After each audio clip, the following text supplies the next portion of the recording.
Ladies and gentlemen, boys and girls, welcome back to the Trophi.ai FTR Endurance Series Round 5 from Zandvoort. 4.21 kilometers in length, 14 tons of epic action here. You are going to be in for an absolute treat. We've got GT3s, GT4s and TCRs with two classes in the GT3s, GT3 Am, GT3 Pro. I'm JP. I'm going to be joined in the booth by Tom Kent for the first 2 hours, and then Mr. Ewan O'Leary will be joining me in the booth for the last one as well. Tom, I think you could safely say this could be an absolute banger. It could be on a track that is not the easiest to get overtakes done at, Turn 1 being the most designated place where you can send one up the inside. It'll be an interesting one to say, given that we've got 4 different classes. We've got the GT3s, both Pro and Am. We've got the GT4s and the TCRs to go with it. So it's going to be quite a long evening. It's going to be a very hard one for the drivers, given the high-speed nature and the slow-speed nature around the circuit. It's certainly going to be a treat, but what kind of treat?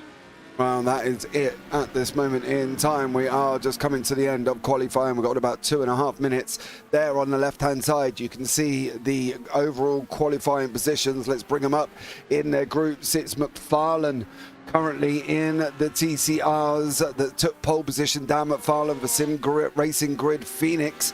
In the GT4s is Julian Carassis for WBM White. And at the moment in the GT3 AMs, it's Jean Robos for RPM Racing Purple. And then Charlie Lynn Nelson for the RPM Racing Red in the pros. Let's bring you up to date with the standings as they are right now. We'll start off down in the TCRs. Sim Racing Grid Phoenix is out in front on 75 points with Sim Racing Grid Phantom on 43. Then you got Goyo Autosport on 39 with Hugh Jas Yellow on 38. The Apex is Lava Tail Racing Elantra on 33 with Hugh Jas Blue in 6th place. Then you've got Fun Wheel Drive in 7th on 29 with Sim Racing Grid Phosphor on 20th. Scuderia Grouch on 18 with TSRC Esports on 18. Apex is Lava Tail Racing Civic on 7 with 4 OGs racing on 5. And then Yacht is a little bit further down on 1 with Vermilion not here at all.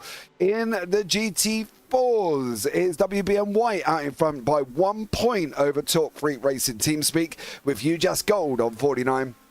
Ineonis Esports GT4 FTR is on 45 in 4th. Then you've got the Motor Racing Academy with WOR JSM in 5th. ART Sim Racing 4, they have had a name change. That was announced to me a little bit earlier on. So they have changed names. Okay, so the ART boys have now changed names. ART Racing Sim Racing 4 is actually called Veraco Esports Team Jade. So look out for that. Sim Race Sweden Esports in 7th with Hugh Jas Black in 8th. Vulture Motorsports in 9th, the Apex and Lava Tail Racing AMG in 10th, Treehouse Racing in 11th with Eagle Speed Academy Esports in 12th, and then WBM Racing in 13th. In the GT3 AMs, it is currently RPM Racing Purple out in front by 4 points over ART Sim Racing 2. Sim Racing 2 are now Veraco Esports Team Onyx. Eagle Speed Academy Esports G is on 65 with Eagle Speed Academy S on 50. Squadra Veloce Bravo by Eagle RS on 37. Equipment Geek Racing on 29. Sunday Drivers on 24. DDK by Eagle Speed Academy S on 23. 11th, 10th Racing in 9th on 9 with Digichucks White also in 9th. In the GT3 Pros, RPM Racing Red out in front, but you can see there the gap is small. 179 over RPM Racing Black on 167, so that's 12 point difference. Hugh Jas White on 124 with RPM Racing Blue on 94. Fabulous Foreskin on 78. Stage 1 on 76. ART Sim Racing 1, which is now Veraco Esports Team Amber. They are in 7th. Then you've got MRC Endurance, TSRC Esports in 9th, with Eagle Speed Academy Esports G in 10th. RPM Racing Purple FTR in 11th. ART Sim Racing 2, as I said, will be Vraco Esports Team Onyx. And then Eagle Speed Academy S. DDK by Eagle Speed Academy on 37. Backmarker Razzle Dazzle on 36. Digishax Black on 34. Blue Chip Racing and Ineos share the bottom end of the grid on 30. So keep an eye out for them. We have got 40 cars by the looks of it here, Tom. Surely this is going to go clean, right? We're not going to have any problems. No yellow flags at all. It'd be very hard for me to agree with you on that. I do expect drama, but it's just, can any of them keep their noses clean at the start? Because they'll all be in their respective classes in their own groups anyway. But if the first group get into a tangle, then it could cause all sorts of problems for those in the other classes behind. So we'll need to see how the first few laps pan out before we see the drivers get into a rhythm for the remainder of this. Yeah, well, we will see how they get on, but stay tuned for that one. Guys, why they are just getting to a grid up here, it's a quick word from our sponsors.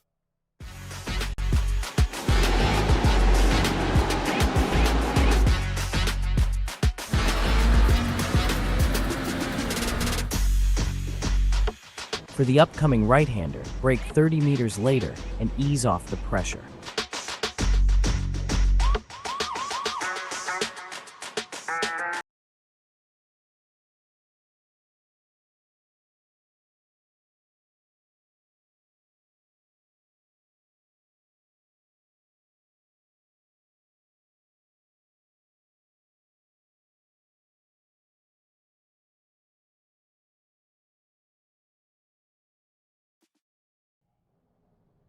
Okay, that was from Trophi.ai. Head over there with Trophi.ai as your dedicated AI gaming coach.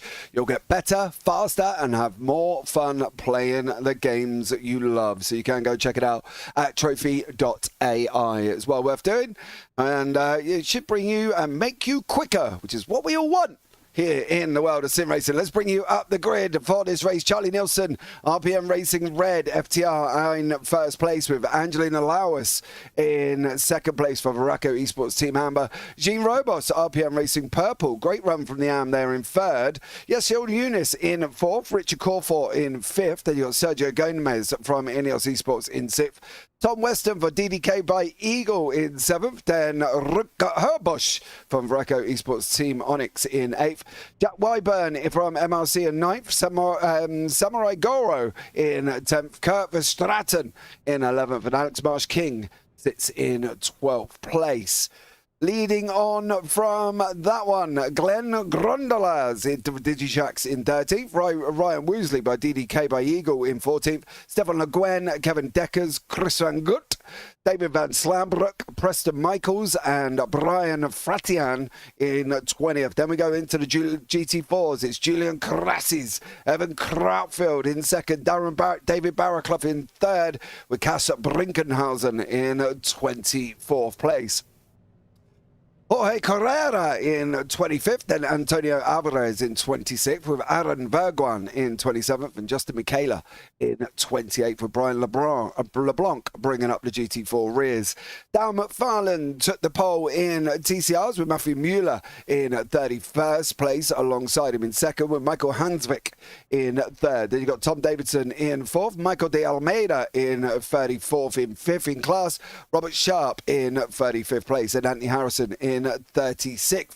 Behind that, Akram Zanoni. Now, Akram is one of these solo drivers we have here who's been driving solo today, with Jeremy Castro, Ron Wolf, and Ryan Chevalier bringing up the rear. Quite an action-packed grid there, Tom, and I think it could not cause chaos, because I don't really like that word, and I don't really like the idea of that, but it's going to bring a lot of action.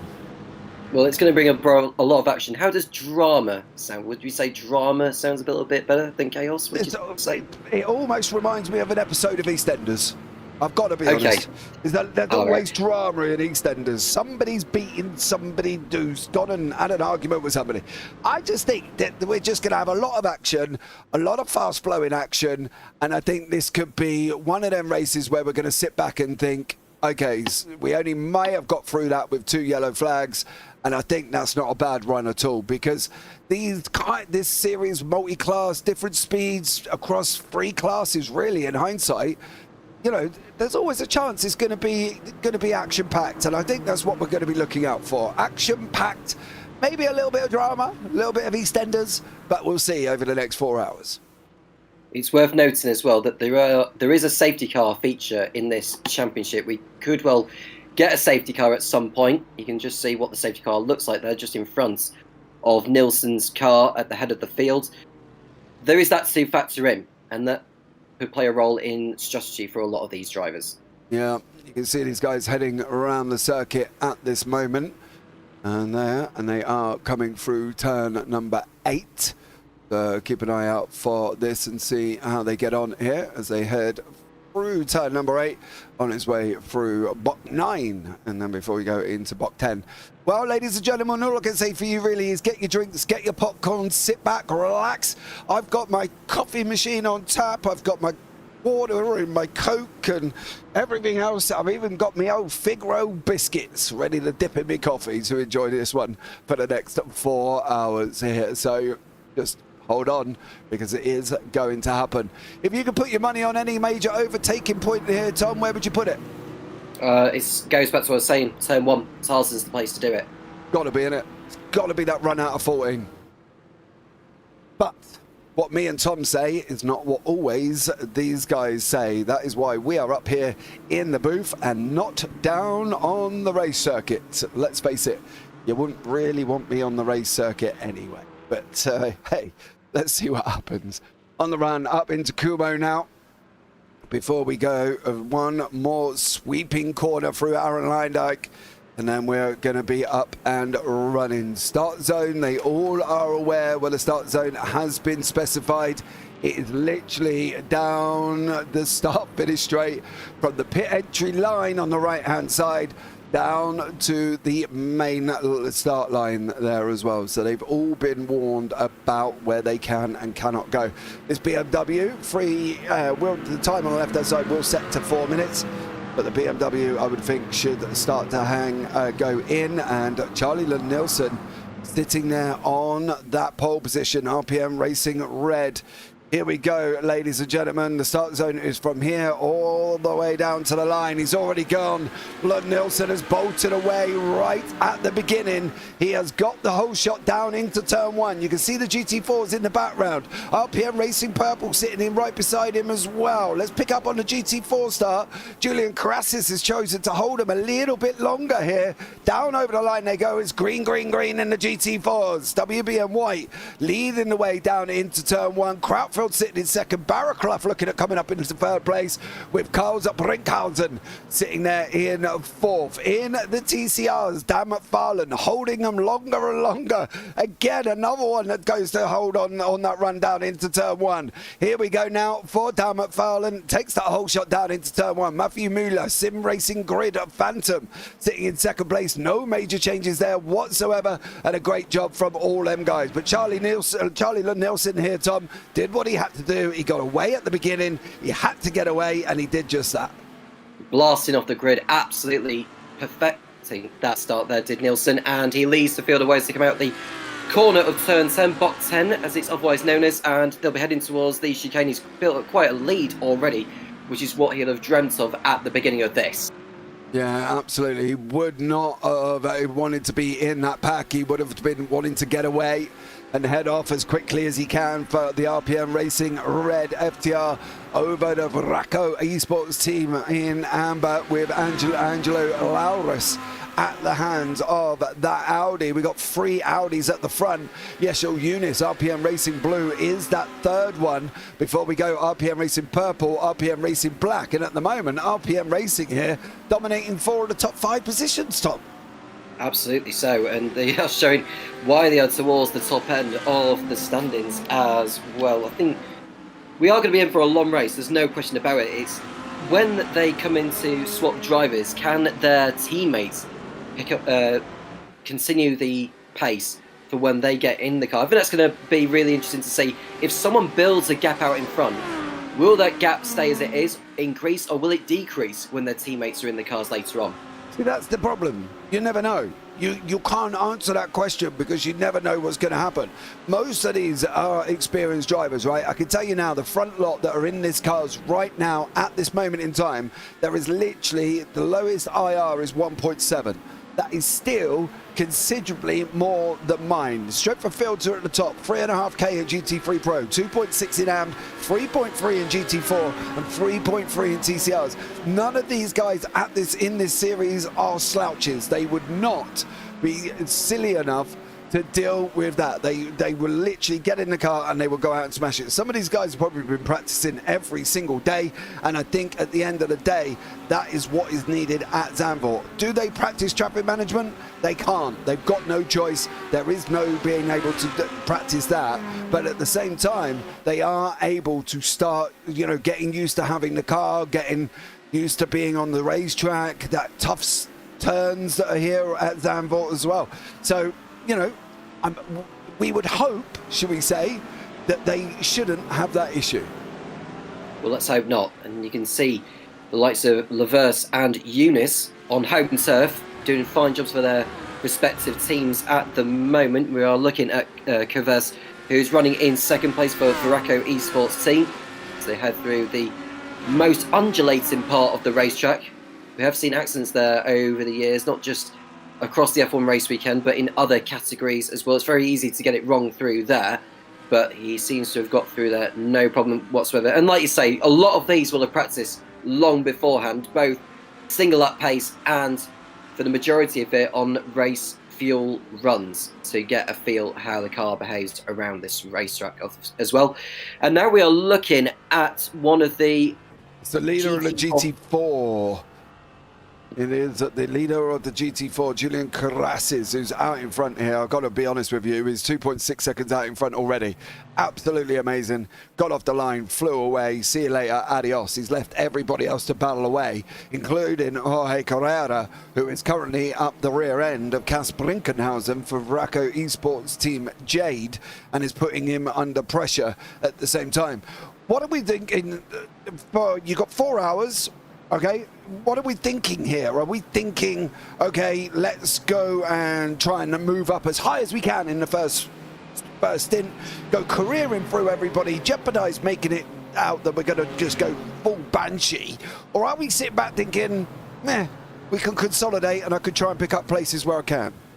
Well, given that the drivers will be racing on sims, I'd have thought, I don't think they'll want to rush it they won't want to rush it to sim, because if they push themselves into a mistake, it could come back and bite them later on, and it's not good news for when their teammates are in later on. So they've got to play the long game. It's very sensible to play the long game, because you don't want to rush things. You don't want to send one up the inside too soon. You don't want to be... You just don't throw all your eggs in the basket within the first 10 minutes or so, because it's not worth doing it. Oh, Kurt Verstraeten from Eagle Speed Academy has gone off the racetrack, ladies and gentlemen.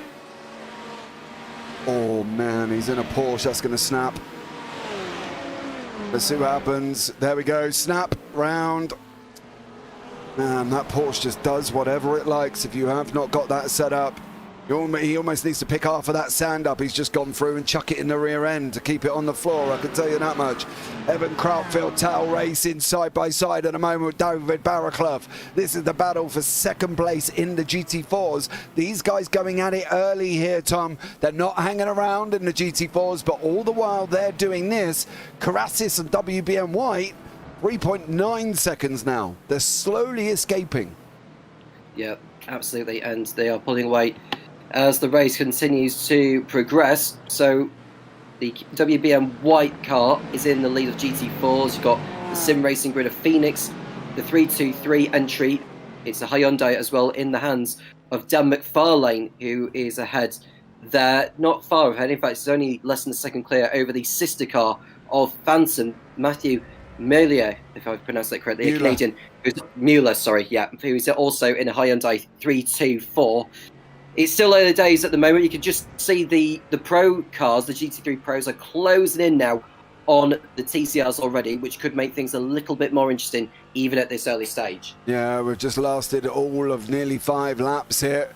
Krautfeld's in front of us. He's got Brinkhausen pushing him through. Nothing given there. I do want to jump on board when Nelson starts going through this field. It looks like Mike de Meira has had an issue and is off the side of the circuit for him. Not good for the man further down in this grid. But here we go, ladies and gentlemen. This is going to be your first onboard run through with Charlie Nielsen through the TCRs. There is a massive speed difference here. Let's not forget, he's gone past that one. He's gone past Ron Wolf from Hugh Jass. He's now chasing. One of the things we do want to talk about, the weather on the right-hand side there. You can see dry. No % chance of rain at this moment in time. Nothing has changed from when I jumped into the session earlier on. It has been 0 all the way through, and it's still 0%. So this could be a complete dry race. But hey, we are in the Netherlands, we are at Zandvoort, and we are near the sea. So pretty much anything can happen. Look, Nielsen now trying TCRs. He's got to wait for it to go to the left. Is he going to duck underneath? He's not. He's going to use his little bit of matter in the middle of his barnet. And he's going to wait. Now he's going to go again. Is he going to look up the inside? Nope. He has got, I'll tell you what, Tom, just by looking at him overtaking these last 3 cars, he has got some patience. Yes, hasn't he? Just, it gets back to what I was saying, just take your time. Absolutely take your time with it, because there's a chance that others will make mistakes. We have seen mistakes already from some drivers, and as long as you play your own game and just do your own bit, if you've got a healthy enough lead, which he has got, then he's got a good chance of winning this one. We've got an incident involving the DDK by Eagle Speed Academy car, who has gone round. I think Tom Weston, who is in that Porsche, he's made a mistake and dropped down to the back of the GT3 Pro class. We'll get a replay of that in a moment, but what an absolutely brilliant sight to see that Nielsen is just, it's almost like watching the cars ahead of him like standing still, even though they're in a different class to what he is. He is so, oh man, that was amazing. That's how you manage traffic. This, however, on the brakes, son, on the brakes. Now go. There we go. He got through okay as well. Patrick Gannon is right up behind Gene Robos. Robos leading the AMS, taking a little bit more chances. There seems to be a little bit more desperation at the hands of Robos here than there is on behind him from Gannon. And I do wonder for Robos, he's 8.5 seconds out in front. I don't really see the need to be jeopardizing it this early on, especially the fact that he sat in a Porsche, which, as we've already seen, can really want to terminate you as soon as look at you. But let's have a look at this. Is this going to go any further? Give me 2 seconds. It isn't at the moment. Rutger Herbosch and Tom Weston having a bit of a drama. That is a bat marker. Weston in that machine in front. Herbosch, where are you going? Yeah, what on earth was he trying to do there? Especially when they're in different classes. Well, this is the thing. I didn't quite get this. Weston's there. He's going up the inside of that Audi. Even I can see that. He's left a bucket load of room. Yeah, sorry, but I think that's got to be on that's got to be on old Herbosch on that one. And at the moment, Gannon is still wrapped in behind Herbosch. Herbosch now, however, look at that. That is about as many cars as you can get in a photo, if you've ever wanted one, that you can entirely have in your life there. That was TCRs, GT3 Pros, and GT3 AMs all in the mix together. All 3 classes. This is one of the problems, isn't it? You know, trying to find space. If a GT3 from your class blocks you in behind one of the slower classes, well, you're kind of up the creek without a paddle. Well, watching these cars is almost like watching gridlock. Well, not gridlock, but cars just flowing through the M4. I mean, how much of a dream would it be? Not exactly would be legal to do that, but go on. Oh. Deckers and Weston there. Weston come back with a vengeance. So yeah, the man has got some hopefully no red mist for this DDK bike, because he came through that back marker quite rapidly on that one. Alex Marsh King is in that Mustang. He's got Ryan Woolsey by DDK by Eagle behind him. in the Porsche, and that Mustang, well, you can recognize it up a dark alley, to be blatantly honest. You can see the gaps on the left-hand side from the leaders down to second places. They are getting a little bit spread out as we are talking. 1.4 in GT3 Pro, 10.7 in GT3. WBM White leading the GT4s by 5.3, and Sim Racing Grid Phoenix leading Phantom by 2 seconds. I do expect these to come back together. You know, this first run through of traffic kind of always spreads somebody out somewhere.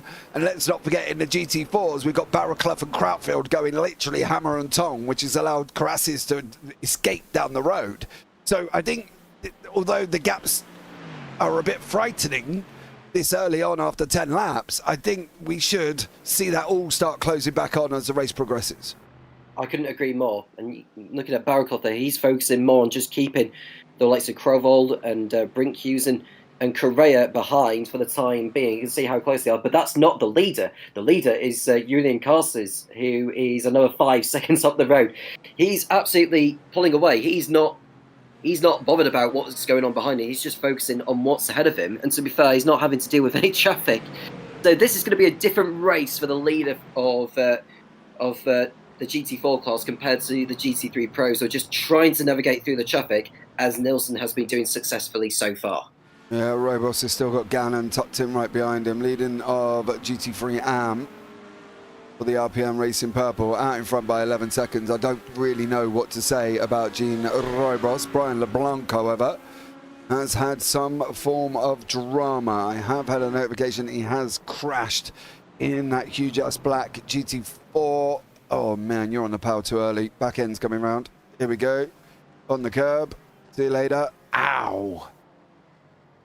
Yeah. Not good. But Brian LeBlanc there, unfortunately, in that GT4. Yeah, Fujas Black down in 9th place at the moment. Gaps appearing in TCRs now. Gannon's just about to go out the inside of Gene Robos. Robos didn't really have to fight it. Tommy didn't look like he fought that at all. Gannon went through in the Audi. Yep, so he's just allowed him to go past there at Tarzan, which is the corner, as we said, that is going to be the designated overtaking place. And if you know that's going to be the designated overtaking place and you've got someone from a different class that's going to be quicker than you are, there's no point fighting it. And that's probably the best place to allow them through, isn't it? Yeah. There's no need for Robos. Look at the gap. He's got 10.7 seconds. That's just silly. Absolutely silly if he does anything crazy. He played that spot on. Absolutely perfectly. So fair play to him on that. However, Ryan Woolsey is still up behind Alex Marsh King here.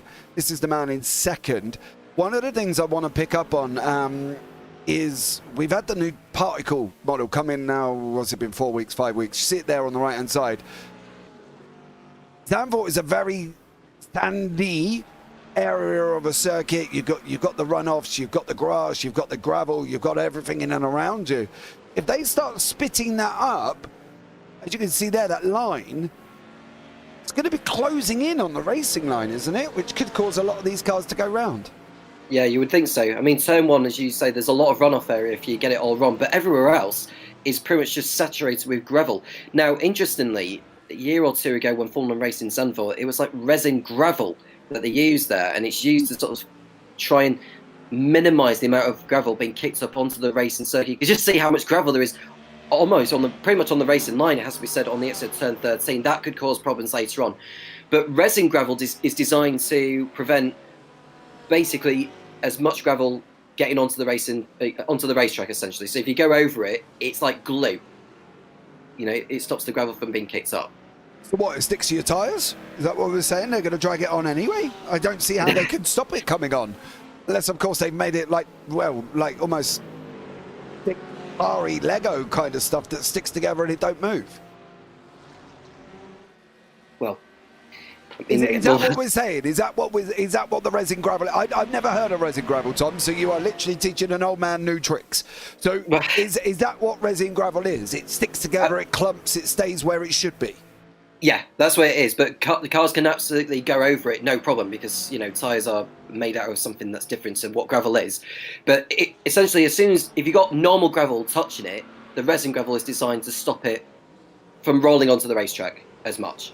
So that's the whole purpose of it at the time when Formula 1 raced there a year or two ago.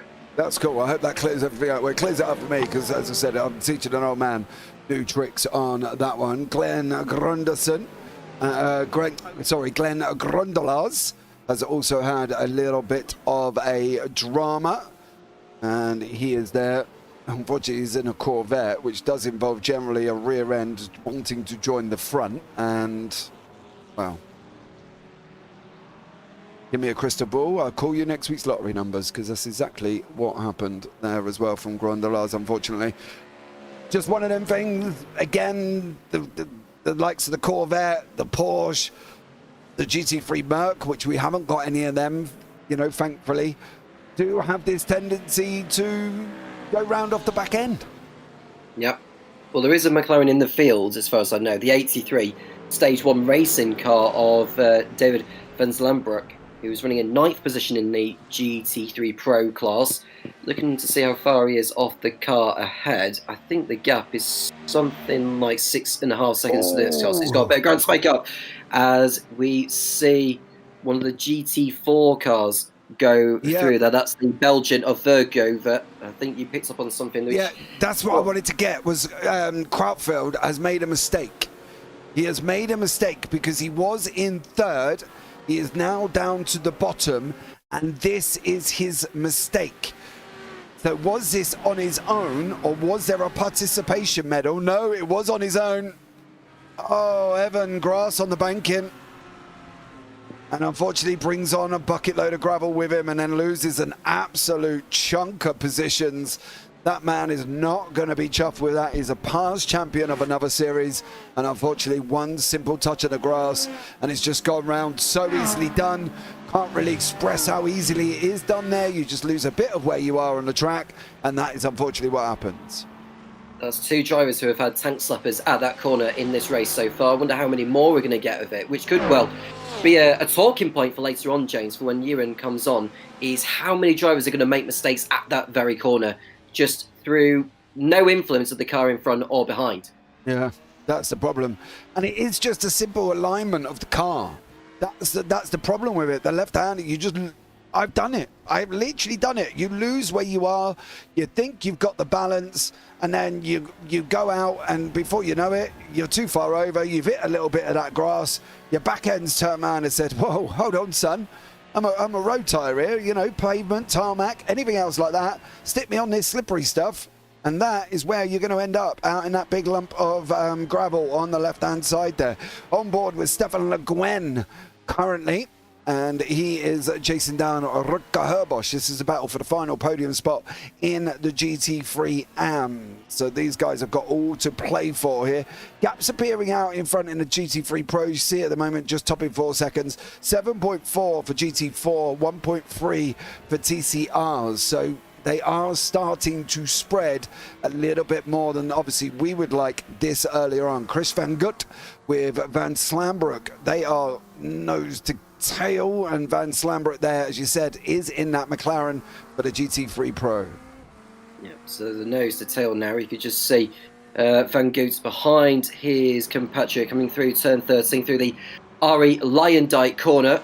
And this banking's so lovely to go through. You can just see he touched the grass there and had to ease off the throttle to allow the car to filter through there. You don't really want to be doing that because then you lose all the speed down the straight before you get to the braking zone. So Van Goet losing a little bit of time. And yeah, that might just give him a little bit of a wake-up call for the remainder of this as they go through Tarsem Corner. But so far for Van Goet, 5th place in the GT3 AM class. Yeah, we've got the Western and Herbosch incident under investigation for that's Veraco Esports and Tom Weston by DDK. Tom unfortunately got spun by Herbosch. I'll be interested to know what the stewards come out of it. There is a message being typed now, so I will keep an eye on that one. We've got battling further up as well, some Samurai Goro. Great name. Love that. And Ryan Woolsey still fighting it out. This is an AM and a pro. Alex Marsh King behind it in that Mustang is also a pro. Then we've got Rutger Herbosch, and he's got cars coming in behind him. Squadra Veloce, Slamsbrook, Chris Van Gut. There is a bit of everything in that mix. There's GT4s in there as well. You can see them 4 wide. 4 wide. It's like this. Oh, dear. Okay. Well, that wasn't what I was expected to see. No, they stayed with the race to see 4 wide like that. Brilliant, but that was the bit between your teeth stuff, wasn't it? Absolutely bat crazy. You can put the word in the middle that comes off the bat. I can't. But that's just insane. What? Why are we doing that? Right, there is. Oh my God, absolutely mental. Right, Stewart's decision on the DDK and the Veraco, Herbosch and Weston. 10-second penalty. 10-second penalty to Herbosch for causing the incident there as well for avoidable contact. So there we go on your screen. 10-second penalty for 155 Veraco Esports Team Onyx for avoidable contact. Well, we kind of had a rough feeling. We knew that was coming, Tom. Yeah, it was completely his fault. He tried to go for a gap that just simply wasn't there at turn 10, and it cost Weston a ton of places there. And it's quite generous. He's only been given 10 seconds because it's ruined Weston's race so far, and he could have had a bigger penalty than that. Well, he's down 9 places. So he's in 16th overall at the moment. On the left-hand side, you'll see that. But he's down 9 places from where he was. So he was sitting in 8th. Oh, 7th. Sorry, I'm trying to do quick maths. Yeah, 7th. So, you know, of course he's going to be annoyed about it. The only fortunate thing for Tom Weston is when that happened, they were going through traffic. So it kind of slowed everybody up. You can see in front of him, he's got Verstraeten, Van Gut, Van Slambrook, Stefan Le Guen, all there in a line, 4 of them. So he hasn't got very far to go to make positions up, and in fact, he's just been given a helping hand there from Chris Van Gut, who's just gone offline. So Weston up another one. So, you know, he's got the option to make positions, and he hasn't got to go very far on the racetrack. You could just see he's going to the inside there. That'll be one of the... that's the Eagle Speed Academy guy. He's going through by the looks of it, unless I'm mistaken. But that's him going through Tarzan corner. No problem there. Yeah, I think for Weston, he probably would have prayed that his teammate shifted out of the way there. That is a sister team, the Eagle Speed Academy. Tell that by their liveries, Pro and Am. I'd like to point out on that one. Let's jump down here. We haven't really popped down into the GT4 situation. Kras is still out in front and has been by a little bit of a country mile. I say country mile, 7.7 seconds. However, I really love that livery from Equipment Geek Racing. That looks absolutely stunning, and fair play to them, whoever's come up with that, because, man, you have got my props on that one. Do love a little bit of a bright car. That looks absolutely gorgeous. Weston and Verstraeten side by side. They're going to split a GT4 and a TCR. Weston didn't split the GT4 and TCR and is now going to lose a place to Kevin Deckers. He was on the wrong side, Tom. He didn't go the same side as his teammate or sister teammate. He went the wrong side. He's still the wrong side. The inside is where he needs to be at. There we go, look, but he should have done that at the corner before and go to the right-hand side. It's like being on the motorway again, saying get on the right-hand side if you want to overtake someone, not the left-hand side. So, but he's there at last. He's got by that TCR car that on the pit straight, and he can set about going after the next driver ahead. So much going on at this early stage of the race. We're 25 minutes into this 5th round of this FTR Endurance Series. We've got 1 round to go in a month or so time at Mid-Ohio, which will be a 6-hour endurance race, not a 4-hour endurance. It's going to be quite an event when it comes round to it. Yeah, the schedule is on the right-hand side of your screen there. You can see we've got 6 hours, oh dearie me, to go for Mid-Ohio. It's going to be very, very interesting, and stay tuned. If you are here for the first time, like, subscribe, turn on the bells, say hello. If you are in YouTube chat as well, tell us which teams you're supporting. We will reply. We do answer back, okay, and we will have a conversation with you. Let us know on that one. GT4's Krautfield's trying to come back through the field. God. All right, careful, Evan, careful, as he's battling away with Justin Michaela from Treehouse Racing. And Krautfield on the recovery here. He kind of has to, considering of what happened and where he ended up. Yeah, So he's now where he is in the field in 7th place. He come back through the field a little bit there. He's already got through on Verguva since Crowell went off the racetrack at turn number 6, as I call it there, the banking that drops down. So he has got himself some work to do still as he approaches Michaela, the Trios racing car, which is not too far up the road from where he is at, I don't think. No, he's literally in front of him. Yeah, so he's got a lot of work to do from here, but at least he's still in this. Yep. The question is what they're going to do. Michaela's going to want to get that TCR if he can. Oh no, that is actually a GT3. No, it's a GT4 in front of him. Sorry, so that must be. Crutwell's just gone past Michaela, so that's actually Antonio Alvarez in front of him. My apologies on that one, because we've got 2 of the huge-ass cars there. There is the TCR, that's the Audi. Oh, Crutwell, you got a good run here. He's had to take that shallower line. They're going to go side by side through the right-hander, and that was all stemmed from that shallow line on that banking. Is Crutwell going to get his position back? Now come around the outside, stay off the line, he did, and Crutwell goes through, and that all stemmed from the banking and taking that lower line. You cannot take that lower line and get a good run out there, Tom, because it just doesn't work. No, and I was just praying to myself, get to the left of him out of turn 3, and he just did just that before they got downhill. So it was a very nice overtake there from Crowell to go back into 5th place. We've now got 5 Mercs in the top 5 in GT4 now, which is interesting. Crowell will be closing next on the Enosis Esports GT4 team of the 275 of Jorge Correa, which is only a couple of seconds up the road. So he's coming alive again, is Crowell. This is great to see, because sometimes when drivers make mistakes in the way they have done, so much anger goes through their minds, so much adrenaline is pumped up to just think, right, I've got to really hammer this down, get the hammer down and just go after it. He'll be raging inside that helmet from that mistake he made at that right-hander down the hill. Yeah, right. We haven't really picked up on the TCRs, and that's due to the fact that, steady, Dan McFarlane has just got in the car. He led from the beginning, and he's just done an absolutely great job.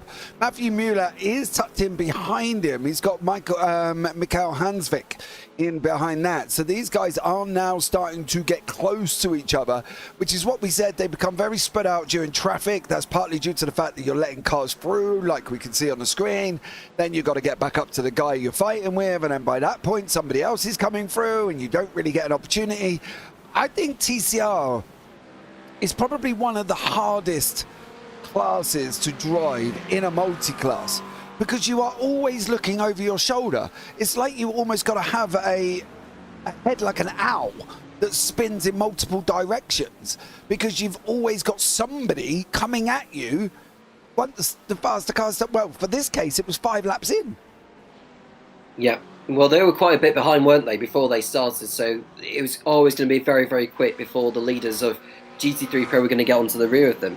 And we're looking at Hansvik, who's in the 383 Honda, ahead of the TSRC esports car, Tom Davison, who some may know him for his Formula 4 commitments within their respective league. Very quick driver is Tom Davison, running in 4th place in the TCR class. He's run about 7 to 8 seconds off Hansvik. So he's got a bit of ground to make up still as we speak. We just saw a car go wide there. It might have been Hansford just getting out of the way of Weston coming through. And there is the sister car of Weston's going through. But yeah, like you say, it's almost like having an eagle. You've got to have a key eye for detail, a key level of awareness of what's around you, as well as knowing what your objective is. You have a huge responsibility to make sure that you do not get in the way of all the other classes who are coming through. This is the thing. You can see it's affected Hansvik, right? Because before this traffic come through, he was literally 6-7 tenths back from Mueller. Traffic's come through. He's now back out at 1.3. So he's got to do it all again. But before he can do it all again, you've got this trail coming in behind. I don't know why I pointed at the screen, because you lot can't see me actually doing that. But you've got these trail of GT3s in behind him again. There's 1, there's 2, there's 3, there's 4. They're all going to come at him again. And he's going to just keep dropping back. And this is why I don't think I could multi-class in a TCR, because it would drive me absolutely bonkers having to keep getting out the way. Yep. Well, this is a huge learning curve for these drivers. This may be their first championship which they've contested in a multi-class, in the bottom class, as some people say, on the basis of pace alone. But you could just see, is that the Treehouse racing car that's gone through, the one of which you were talking about, their livery, which was absolutely gorgeous. Yeah, Equipment Geek in the green. Equipment Geek Racing is 20th place in the GT3 overall, 9th in class. I do like that. It's so simple, but yet it looks so gorgeous all at the same time. Yeah. It does look very nice. It looks a very lovely machine, doesn't it, for the Equipment Geek Racing, just to correct myself from Trios Racing. I don't know why I had Trios Racing in the back of my mind. It's a gorgeous name for a team like that as well. But now we've got the GT3 Pros here. This is Patrick Gannon in the 21 entry Audi for the RPM Racing Black FTR squad. He is behind Eunice here. They are in a legitimate battle, these two, so it is a genuine fight for position. This is the fight for third place in class. Behind Gannon is the 74 Corvette of Sergio Gomez, who is another 10 seconds back, actually, thinking of it. So there may be a battle regional later, but for now, this is the battle for third place between Eunice and Gannon going through Tarzan Corner. Gannon thought about going for it into Tarzan Corner, but there just wasn't quite a gap there for him to lunge.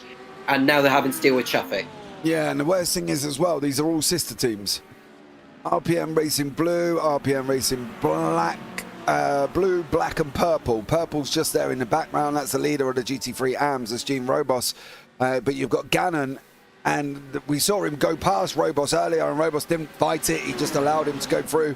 No real dramas on that one for him. But I think the Yeshel Eunice is going to be a little bit more complicated here.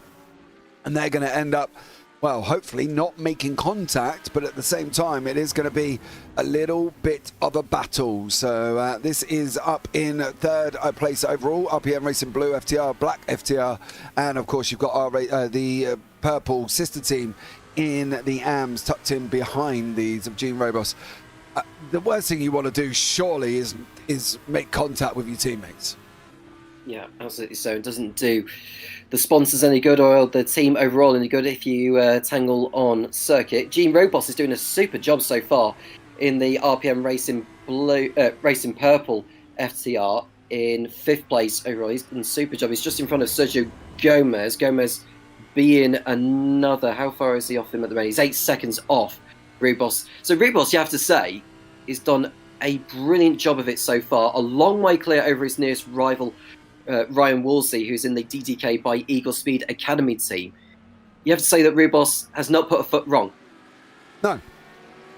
You know, the saying goes punching above your weight, right? You know, it's used in multiple different scenarios, and for Gene Robos, it's used in this scenario. He clearly is faster than his AM counterparts and technically punching above his weight. But he's only managed to do that because, A, I could probably guarantee he's practiced. B, he's got a good team in RPMs behind him. It doesn't matter whether you're black, purple, blue, red. They're all working together. So he's got a good team in behind him as well. And he's just managing to keep the car on track. So for Robos at the moment, for RPM Racing Purple, he's in a prime spot. He doesn't really need to do anything else. Keep following, doing what you're doing, bury it when it comes to it. That's all he needs. Yeah, absolutely. And that will also help RPM Racing Purple's chances in the AM Championship as well, because they went into this 4 points clear over what was ART Sim Racing 2, who have recently changed names, and also Eagle Speed Academy Esports G, who are only another point back. So this is a very healthy situation for the RPM Racing Purple team with Gene Rubos behind the wheel. He's doing an absolute stunning job. Absolutely stunning job, and he should be proud of himself for doing that one. Don't forget the AM points. They get 25 for the win, 18 for second, 15 for third. Whereas the pro points will be 55 in first, 45, 38, 32, 28. So a big difference between points there for the AMs and pros. But the AMs will get points, and Robos at the moment taking a full house of 25. Let's head down into the GT4s. We've got Aaron Vengray, Justin Michaela, and Antonio Alvarez all mixed up in a little bit of a battle, and Evan Krautfeld is on the back end of Jorge Carrera. So heading through turn 9 now. This is Krautfeld, who we've been speaking about quite a bit since he's off. He's just going through He's just behind the car that's just ahead of him. That's a red livery machine there. Is that Correa who's just ahead of him? I think it is, isn't it? It's Ineos yeah, in front. it's Correa. Yeah, so he's got a good chance of maybe getting a run on him out of the Ari Lyondike corner as they go through turns 11 and 12 once again. Right end of it. You could just see how much curb he's taken on the inside, just to give him that little bit extra on the exit of the corners there, and they'll be coming up to one of the TCRs. That could be a little bit of an obstacle when they get close up to it, but it looks like Correa is just able to hold on for the time being as they come through the banking, and I think Correa is going to make the most of the slipstream here. You can tell because that TCR car has just come off the racing line and back onto it, so it doesn't give too much of a tow, but Correa's making the most of it, and he goes through at Tarzan. Yeah, it's TCR's TSRC Tom Davidson side by side with Crutfield on the exit. Crutfield should manage to overpower. There you go. And through he goes. Now we've had something go on, and there's a lot of everything. Lauris, Eunice, and Gannon and Robos now separated, well, by not a lot. And the odd one out at the moment is the Veraco Esports Team Amber. No, you're not going to get the run. Oh, that's too bro. Far too risky. He was too far back and to make that lunge there, and luckily he didn't gain the position, otherwise he'd have been penalised for it. Keep him in. There you go. He had to lift.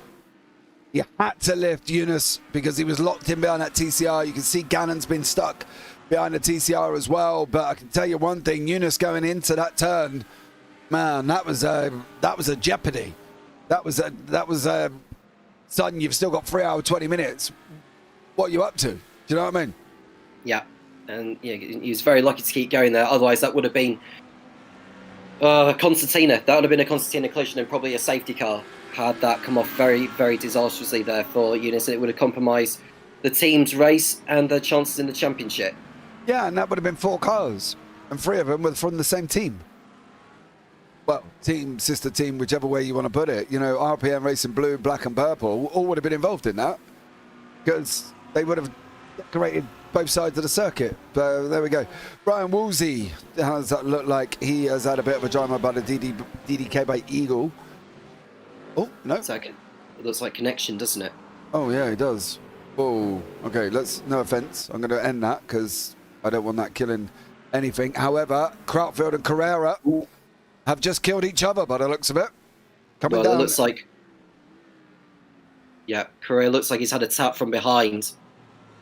Yeah. Oh, that's not... Did you know what? Do you know what this scenario reminds me of? And it reminds me of... Watch the brake lights of Carrera. He is going to try and drag that car back onto the apex. You could see it from Crutfield's cockpit. The braking lights are going to come on, but he's trying to drag it in. He knows he's off the line, but he's just slamming and slamming and slamming. And then, unfortunately for Crutfield, he's got far too much speed at that point. Yeah. You know, that's a kind of a 6 to 1, half dozen of the other for me, because you could physically see Carrera slamming on them brakes because he knows he missed that apex. He knows he missed it, but he slammed the car right into almost to stop it to get that apex back again. And Crutfield carrying far too much speed had nowhere to go. That's a difficult one for me to sum up on that one.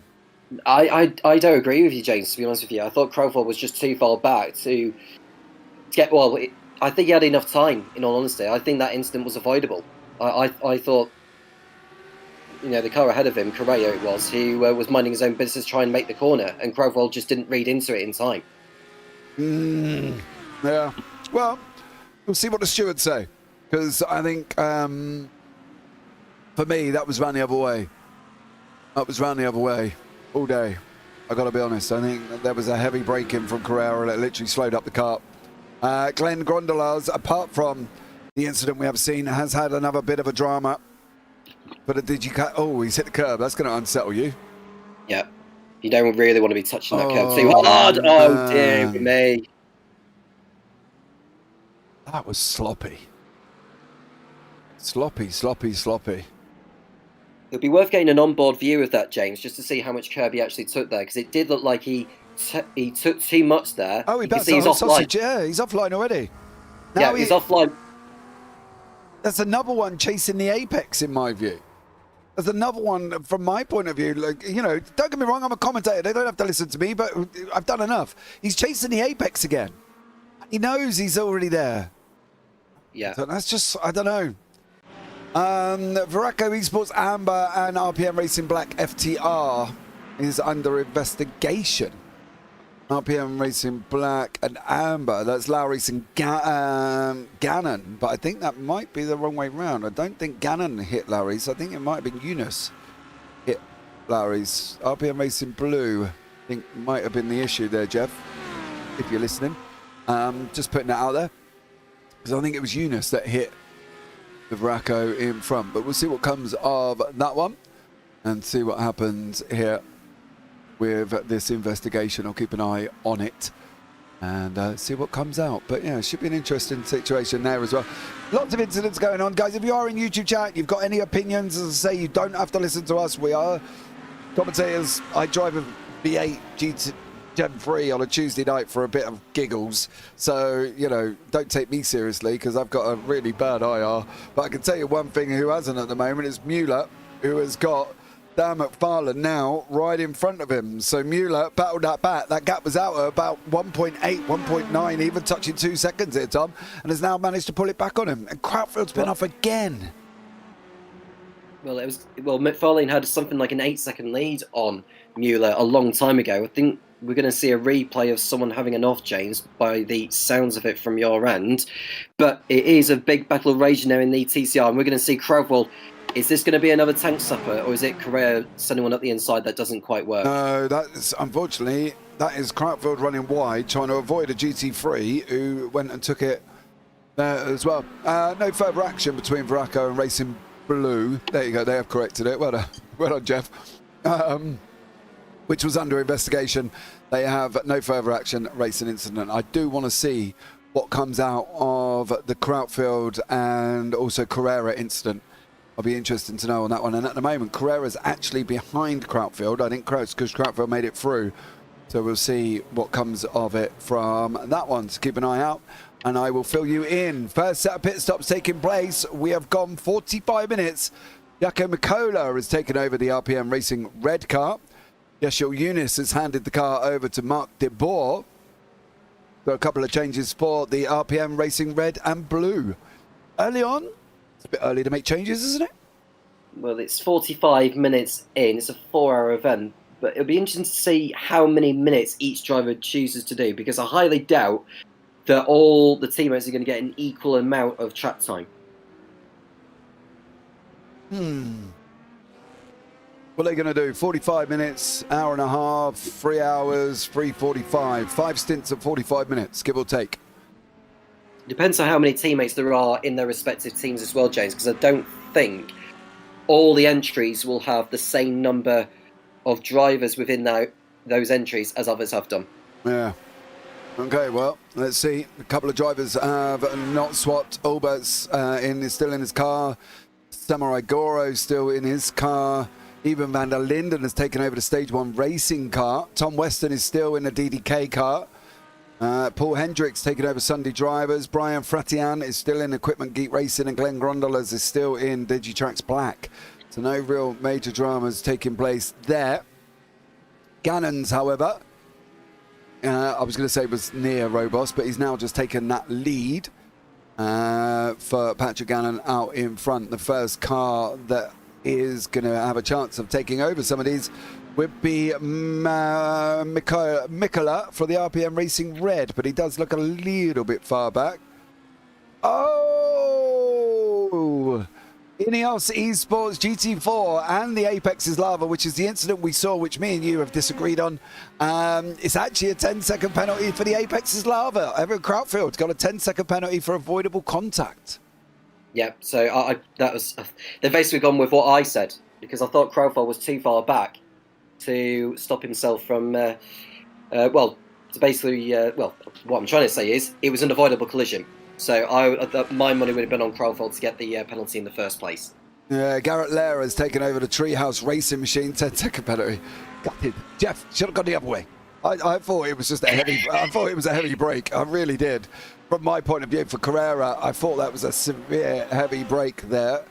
Just going to have a look and find out why all of a sudden I've got a none on the car, and that is Anton Stalker. Yeah, unfortunately, he has taken over that car. All right, give me 2 seconds, Tom. You carry on for 2 minutes. Okay, so we are looking at Anton Stalker. It's a lovely livery, it has to be said. The green and purple car that is going through turn 3. But in the grand scheme of things, Patrick Gannon is in the pits now, and in the RPM Racing Black FTR car, we're now 47 minutes into the race. The 21 entry of Gannon will climb out. I don't think it's just going to be fuel. It's Richard Cawthron who is now in the seat. He will be leaving the pits momentarily, and so he'll be on his way in the near future. Kevin Deckers is in the Digitrax white entry, the BMW, albeit he's now in the pits. Chris Van Goot is also in for Eagle Speed Academy. And 2 secs, they're going to take the lead here. Mikola over Cawthron. Mikola's in second place. It will be whether or not Viraco's going to be able to get him as well. Cawthron's on his way out. The car is already coming down. Cawthron's going to lose that. He is going to lose that, and he might. Oh, dearie me, they're going to come out neck and neck, side by side. And Viraco's going to get it again. Alistair Fries has taken over that car. Viraco Esports Amber, and also Robert Lancaster from RPM Racing Purple has also taken over the car from Richard Cawthron. And that's basically based off a pit lane time for these guys. 55 seconds, I think it was, for Cawthron. 54 to a second quicker, which probably is where the Viraco Esports Team Amber is at this moment, about a second up the road. Yep, so it's quite a change there. Mikola in the lead now for the RPM Racing Red Team, as they have done since the start. What a job Nielsen did in that machine before Mikola took over. And De Vries, well, on home turf now, he has an opportunity to try and get down the gap of 11.6 seconds, but can he do it? Well, that's going to be the question for the Viraco Esports Team Amber machine. Some of the GT4 started coming in as well. Kaz Brinkhausen, first one to blink, with Parker Dime from WBM and Garrett Leah from Treehouse. So this is all going to start getting mixed up very, very shortly. I would expect Dan McFarlane closely coming in to make a stop as well here. I think everybody's going to be within that hour mark. Of course, for the TCRs, if they can get it to an hour mark, they're going to be in a great position to minimize the stop. Well, Crawford's eventful race, his stint has ended now. He's out of his 210 Merc. We'll just wait to see who takes over his seat. They're currently in 6th place at the moment, subject to other drivers coming in. And now he's now 5th because Brinkhausen is also in. So Crawford should rejoin behind Correa. He's now behind Parker Dume for the WBM White team. Who takes over from Crawford, though? That's something that is worth noting. We'll find out in a moment. Brinkhausen is back ahead of it now because he's just done his stop. Crawford is still there. I wonder how much time he's having to lose because of potential damage to his machine, because he's been in there. He had that 10-second penalty as well. Yeah, that'll explain it. So we're just waiting for confirmation as to what it will be. Kevin Deckers is also in the pits now in the GT3 AM class. His time in the car is over for now. He'll be stopping in his marks. Crawford leaves the pits.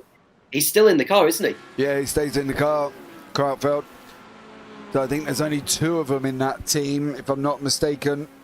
So they will be doing probably 2-hour stints, which will be 2 stints each. Mueller is still tucked in behind McFarlane. TCR's not getting a little too much love here, partly because they are, apart from the lead battle, which has only just come together, quite very spread out, unfortunately. But Sim Racing Grid Phantom and Phoenix, at the hands of Matthew Mueller in Phantom and McFarlane and Phoenix, have now just come back together. None of the TCRs have pitted. We've lost already. Ryan Chevalier from Scuderia Garage did not take to the start at the beginning. And I believe, if I'm not mistaken, Brian LeBlanc is still running, albeit he is some laps down away from his counterparts in the GT4. In fact, he's about 6 laps down, but it's still running. McFarlane here, however, Mueller's tucked in right behind him. You've got to take that high bank in because that inside line just don't work. No, and it's very easy to lose the car through there because of having to ride the gradient all the way uphill. So it's always the outside line, which is where you want to be, almost like Daytona style, where your car needs to be at. But now we're looking at Mueller, who's still keeping McFarlane worried for the time being. And we've got a few GT4 cars in the pits. We've got 2 BMWs and a Merc in. We've got Hughes Just Gold and 2 Eagle Speed Academy cars in. And they're out of the pits now. I think they've changed drivers as far as I know, unless it's just fuel that they've come in for. Yeah, McFarlane. And also the Matthew Mueller. Still battling it out. Both of these cars have not pitted. In fact, the TCRs in general, none of them have pitted. So keep an eye, see how long they can go. We're at 3:07. So we've been going 53 minutes here for McFarlane. We've got Parker Dime in the GT4. He is out in front for WBM White. We've still got Robert Lancaster has taken over the car from Gene Robus. Let's not forget Robus put that car up into 3rd. It has not changed position. It's still 3rd overall for the RPM Racing Purple. That's in the GT3 AM. In the RPM Racing Red, you saw Jaco Macola go past Robert Lancaster and Richard Corfort, and so did Alias de Vries, who for the Viraco Esports. But at the moment, Macola has opened up 12 seconds, and I'm pretty sure that gap was not that when these two went into pit lane. It feels like the gap is run about the same. And there's a spinner at the back, just on the exit of the bank in there. Who was that? Mark de Boer from Racing Blue. They lost out in the pit lane as well. Oh, snap. Control. Nope. That's recipient number 3. Of the same corner. Yep. Yeah. If you ever want to see an incident, you would go there. Yanis Albert passed Mark de Boer as well. Francisco Baranovo also passed de Boer. And now Mark de Boer down in 7th. So Ineos FTR GT3 MRC are in front. Corfor's in front. Racing Purples, let's not forget that Racing Blue car was sitting up in 3rd and 4th when they all battled away in the pit lane, and it was 5 FTR cars with 1 Viraco before the pit lane run. We've now got it all mixed up in its head. You can see on the left hand side we've only got 3 FTR cars going in the top 6 now, Tom, when we had 4 in the top 5. Yeah, well, it's coming alive now, isn't it? With the Audis doing remarkably well once again, especially the RPM Racing teams, whether it be red, black or blue.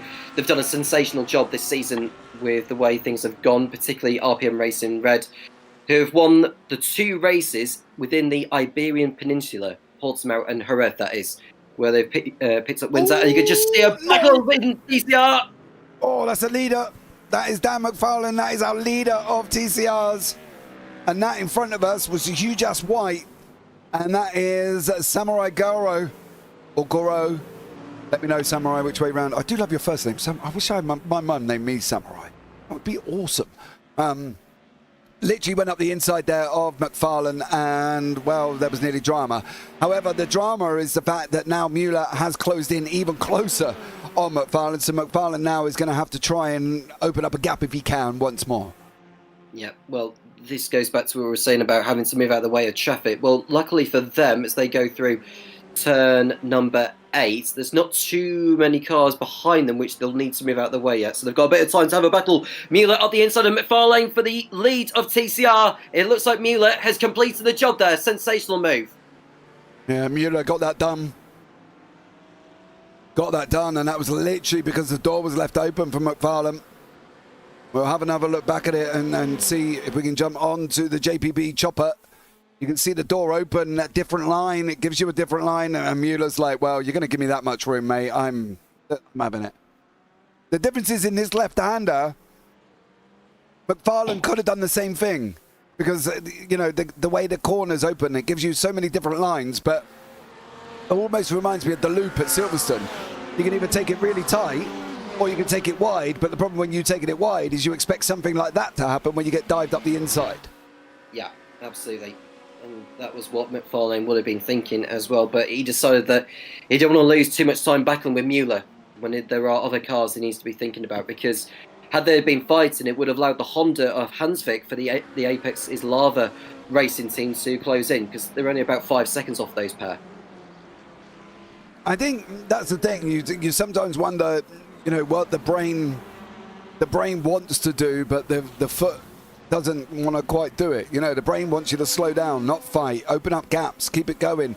Hansvik is there going, well, I wish you two would just get on with it and have a right little ding dong, and then I could close in on you. And that's the thing. It's all about using the noddle up top and making sure that you think about what you're doing, how in the race you are. You're 3 minutes, 2 seconds in. And, well, I've got to be honest, it's gone quick the first hour. And I think going forward, and we could be in for some more tidy battles. We did say they would start coming back together. Well, Mueller and McFarlane, again, same corner through the left-hander. It looks like McFarlane had a go, and Mueller got him. Caught 4 past Robert Lancaster. So that's RPM Racing black and purple. No surprise, really. The purple is the AM, and the black is the pro. Now, Corfor's going to have a go at Alias de Vries from the Viraco Esports. Top of the hour coming already. The first hour done. Yeah, and we've seen quite a bit already around Zandvoort, which we didn't really expect to see a lot of overtaking between drivers within their own classes, but we have seen some changes within pit stops as well. But it's been a splendid job from the RPM Racing Red FTR squad again, it has to be said. Yeah, I do agree. FTR all the way through, first, third, fourth, sixth, claiming places there. Glenn Glondola is having he's having a right little ding-dong with Paul Hendricks down from Sunday Drivers here. Grondola's on the inside on that run down into turn 1. Is he going to get that job done? He's got it done. Can he get it rotated and stopped? He can. So there we go. Great job there as well. Alex. Come on. We picked up on your fabulous foreskin with Anton Stalker. He's having a bit of a ding-dong with Hugh Just now with Samurai. So we've given you some love. Don't you worry about it, Alex. Everybody's getting their little airtime. You're all famous for 5 minutes. You can say, hi, Mum, I'm on TV. You know what I mean? Look at me. I'm on permanent TV. So there we go. But that is a fabulous four-skip machine taken over by Anton Stalker. He's having a go with Samurai Goro in currently 7th and 8th. Up 4 places, mind you, as well. So well done, Alex. We're looking at Anton Stalker, who's in 7th place in class. He is round about 11 seconds off Mark de Boer, who's in the 99 Audi car for the RPM Racing Blue FCR. So Stalker just on his own for the time being, going through Tarzan Corner. And it's worth thinking about when the drivers are going to be next pitting in, because they're pitting in around about the 45-minute mark. Is it worth doing another 45 minutes again, or will it come down to maybe the traffic a little bit? Because everyone is pretty much spread out now, and it's worth factoring in. Because we've seen undercuts being done in this race so far, and we're going to get a whole lot more of it again. Yep, absolutely. You will get it there as well. And Samurai is putting Anon under a whole heaps of pressure there. Did you see the double pass into turn 1? Thanks for the love. Unfortunately, Alex, I don't think we did. But yes, you're doing a wonderful job. Well done. Stalker's under pressure here. I hope you're calming him down in that cockpit, Anon, because he has got a whole heap of another Mustang of Samurai Goro tucked right in behind him. And that is what Samurai is seeing at the moment. And the poor old Anton is seeing this. The looming yellow of the Hugh Just car behind of Hugh Just white. Very nervous times from Anton here. He's got a decision to make. Do they fight? Do you not? Do you try? It's going to be tough, isn't it? Yep, and you can just see the Hugh Just white car running wide on the exit of turn 13, pushing as hard as they can. They're coming up to one of the TCR cars. I think, is that McFarlane that they're just going past there? It almost looked like McFarlane, unless I'm looking at a different car itself. It's one of the TCRs anyway. But Stalker's got through nicely, but you could just see Gora not having the best time of it. He's lost time, stuck behind it at turn 1. Yeah, no, I think you might find it probably was, but a lot's going on. Wow, a lot is going on here. That's Chris Van Gut in the Corvette. He's got Kurt Verstraeten in the Porsche. They've got Western behind that, and then they've got Vandenbosch behind that. Squadra Veloce, DDK, Eagle. These guys are obviously sister teams. They're chasing down Ivan van der Linden. So these guys from Eagle Speed have either got to work together or they've just got to go full bore and hope for the best. TCR is still not pitted, and we've just broken in to the top of the hour there. Don't forget, today's event is sponsored by Trophi.ai. And let's hear a quick word from them guys up there at Trophi.ai.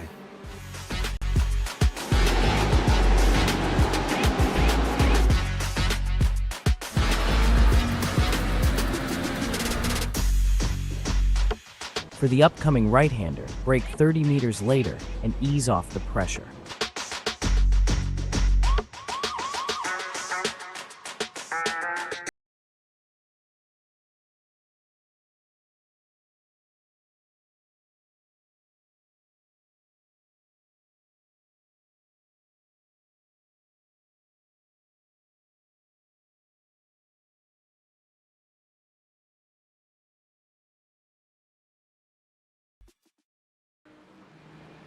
Okay, that was a word from Trophi.ai. 10-second penalty to Virico Esports Team Jade for avoidable contact.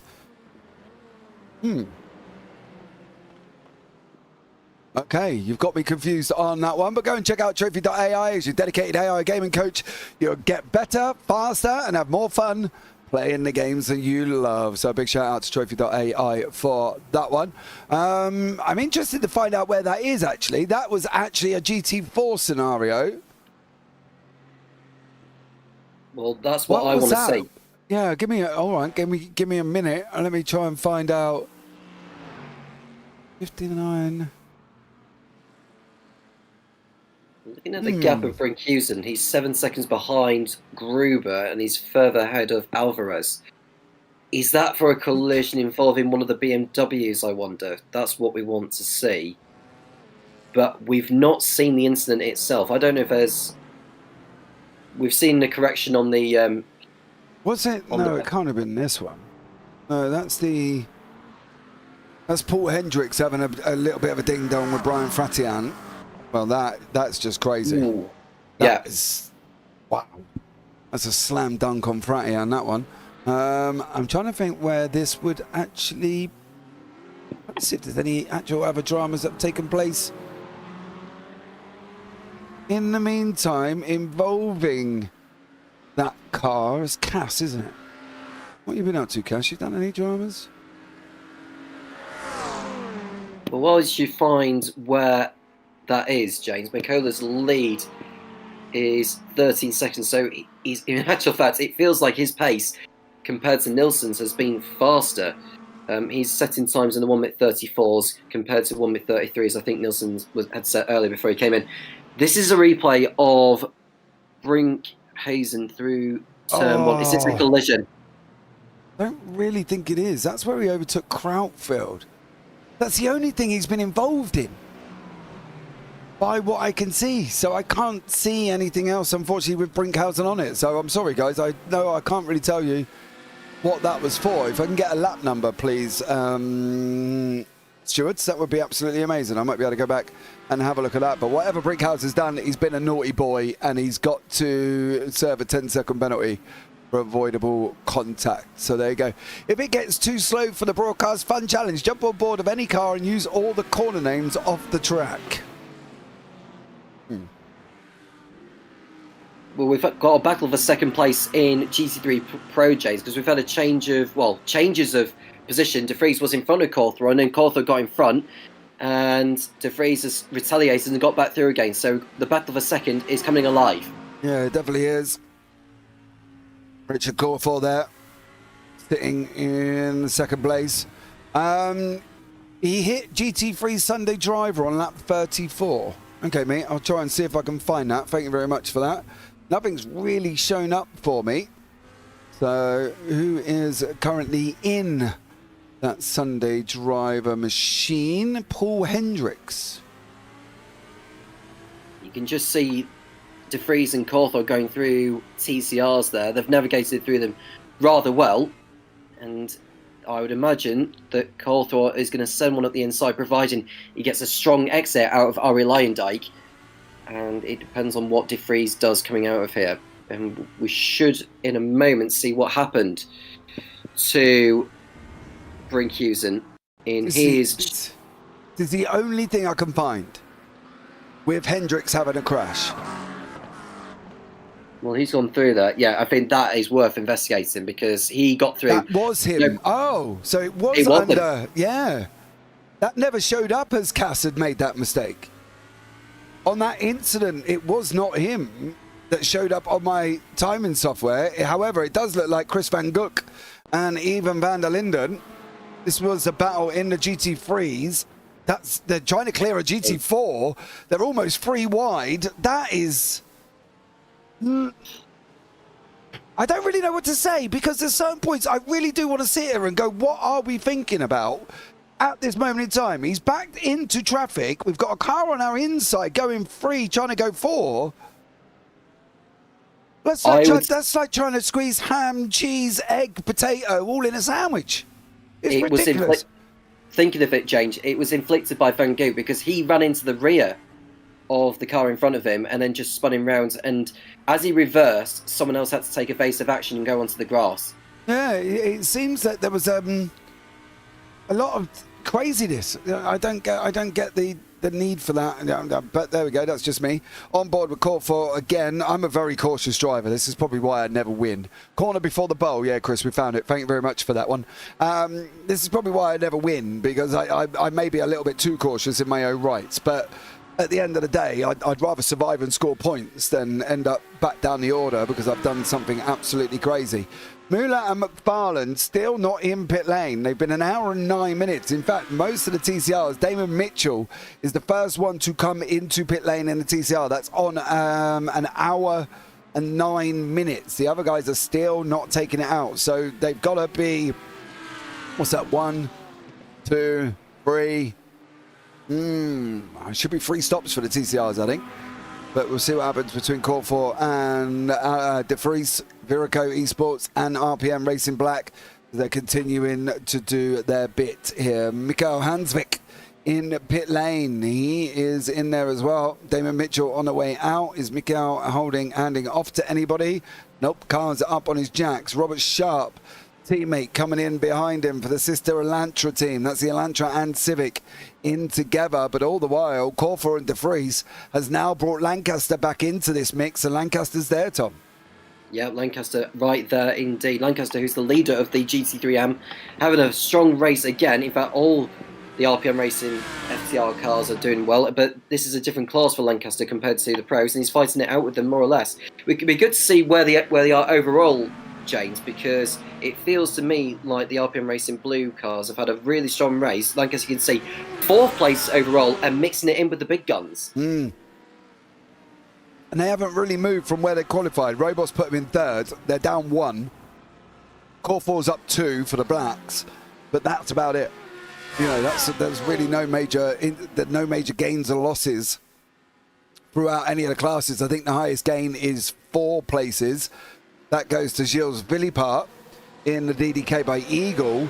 The biggest loss, of course, is Kevin Deckers from Digitrax White, who's down 21. We've got more drama with TCR's GT3s and also a GT4 in that. That, at the moment, is the TSRC of Tom Davidson. Big old dive from DDK there. That's 26. That should be Tom Weston, I believe. It is, and Davidson clears himself out the way. So does that GT4 because he needed to, because otherwise it was going to be dramatic. But Dan McFarlane in pit lane. So McFarlane in pit lane now for TCRs. We can go back to the classification, James, so we can know where everyone is. So we are now 1 hour and 11 minutes in, and I just want to see who replaced who, whether there's been changes. Well, Hansvik did not relinquish his seat to anyone when he came in. Logan McKenzie is in the pits now for the Sim Racing Grid Phoenix team, and Matthew Mueller has yet to come in for his salt. Tom Davidson is still out there, it's going to be a matter of time, isn't it, before they do end up switching drivers. Damon Mitchell is back in the pits again. But that could be why he's done this, though. Mitchell in that Phosphor team. 10-second penalty for DD Eagle Speed Academy Esports G for avoidable contact. Whoa. Well, Was that on his own? No, he got hit. He got a tap from someone, did Mitchell. Is that Brinkhusen again? No, it's a 55 of a... It's a 55, and he's an AM driver. It's De Vries. Oh, he's saying it's an AM driver. Yeah, it looked like an AM driver was tucked in behind him, man. Well, the from 55... from the band that was blue... Was that 155? That actually might be 155, which would put Kevin Tiernans.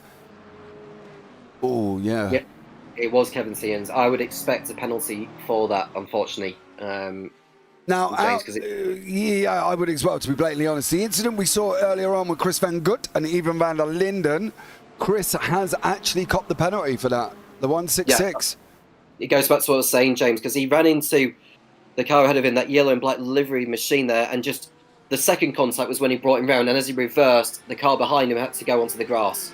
Yep. So I'm not surprised that penalty's been given to him one bit. Yeah, for this tight track, it's crazy clean races today. Great job, gentlemen. Thank you. And probably you're not talking about us up here in the booth, Julian. You're probably talking about the drivers, but I'm going to take credit anyway. And thank you very much for that one. Much appreciated. Poor old David Mitchell's been in the pits for a minute and a half now. He's not going to be best happy with that 155. Kevin Tiernans from Viraco. Chris Van Gut is in pit lane. I was going to say he is going into pit lane. De Vries and, however, Corfor coming down side by side. That is the TCR of McKinsey. Yeah. Whoa. Well, that was scary. Yeah, well, at least he read it in time. Otherwise, that could have been quite a debrief afterwards, and maybe a few expletive words between those two, which thankfully it's not going to happen, but that was very close to ending in tears. This is Van Goot, who I think has been in the wars again. Oh, dear me. Watch the curb hop. He's taking too much of the inside. Bop. Yeah, that was too risky. He should have waited a little bit there and then go for it. Oh man, Chris. Body boy. Too much. You're doing a great job as well. Thank you, Julian. I feel somewhat you had your arm bent over that one, mate. You might be a little bit forced into that, but there we go. We'll give you that. As this battle for second in the GT3 still taking shape here.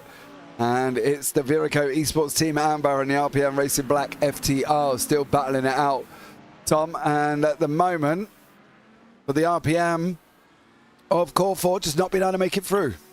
Yeah, not able to get through at the moment. But he's got another chance. I mean, he'll get plenty of chances to someone on the inside on De Vries in the near future, and the opportunity could well be here because he's right up behind now, coming through the banking.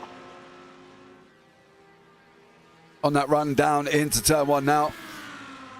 Corfor here takes the inside line. Does the Viraco driver? De Vries going to force Corfor wide.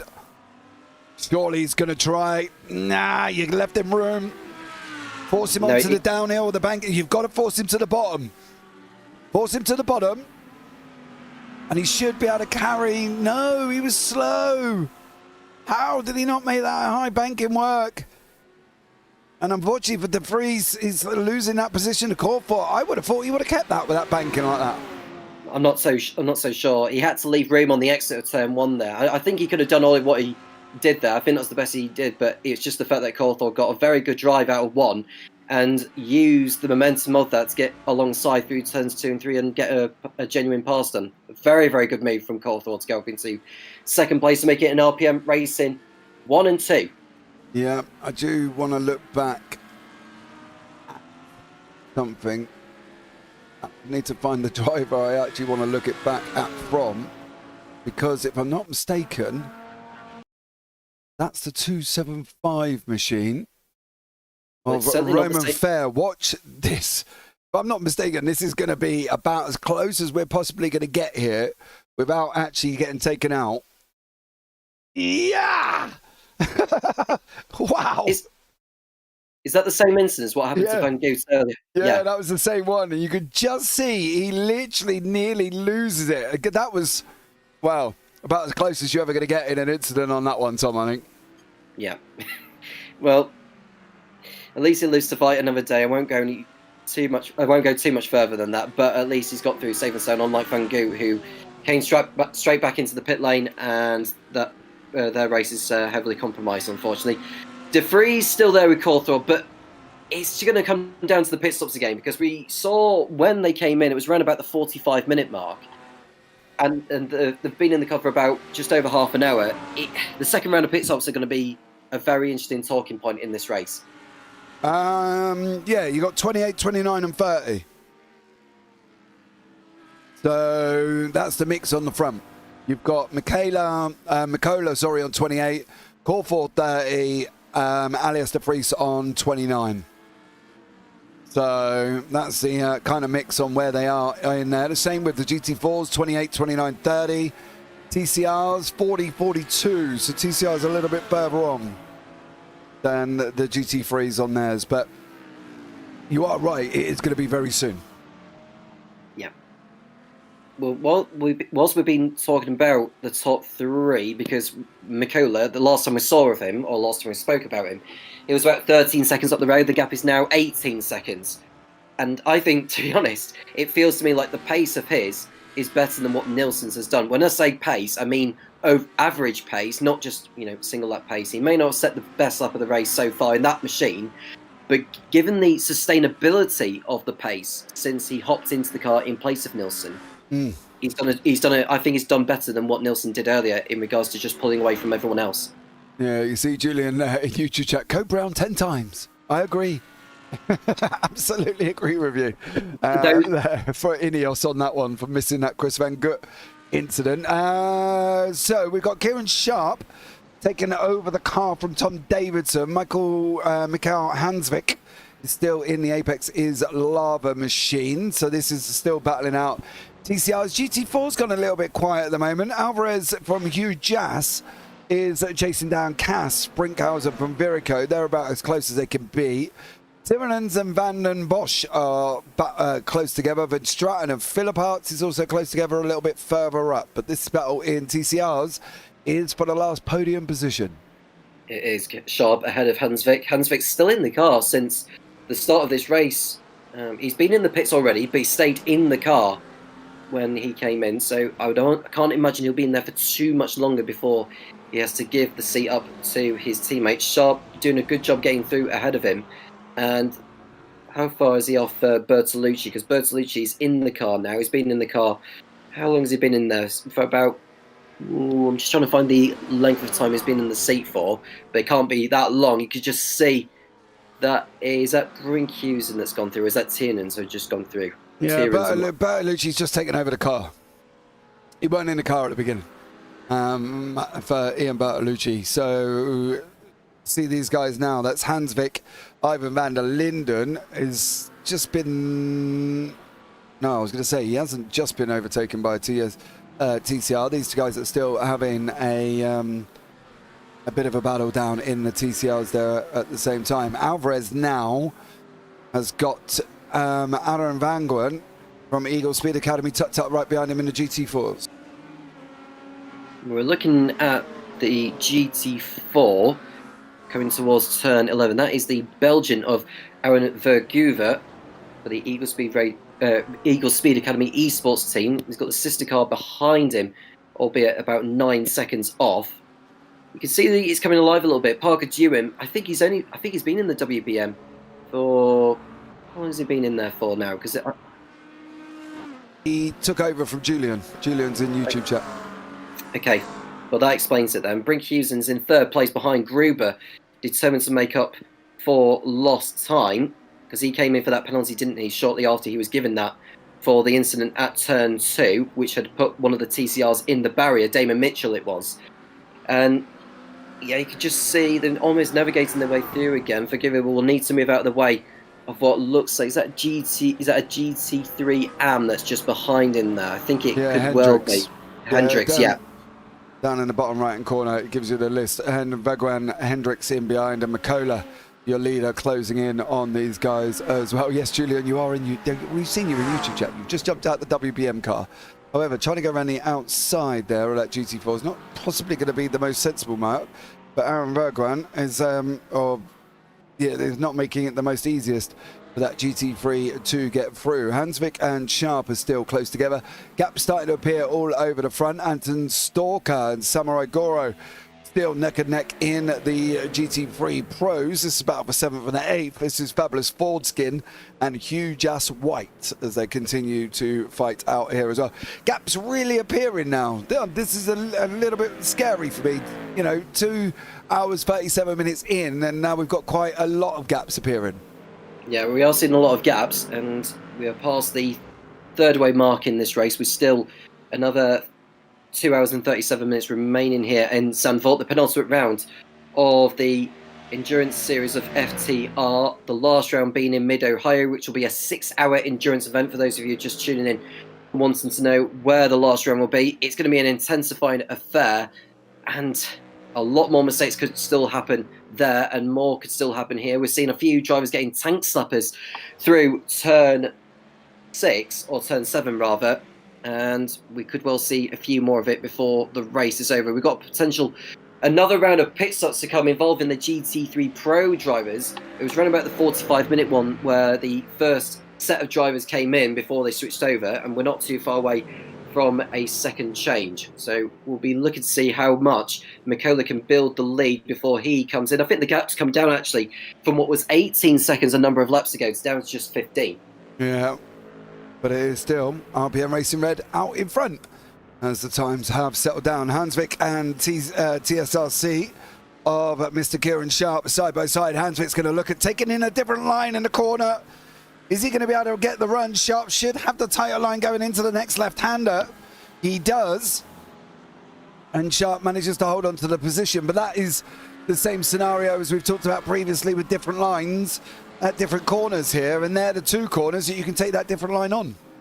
Well, this goes back to I think it was the Sim Racing Grid drivers earlier, where one got by the other. I think it was McFarlane being overtaken down at turn 9 it was, because he left the door wide open, didn't he? And the car alongside just got through into the class lead, didn't he? It was an easy overtake. Yes, sir, it was. Sorry, I was just had a mouthful of water at that point. Yeah, it was. This is the thing. But now they've got to try and work it out on where to go forward with this, because this fighting is allowing Bertolucci to clear off down the road a little bit. So now we've got these two going through turn 1, 3rd and 4th place drivers in the TCR class. Kieran Sharp in the 399 Honda against Mikael Hansvik in the 383 Honda, albeit for two different teams. Sharp racing for TSRC Esports. We've seen him race before within that league, and Hansvik for the Apex's Lava Tail squad. And behind them, Anthony Harrison, who's also in a Honda for the 4OGS Racing team. He's so far back, isn't he? He's like 18.5 seconds behind these two. As they go through turn 7, we're seeing drivers make mistakes through here, almost like gridlock as they're going through. But it's very much intensifying now. It's getting rather interesting, actually, when they're going through traffic like that. Yeah, unfortunately for Sharp and Hansvik, they're going to have to let some of these guys go through. There's Verguan in GT4s. There's LeBlanc in a GT4 behind them. And we've now got the black car of Richard Corfor coming into this. This is what Corfor is going to see. It's going to be a sea of different cars. There goes one class. There goes the TSRC of the TCRs. Now back on the brakes again. We've got two more to go here. For the GT4s, that's Eagle Speed Academy Esports and Hugh Jas. There goes one. Hugh Jas is going to pop it on the racing line. We're going to have to wait here. Wait. Now you've got to try and open him up. There you go, round the outside, and you should have the pace in that Audi to be able to rock it round the outside and clear them all there. So great job from Corfor managing that load of traffic. But at the moment, Sharp has opened up that gap now to Hansvik due to the fact they were moving over. Yeah, well, De Vries doesn't look like he had the best time navigating his way through the traffic, unlike Corfor, because they were very close together, were the two Audis, and now they've pretty much have spread out. So De Vries is having to just keep his car on the island, just make his way through the traffic as best as possible. But the good news for Kieran Sharp in the TCR class, he's still clear of Hansvik, who's just busy letting faster drivers through. And this is the area where you don't really want to be caught having to get by drivers or allowing drivers through. But the problem is, they're faster. And if you hold them up, you'll get some form of warning, somebody will report you, and you'll get a penalty, and then you move them out of the way. They're not saying jump out the way. It's down to the faster car to make that move, which is fair enough, and that we understand. But at the same time, you know, you're trying to not jeopardize your own race. And the way I see traffic, and I think this is where it gives me this difference of opinion to pretty much everyone in the iRacing world, I've got to be honest, is literally, from my point of view, I move out of the way. Because I'm not... If I'm fighting with a guy in front, I know that that guy in front has got to do the same thing I've got to do, right? He's got to get out the way. So, don't see the point in fighting it, personally. But, again, this probably reflects on why I don't win a lot, because I'm too cautious for my own good. But at the same time, if I was Hansvik, I'd run my line until I can get on the straight, and then my GT4 teammate of Evan Krautfield, I would allow him to run around the outside. I would say to him, well, go around the outside. There you go. That's exactly what he does. But the problem is him moving over now pulls the draft into the Ineos boys behind him of De Boer. So, you know, hey, swings in roundabouts. Yep. Can Hansvik make the most of a potential open door here? Because Sharp is having to let drivers go through. We've got a change of lead in the GT3 AM class, James, because Gene Rubos for RPM Racing Purple might have made a mistake unless he's come into the pits for a quick splash and dash. And it's now Gilles Philipperts for DTK by Eagle Speed Academy into the lead. Hopefully we'll get the reason why that is. I'm not sure, but this is... no, that was Robert Lancaster. That's on a pit cycle. So Lancaster went in because Lancaster had the car. That was a mistake from Anthony Horrison there. Lancaster had the car and then he's jumped into the pits. Not quite sure this driver swapping every stop is going to make this the most efficient way of doing this. Even Van der Linden, unfortunately, whoa, a bit random, but that did look like it was marble induced on the outside, and he brings him back across the track as well. So, yeah, for Lancaster, that is purely pit strategy for them. Weston's made his way up back into 9th, 10th overall after a little bit of dramas that he was having. Anton Stalker is still in front of Samurai Goro. He's literally given Samurai a massive fuel-saving expedition here, Tom, because he doesn't look like Samurai has actually tried to move a bit. No, it just feels like these two have been sticking to each other like glue since they got in the cars. And, you know, they'll be looking to battle all the way until the next round of stops. Mikola's lead, we said 15 seconds, it's still around about that margin between him and Corthor, who's been busy getting through traffic. De Vries is 5 seconds off Corthor now, and he's actually closer to Yanis Albert, who's in 4th place in that respective class. And you can see Anton Stalker into the pit lane. How quick of a stop is this going to be? Well, this is round about the mark where we expect changes to happen. Yeshel Eunice is back in the RPM Racing Blue, and Jacob Money takes over in the 69 Ford for Sapphire Simsport. Yep. So that's a change there. Eunice is RPM Racing Blue. Kirkford Stratton still in the Eagle Speed car. And this is where we should start seeing these second stops coming in now. We did say it's about 28 laps. 8 and 8, 56, 28, 29 or 30. Yep, give or take, we're right around that pit stop marker. So great job from everybody there as well. Hansvik is now still in 4th, battling away with Sharp. Still down in the TCRs. These guys still having a nice little ding-dong. Absolutely, and I can imagine this battle isn't going to die away anytime soon. And the good news for these two is that they're not having to deal with traffic for the time being. There is a bit of a gap actually between the next one and then the one after that. So these two have got a chance to actually fight it out for a few minutes before they're having to get out of the way of traffic that's coming through those in the higher classes. But it's a good job from Kieran Sharp to keep Hansvik back, because we know how quick Hansvik has been in this race, and he's doing his best to get back towards where Mackenzie and Bertolucci are. as they come down the pit straight. And further behind them, that's one of the huge. Is that one of the huge Jas cars that's gone in? I think that's Samurai Gora who's come into the pits. That's the white squad. So we'll see who takes over from that one. If there is going to be a change, Jack Wyborn is in the MRC Endurance Team car. He's taken over in that respective entry, and Tom Weston is in the pits for DDK by Eagle Speed Academy. We'll see if there's a change there. But at the moment, Hansvik and Sharp still where they are, but you can just see someone getting through on them through turns 4, 5, and 6. But like I say, this battle isn't going to go away anytime soon. Nope, leaders in pit lane. Justin Yako Mikola in pit lane. He come in there. Corfor is still got to do his second stop. He's going to run through. He will take the lead. What about De Vries? Pit lane as well. What about Francisco Belronavo? Pit lane for him. Jean Robos. He's just taken over the car, so he isn't going to be going in pit lane. So it will be Richard Corfor leading the field. Probably did a little bit of fuel saving and all in that scenario. But Charlie Lund Nielsen takes back over the RPM Racing Red. So he will have a good run there because he got open left. A big gap for Charlie Lund Nielsen once Corfor goes in, which we will expect would be the next lap around.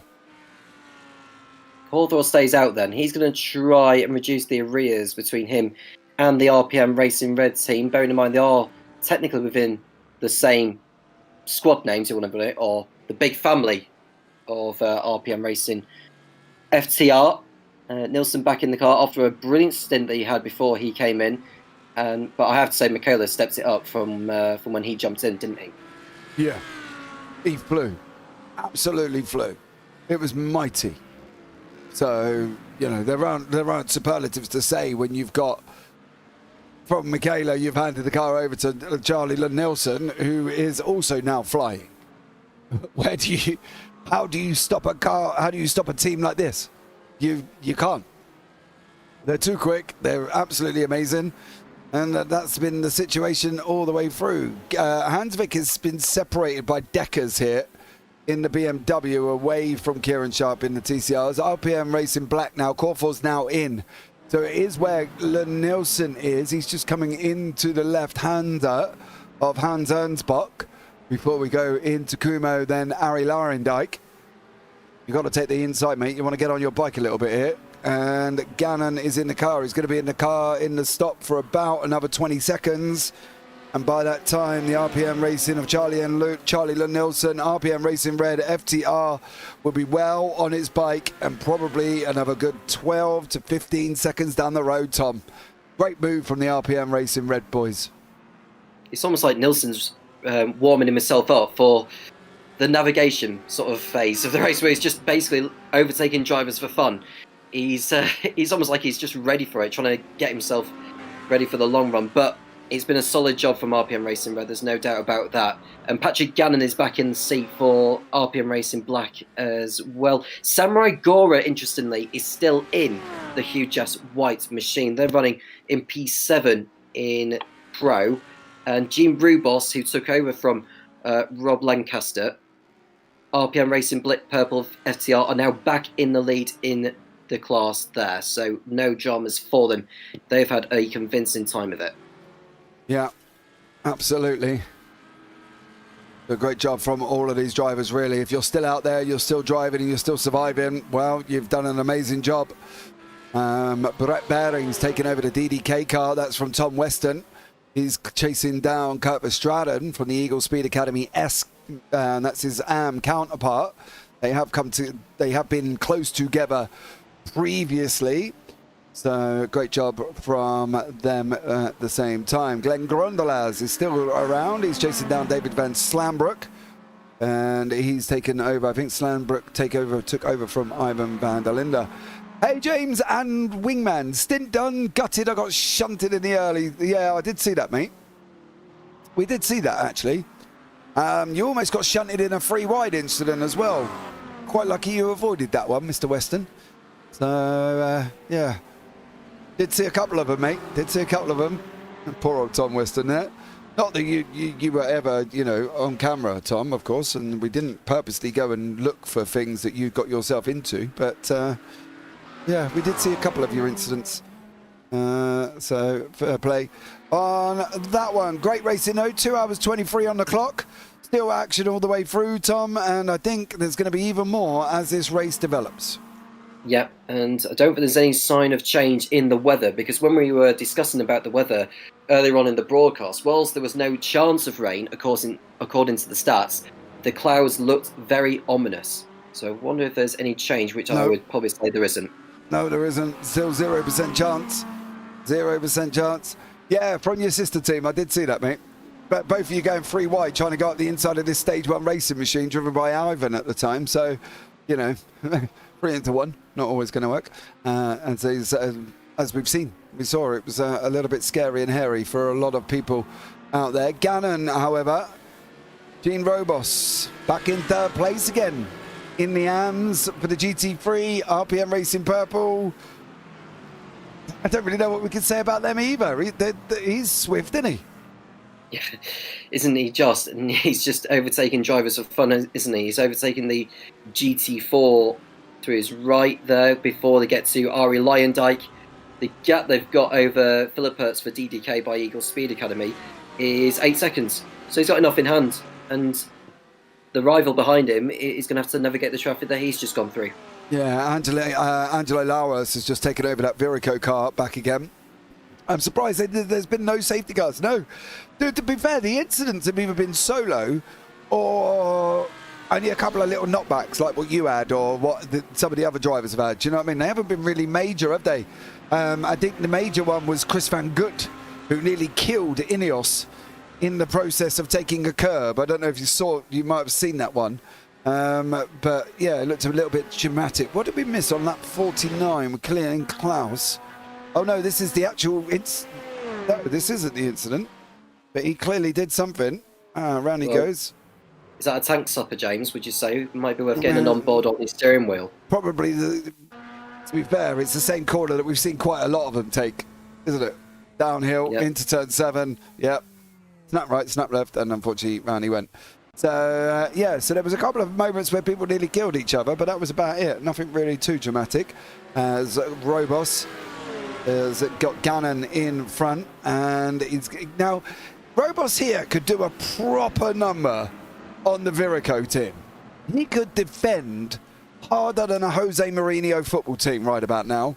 He could park the bus, and he could keep Virico right behind him to allow Black and Red to carry on their way, right?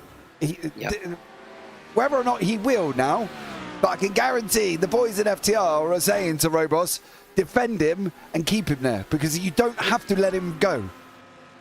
No, and the thing is, they are high up overall in their positions, aren't they? There's changes going on in GT4 as well, and that's because of pit stops, James. Crowdfold is in the pits, I think, unless he's taken over from some... Yeah, he's in the pits. Cars is in the pits. Mikalusi for Virico is in the pits, so we'll see who changes into who there. Jason Hightower takes over the Apex's Lava car. What about cars? He's a Mikaluski. So Crowfold finally out of the car, because he'd been in that car for a long time, didn't he? Yeah, 2 hours. He did qualifying and he did the 2 stints at the beginning, which is what I said. If there's only 2 drivers per team, you're going to do a couple of hours each. That's the only way you can get around that one, because otherwise you will be in trouble. You can see Robos now. The only trouble for Robos is Patrick Gannon is not really getting on his bike. He's taken over that car from Corfor again, and Robos now is kind of almost telling Gannon to get on it, because these two sitting here has brought out Angelina Lauras from the Virico team, tucked him right behind him now. So this is a three-way fight for second, third, and fourth overall. This is second and third in class, and Robos really didn't want to be having to get involved in this, but I still would be defending the life out of this position if I was Robos.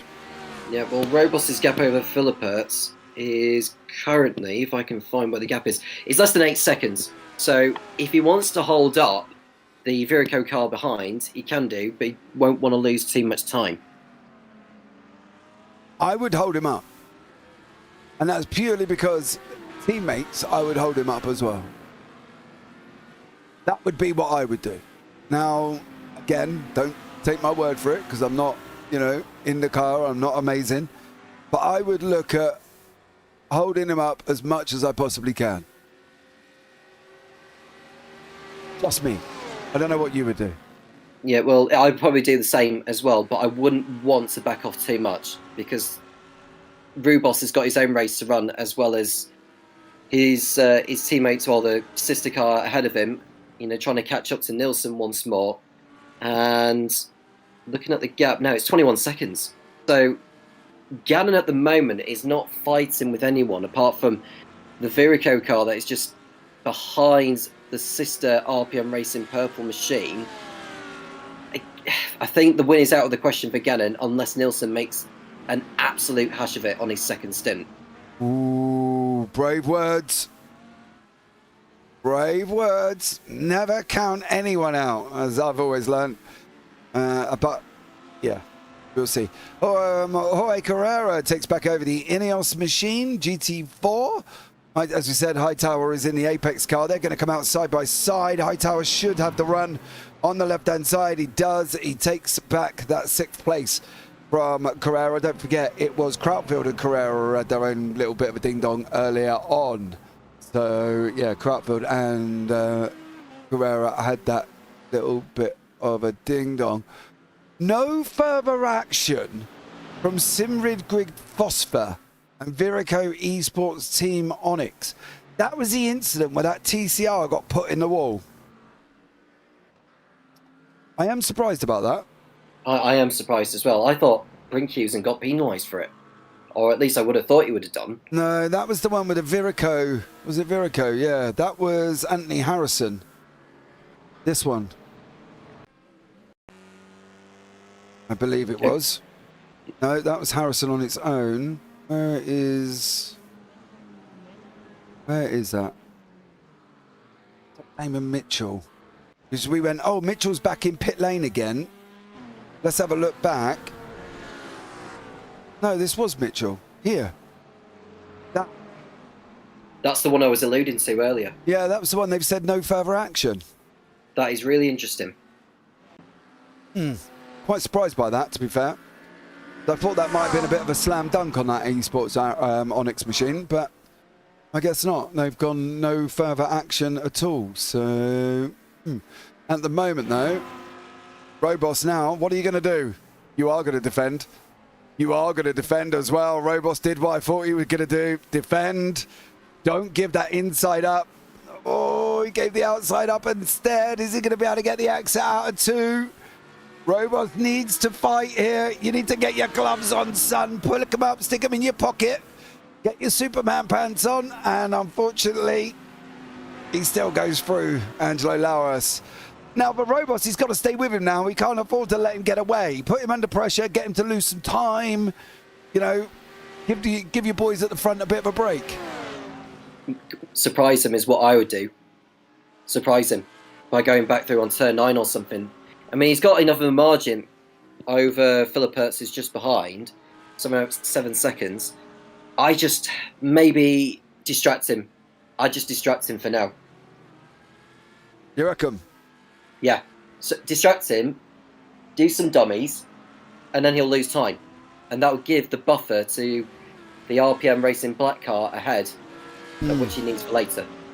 Vergwin's in the pit lane. Ricardo Michalowski. But Virico team is coming around the final corner. He should clear Bergwan. Oh, is he? No, they are going to be literally coming out side by side here. There's the car from the Virico on the right-hand side. That's Michalowski. Oh, he did make it through. Michalowski made it through. Bergwan did end up losing that position. Michalowski has made it through. Klink is right in alongside that Eagle Speed car in the GT4s. They have got that GT3 in behind them. That's Equipment Geek Racing, driven by Carl Mundo. The nice little bits of action. Swap a position there as well. Michalowski for the Virico. George Gruber taking over the Talk Freak Racing. I know George from a Tuesday V8 League, if anybody's interested, hit me up. As well, Julian Krassis is back in the car for WBM as well, Tom. So a couple of more driver swaps and a couple of more people that have retaken back over the car. Well, Carsey's remained in the seat when he pitted, so it feels like he's taken a long second stint, albeit with him still behind the wheel. And I don't know what his game is. I don't know what kind of strategy he's trying to play compared to the others. Who are you on about? Sorry, I missed the name. Julian Carsey's, because when he last came into the pits, he stayed in the car. No, he's just taking it over. Oh, he's just taking it over. I thought he was still in the car when he was... No, he just took it over from Parker Dime. Okay, that explains it then. So my apologies for that. Right. That's all right, mate. No worries at all. We got Mr. Ewan O'Leary joining us very, very shortly. With that, I will be taking just a short break, and then I will be back. So I will leave you in the capable hands of Tom and Ewan for 5 minutes before I pop off and get a drink, and then it'll be me and Ewan right to the end of this evening's race. Mikael Hansvik still chasing down Kira Sharp. Not got any closer. Not got any further away, so that's the important place. Gannon, however, has got reeled back in. Wasn't long enough from Robos to stop Lauros getting into Gannon. Gannon has not looked the quickest here either. Don't get me wrong. The guy's fast, but he has not looked as quick as the front two. The gap has gone, James. The gap that his teammate had built up earlier before they changed drivers was something like 4 to 5 seconds. And now Lufus has just gobbled that up. He's gobbled it all up, and now he's right onto the rear of that RPM Racing black machine. Yep. And unfortunately for that RPM Racing black machine, they've got a very fast Virico Esports, and you've got some back markers in front of you. So just to top it all off there, you've got a couple of back markers in and around yourself. So be aware. Does look very... He looks very, very cautious, does Gannon, at the moment. I'm quite surprised that is the case, but you can see the difference between the Virico car behind. He kind of just forces that machine there, that car, GT4, to kind of move out of his way, rather than him making a concerted effort to get past him. It's a very different form of driving style that these guys have got from Gannon and Lauros. Well, Gannon doesn't look confident. I don't think he's looked confident in that car since he hops back into it. And Luvers just looks the quicker of the two. But he's got a bit of... Yeah, we'll see how he gets on now, because there's not as much traffic, I don't think, for a few minutes for him to get through. So if he could just use the opportunity now to just get into a rhythm and start picking up the pace a little bit and taking the corners more aggressively than he already has been, then we might see the true potential of what Gannon can do. Yeah, David Anders looks like he's just had an issue down in the TCRs. Looks like he's been off the side of the circuit for Dave. He took over that car, and it's looked like he's just given himself a little bit of a problem for the Apex's Lava Racing Elantra. Oh, runs wide, gets it all wrong. Spits some dirt up onto the racetrack. Maybe Dave should use today's sponsors. One, Mr. Trophi.ai. That gives us a minute to have a quick word from our sponsors.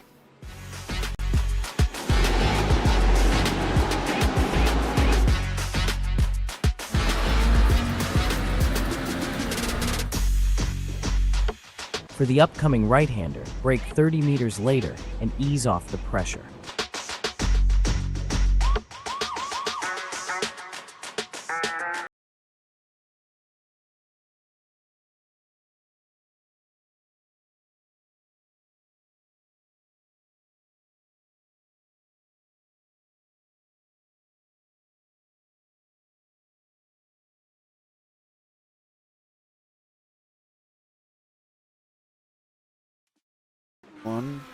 Right, we're back there, guys, as well. Check out Trophi.ai. With Trophi.ai as your dedicated AI gaming coach, you'll get faster and have more fun playing the games that you love. I'm going to bring Mr. O'Leary into the booth, but I'm going to nip out just for a quick break for 5 minutes there. Ewan, welcome in.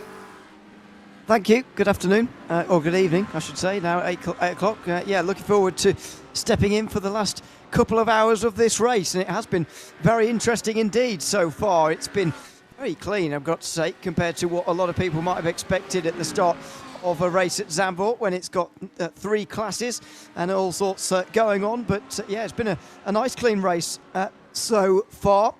Tom's still alongside me. It's been good so far. Just under 2 hours gone, and we're still here with this leading battle. It's for second place between RPM Racing Black and Virico Esports. These two still going at it, but it looks like Virico sat in behind for the moment. Not really had any chances to go through. Just while we've been following this in the last few moments. No, and it's been a raging battle, because when De Vries was in that Virico car earlier, he struggled to keep up with the counterpart, and now Luver's taken over, and it's a different battle once again. He was stuck behind the sister RPM Racing Purple FTR car of Gene Rubis, who's the leader of GT3 AM, and he was stuck behind for a little bit, but since he's disposed of him, he's managed to close right up on Gannon, who was not by any means of the imagination has felt confident in that seat, and we're about to see a potential overtake from Angelo Luvers up the inside into Tarzan corner on Patrick Gannon into turn 1, and is this going to be a change for second place overall and in the GT3 Pro class? Luvers is still a car's length alongside for the time being, but Gannon had the high ground on the exit, and so he retains the position for now. But look at Luvers, you can see the amount of confidence he has, unlike Gannon has got. And just before we spoke about this battle, one of the huge ass cars, I think from TC4, had lost its front bumper. I think it might have been Brooks Clayton or Jeremy Castro. It's one of the two who was circulating around without the front bumper on their machine. So it looked like they have hit trouble somewhere, and they'll have been back in the pits in the end anyway. But yeah, this battle is very much intensifying, and I imagine it's going to intensify more for when their teammates are going to be back in the seats a little bit later on. We'll get to that in the next 2 hours. Yeah, I think you're right. One of the huge ass Audis was running round. No, it wasn't Audi. They're not both Audis, so it has to be the yellow one, I suppose, of Brooks Clayton. Looked like an Audi to me. We'll get news on that. It looked like it was going at a still decent speed, and his last lap time wasn't that bad, considering he had no front end. So it looks like one of those things that he'll just have to deal with until the next pit stop, where he will get a new one fitted. Out of the final corner, Luvers is getting quite close lap after lap here. We saw it in towards turn 1 lap ago. He's not quite as close this time round, but you can see he is just lurking in the background, looking for this move. Not able to do it there again, but he does look like the quicker driver, I've got to say, Luvers versus Gannon. We've been saying that for a while now, but it's just a case of when this pass is actually going to happen. It's so difficult around this circuit to make it work, even if you do have the speed advantage.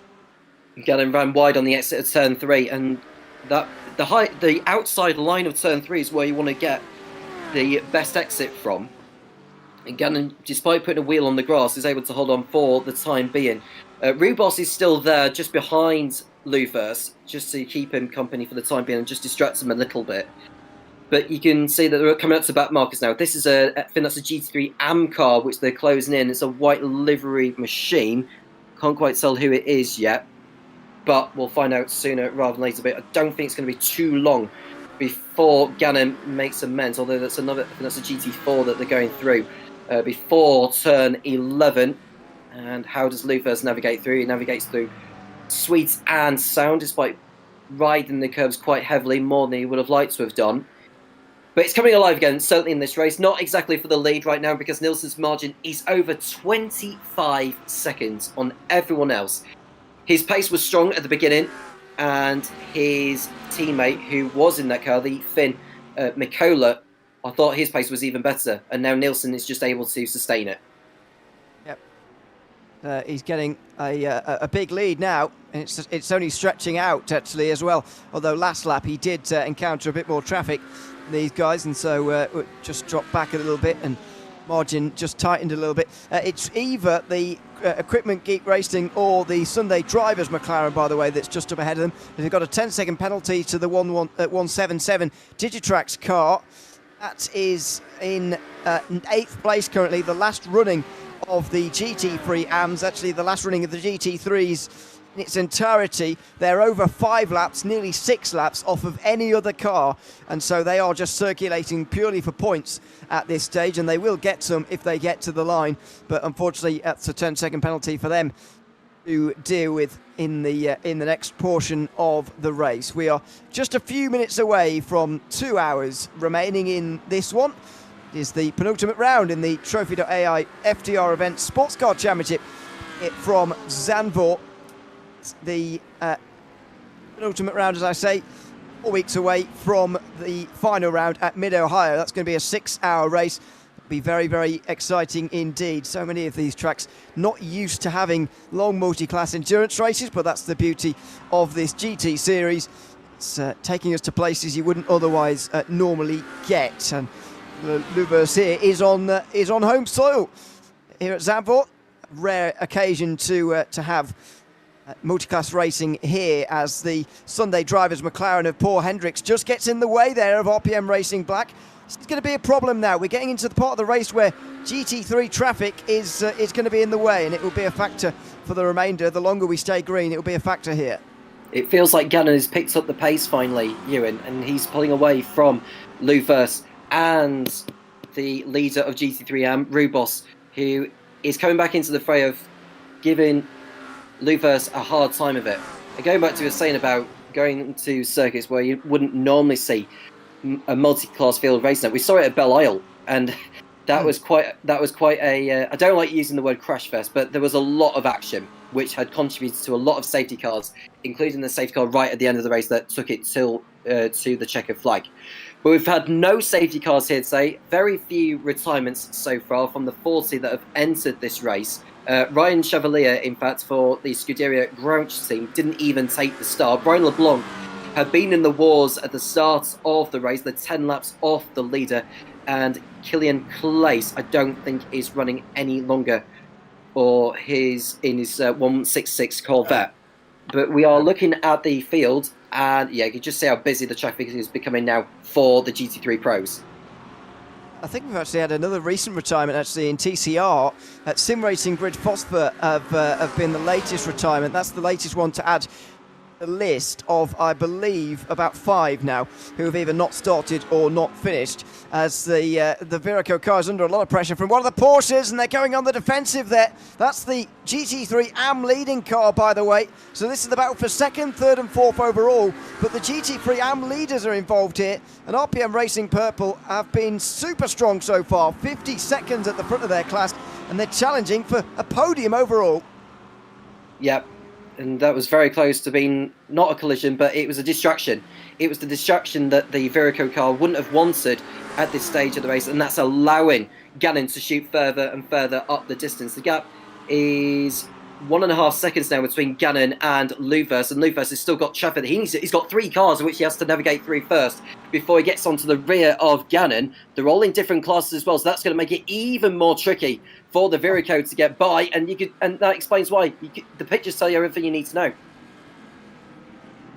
Absolutely.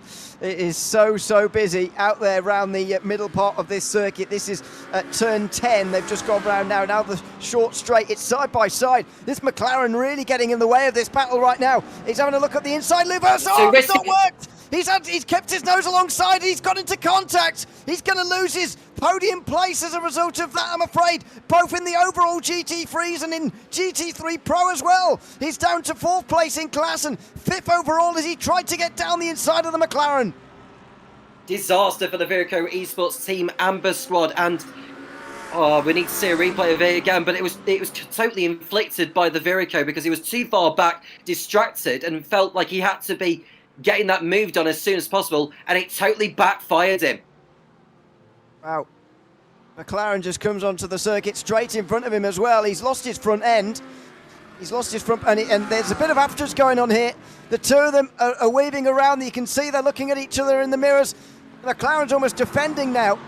This may well just start to step over the line into not a very great AM car. Well, not AM car, I shouldn't say that. I should say a lapped car, more accurately. It's Paul Hendricks in the Sunday drivers McLaren who's just in front. You don't want to see one of them defending one of the race leaders, that's for sure. I've got no problem with them racing their race, and of course no one would begrudge them that, but as soon as you start defending away, it does become a problem. Tom, just before we leave you, any final thoughts about the last 2 hours of this race before we let you go? Well, it certainly has intensified now. I think it's intensified more than what it was earlier on. And the Verico team will be absolutely furious with the Sunday drivers team there, not allowing the Verico through. But it was totally inflicted, as I rightly said, because the Verico car was just too far back. Luvers just came too close. Hear me. Sorry, carry on. Sorry. It's ding ding, isn't it? I'll leave you two to take over from this, because I'd imagine it's going to be a more fiery affair than what we've already seen. Thank you very much. Tom Cairns there with you for the first 2 hours of this race. The 4 hours of Zandvoort, part of the FTR GT series in the 2024-25. James Parfitt joining me away again. This is getting quite lively now, James. It is a lapped car in the way of the Verico Esports team, Amber Audi. And the longer this goes on, I think the more right they've got to feel a bit aggrieved about this. Although, kicking your nose down the inside at turn 11 in the way that they have done the last couple of times probably hasn't been the smartest thing. But they're going to be pretty annoyed about this now. They've lost a good 4 or 5 seconds. You all laugh at me for blue flags. Prime example. Prime example. You can see here, this was... he needs to be out of the way. No offence, Paul. I think you should have cleared a long time ago. You're 5.5 seconds away from Carl Mundell in the Equipment Geek racing car. I do believe you should have probably been out of the way by now. That's going to be interesting to see how the stewards see this one, shall we say?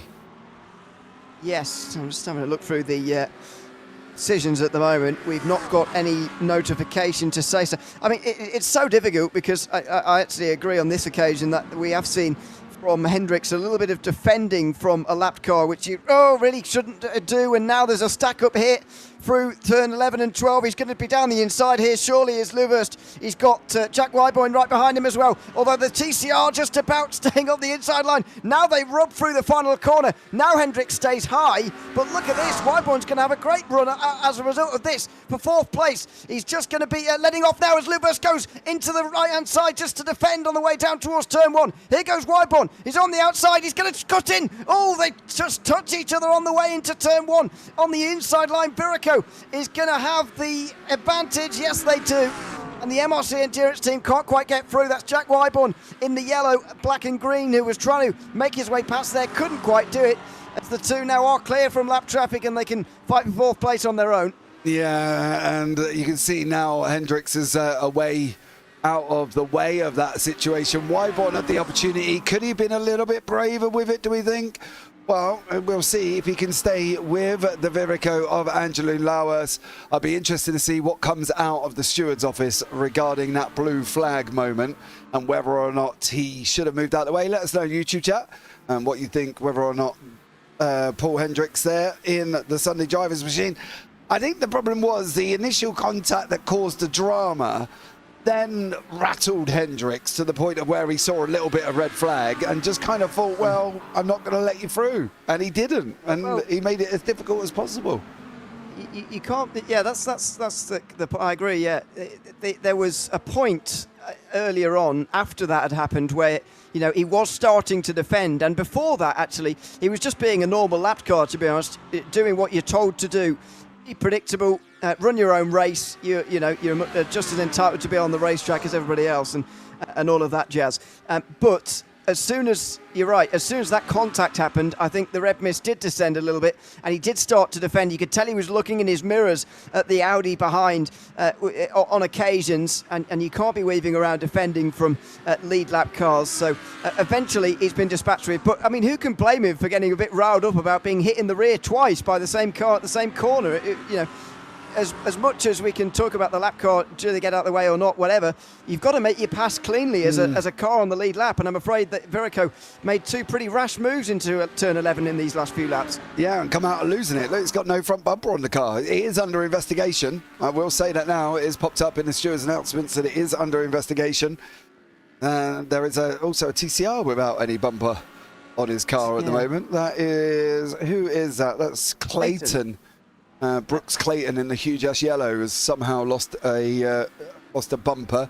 Jason Hightower's been off the racetrack at the same time. We know Jason from another league. Well, funny enough, he's in the Apex's Lava Tail racing AMG machine, and he unfortunately has been off the race circuit. So this decision now is going to be pivotal, because whatever they do out of this steward's room is going to lay precedent for the last round and the rest of this round, because they've got to be consistent with their decision.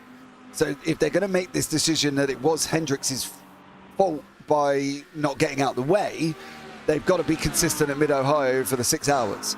And that's got to be the same case. If they banned it that it was Angelo's fault from the Virico's car, which clearly it looked like it was, it's almost a two-part incident. You've got that part, and then you've got the afters that took place after that.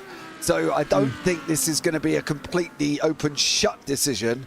And I think possibly the right thing would be Virico get a penalty for the incident, and then Sunday drivers get a penalty for not moving out of the way. That would probably be fair on both situations. I was going to say either both get a penalty or neither, because I agree. I don't think it would be fair to give one or the other, but we'll see what race control decide to do. There are your track conditions, by the way, just coming up to 1:45 in the afternoon. It's a pretty cold late January day in Sim, as you'd expect. It's pretty good conditions, to be honest. We've had good conditions all season, to be honest, apart from when it rained at Sonoma.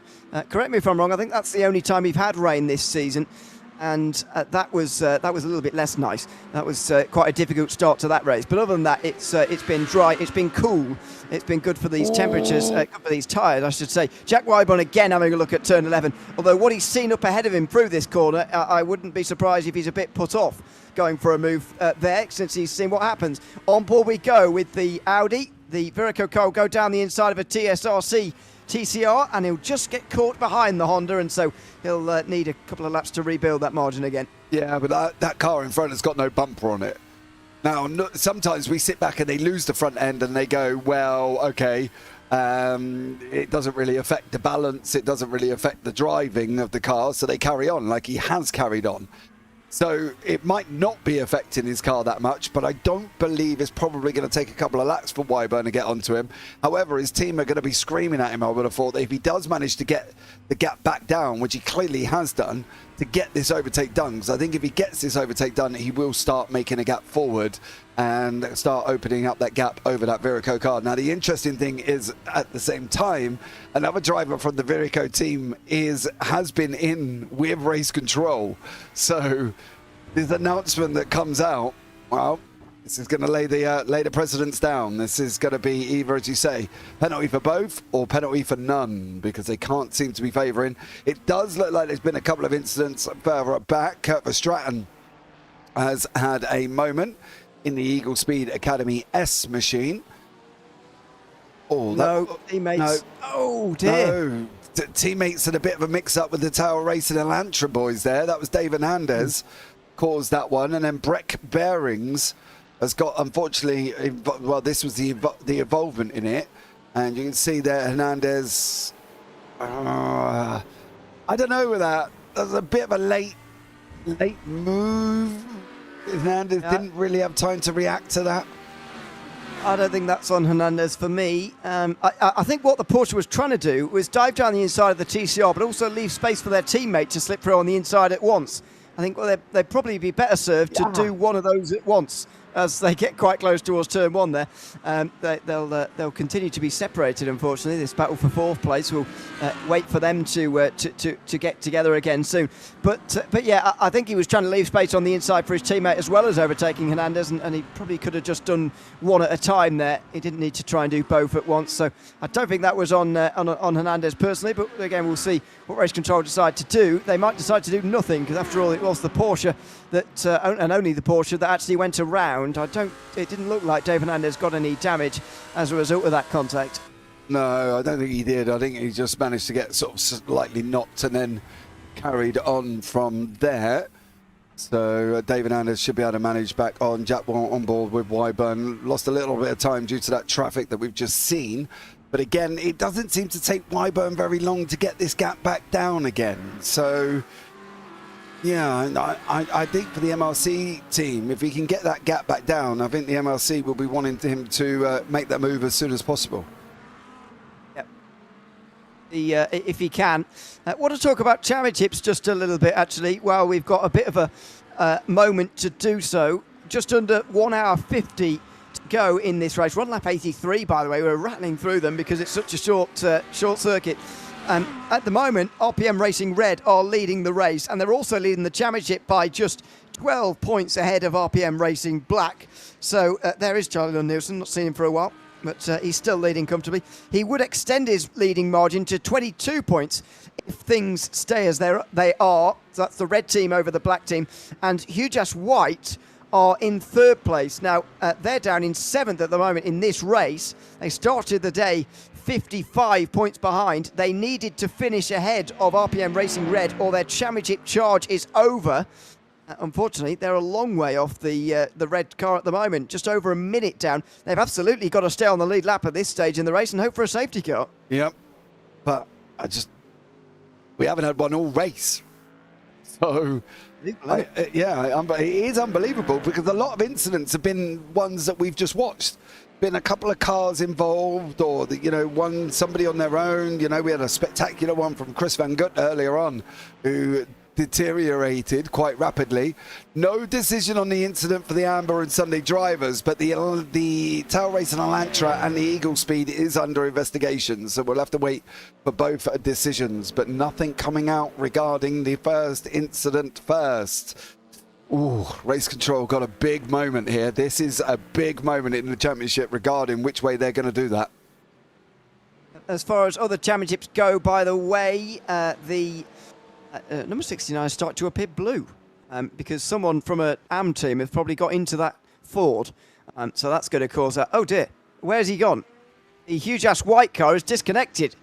Oh dear, oh dear. The 39, as soon as we were talking about them, it was going quite badly for them, but it's just gone from bad to very bad now. Giovanni Romano has gotten into that car, and he's going to rescue them, thankfully, but they're going to lose a lap probably. Well, they're already a lap down. They're probably going to go 2 down as a result of this disconnection. That is rubbing salt in the wound for them. They are now definitely off the lead lap. Yeah, they definitely are. I'm just trying to have a look at why that Ford Skin Star has turned into AM. I think it's because Alex Mars King has been driving an AM previously this season, and maybe that's why. No, he's in the Pro. He was in the car earlier as the Pro. Oh, there we go. I haven't touched anything. Well, at least it works now. That's fine. Yeah, we'll take that. Speaking of GT3 AMs, by the way, I'll go through all the championship scenarios. You've heard about the one in GT3 overall. RPM Racing Purple are leading the championship and also this race. They are 4 points ahead of ART Sim Racing the second, but that 155 has changed its name, I believe, to the Verico Esports team. How do you say that? ONYX. Onyx. Onyx. There you go. Thank you. Okay. 4 points between those, and at the moment the 155 is down in fourth. But the bigger news, I suppose, is that the 166 Eagle Speed Academy car is currently out of this race. Now, they may well still pick up 2 points because they've started, but I'm not sure about that. Even if they do, I think they will be out of the championship if RPM Racing Purple win this race. So at the moment it's not looking good, and a really costly retirement for them at this end of the season, just about an hour ago now. Yeah, Lancaster's just taken over that purple car away from Robos. They have swapped every pit, mind you. Robos led, then Lancaster, then Robos again. Now Lancaster again is getting back into that machine. They're already on their way out of the pits. Basically, they had time to come in and get out over Gilles Billapart in the second by DDK by Eagle. So then no change for them. However, we're going to let this play out here because that's Bearings in behind in the Porsche from the sister team of the Eagle by DDK. But Lauras has again not got away from Wyburn, and Wyburn has closed the gap back up just below half a second.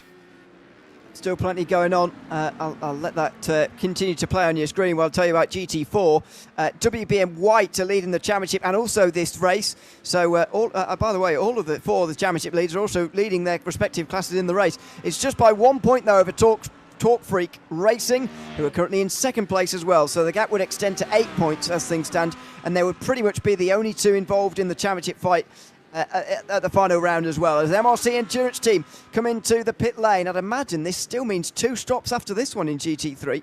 45 minutes. They've been going 28 laps regularly. 28, 29 and 30 has been the lap count in the GT3s and also in the GT4s. TCRs went about 48 to 49 laps, hence they've only made 1 stop for them. Well, they're gone 40 in class, so 40, 42 for them. But GT4s and GT3s round about 28, 29 and 30 laps. Big moment coming out of stewards at the moment.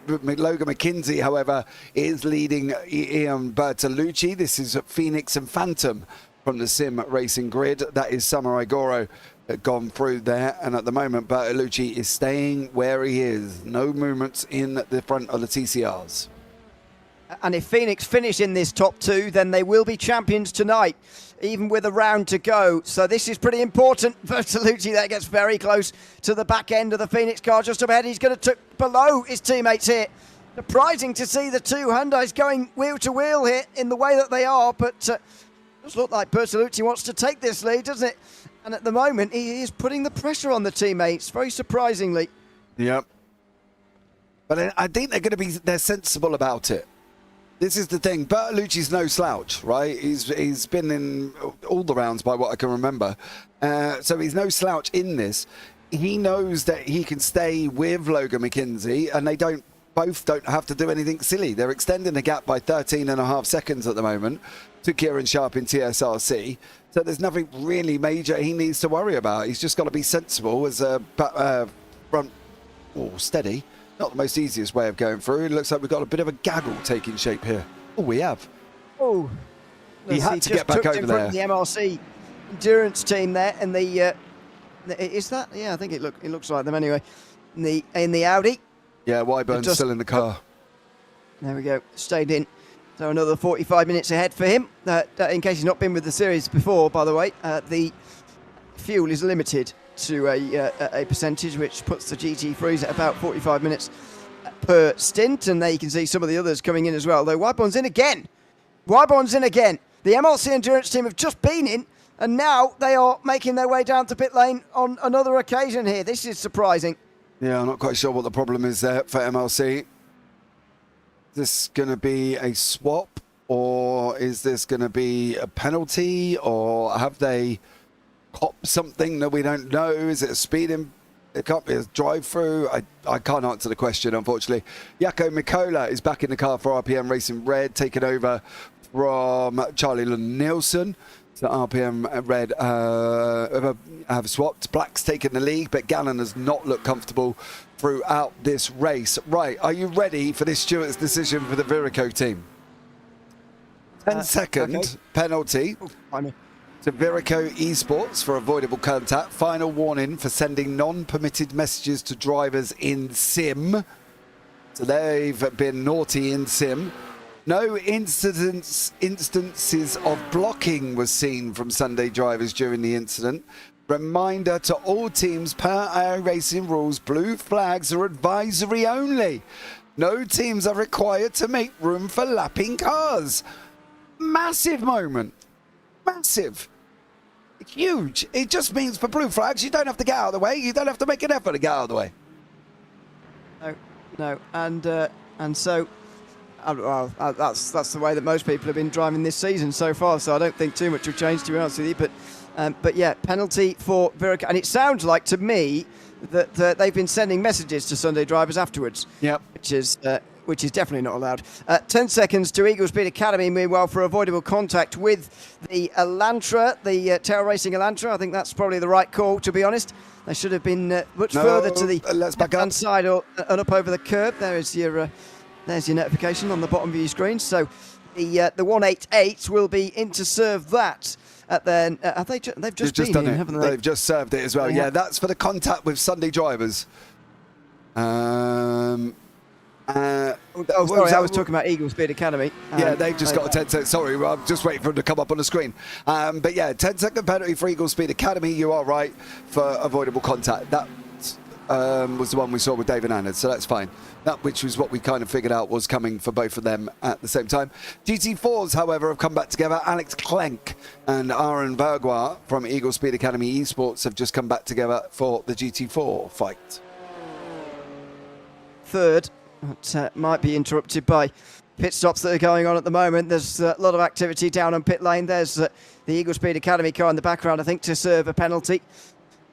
It is indeed, yes, Kurt Verstraeten is in to serve his penalty after that, so we'll leave him to do that. Ooh. Then up pit lane comes second place Richard Koffro, and Jakob Mikkola gets back into the lead again, so the RPM Racing team still leading 1-2 pretty comfortably. Yeah, 25 seconds up the road. It's like I told you the last race, says Brian Fratt. Brian, remind us, what did you tell us? Not being rude. We've done a lot since then. Probably telling you off about blue flags or something. Probably. I always cop it in the ear roll for blue flags. Anyway, Bertolucci still behind the Phoenix of Logan McKenzie down in TCRs. This is a GT4 battle. Well, that TCR battle was ended because McKenzie's just come into pit lane, which is a little bit surprising. That's very, very, no, 2 minutes, 2 hours 10. Might be on target. That's about right. Yeah, about right for them. So the battle now takes place in the GT4s at the moment. And there was a challenge set earlier on that if it dies down completely and is really quiet, one of us needs to perform an on-board lap reading out all the corner names. I mean, in the with the Dutch corner names, not the English ones. No, corner names. Yeah. So, yeah. Well, let's hope it doesn't go quiet. The battle for third will continue between Eagle Speed Academy and Hugh Jass Gold. Surely this is a chance towards turn one of those double toe here from one of the TCR Hondas. Is he going to have a look down the inside? Doesn't really look like it, to be honest. Hasn't really looked like there was the ambition there to go through here for Alex Klenk, and he's staying behind Aaron Vergoer, who is in third place at the moment. These guys are just about 7 laps away from their next pit stop. So I think seemingly pleased with that amount of time and only about 10 minutes to go until the pit stops. He's seemingly quite happy to just sit behind. Yeah, I think so as well. And yeah, Brian said, it was about blue flags, but he also said fair for the fact that me and you have slept and done quite a lot since the last broadcast. So there we go.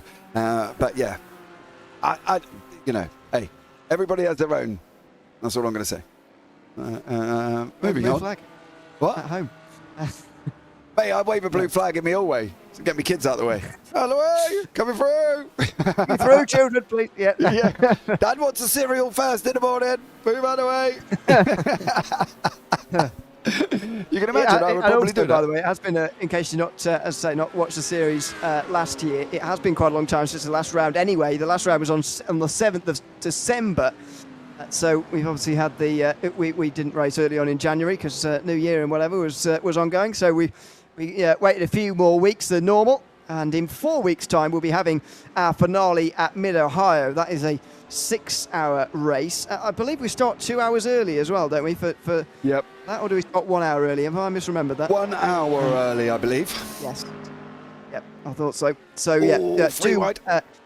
Make yourself aware of that as we've got a 3-wide moment here. All 3 classes on show at once, and the Hugh Jass Audi still looks very beat up, I've got to say. A couple of GTs down the inside looking for it. And look at this for Hugh Jass, by the way. All of their cars represented, or some of their cars represented in all of the 3 classes there, with the Ford Mustang, the BMW M4 and the rather beat up Audi TCR as well. Yeah, great moment for Hugh Jass there. Nice little photo opportunity. If anybody from the Hugh Jass team's watching, get a little photo of your boys all in one picture. There they are. Looks so good. I like that. It gives them a little memory if they get that done as well. The Digitax White team, I want to give them a shout out. They are still going, and I think this is plausible because they are 6 laps down off the leader. So fair play to the Digitax White team. Most people would have quit out and said, nah, I'm done, can't be bothered with that, as we've lost quite a few drivers at the bottom. But the Digitax White have carried on, and they've done a great job in the meantime, just plodding along, doing their thing, trying to make sure they don't get any more laps down than they are. They're mixing it in with the GT4s at the moment on lap count, so whatever they take go forward, they will be moving themselves up, possibly into 8th place, 18th overall which will be the end of the GT3 AM situation. So fair play to them. I think they deserve a shout out because, as I say, most other teams would have quit that far back. At the moment, the teams that are out, though, are the likes of Van Slambrook, Stage 1 Racing, they're out. Killian Kleis is out, and from Eagle Speed Academy Esports G, Damon Mitchell from Sim Racing Grid Phosphor, and Akram Zanoni from Goya Autosport. Now, Akram was the only solo driver in the grid and is now, unfortunately, out. So fair play for him for having a go, but it's a lot to take on a 4 hour on your own. Yes, it is. How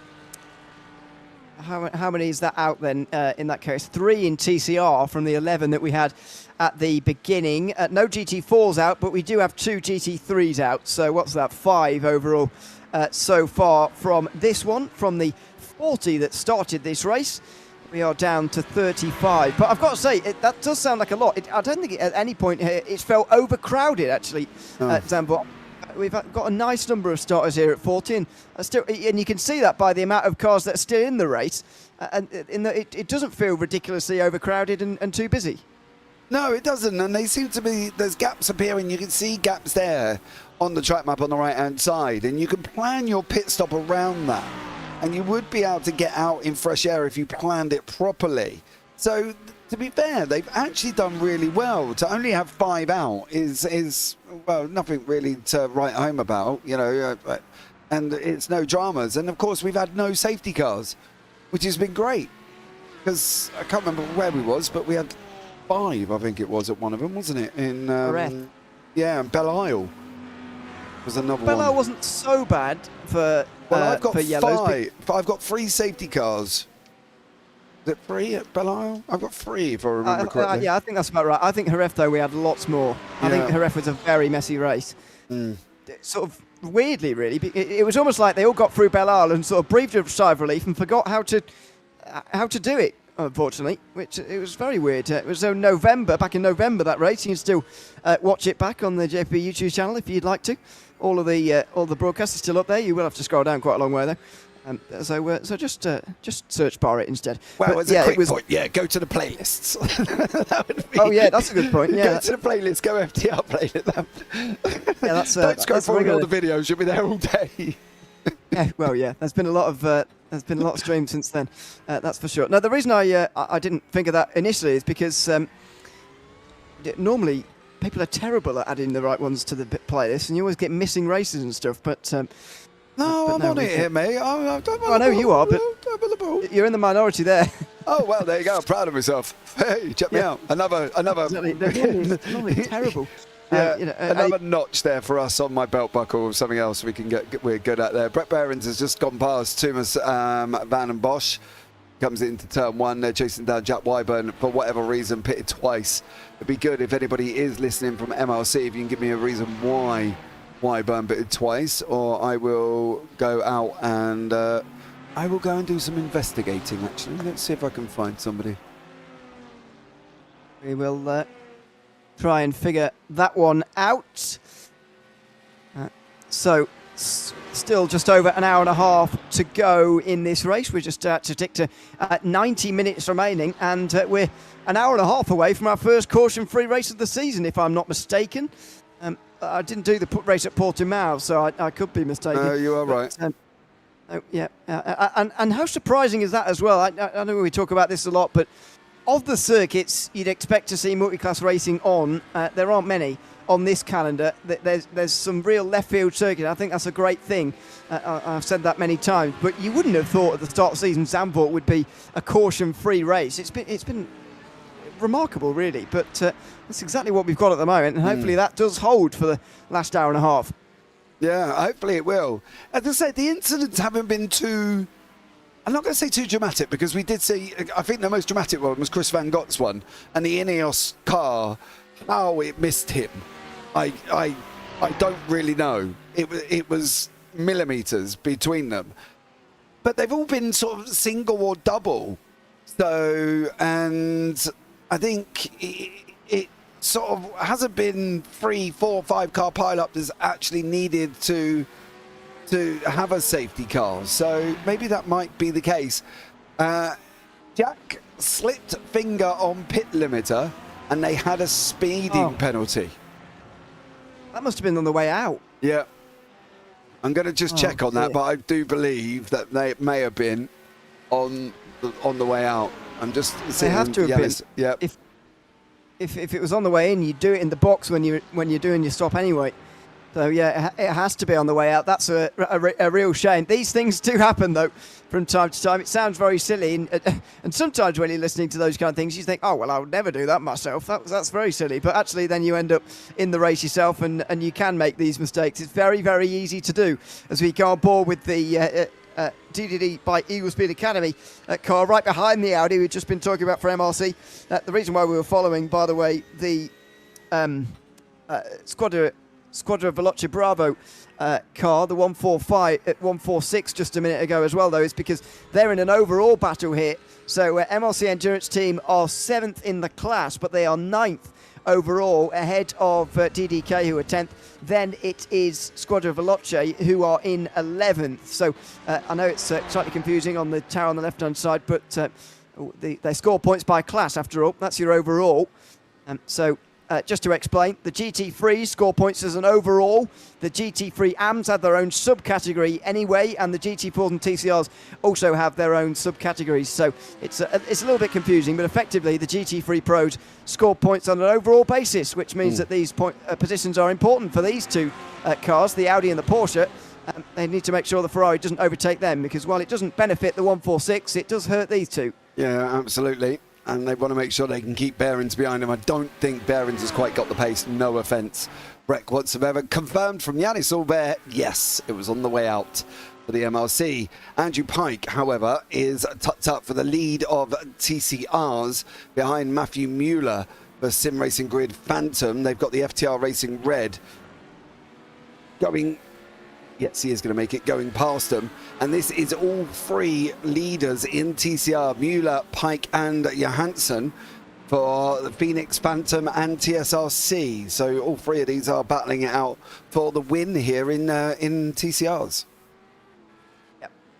This is because of a short pit stop, by the way, for TSRC Esports. 31 seconds in the box, as opposed to 44 for Sim Racing Grid Phantom and 49 for Phoenix, who I'm surprised are even still attached to this group because their pit stop was so long.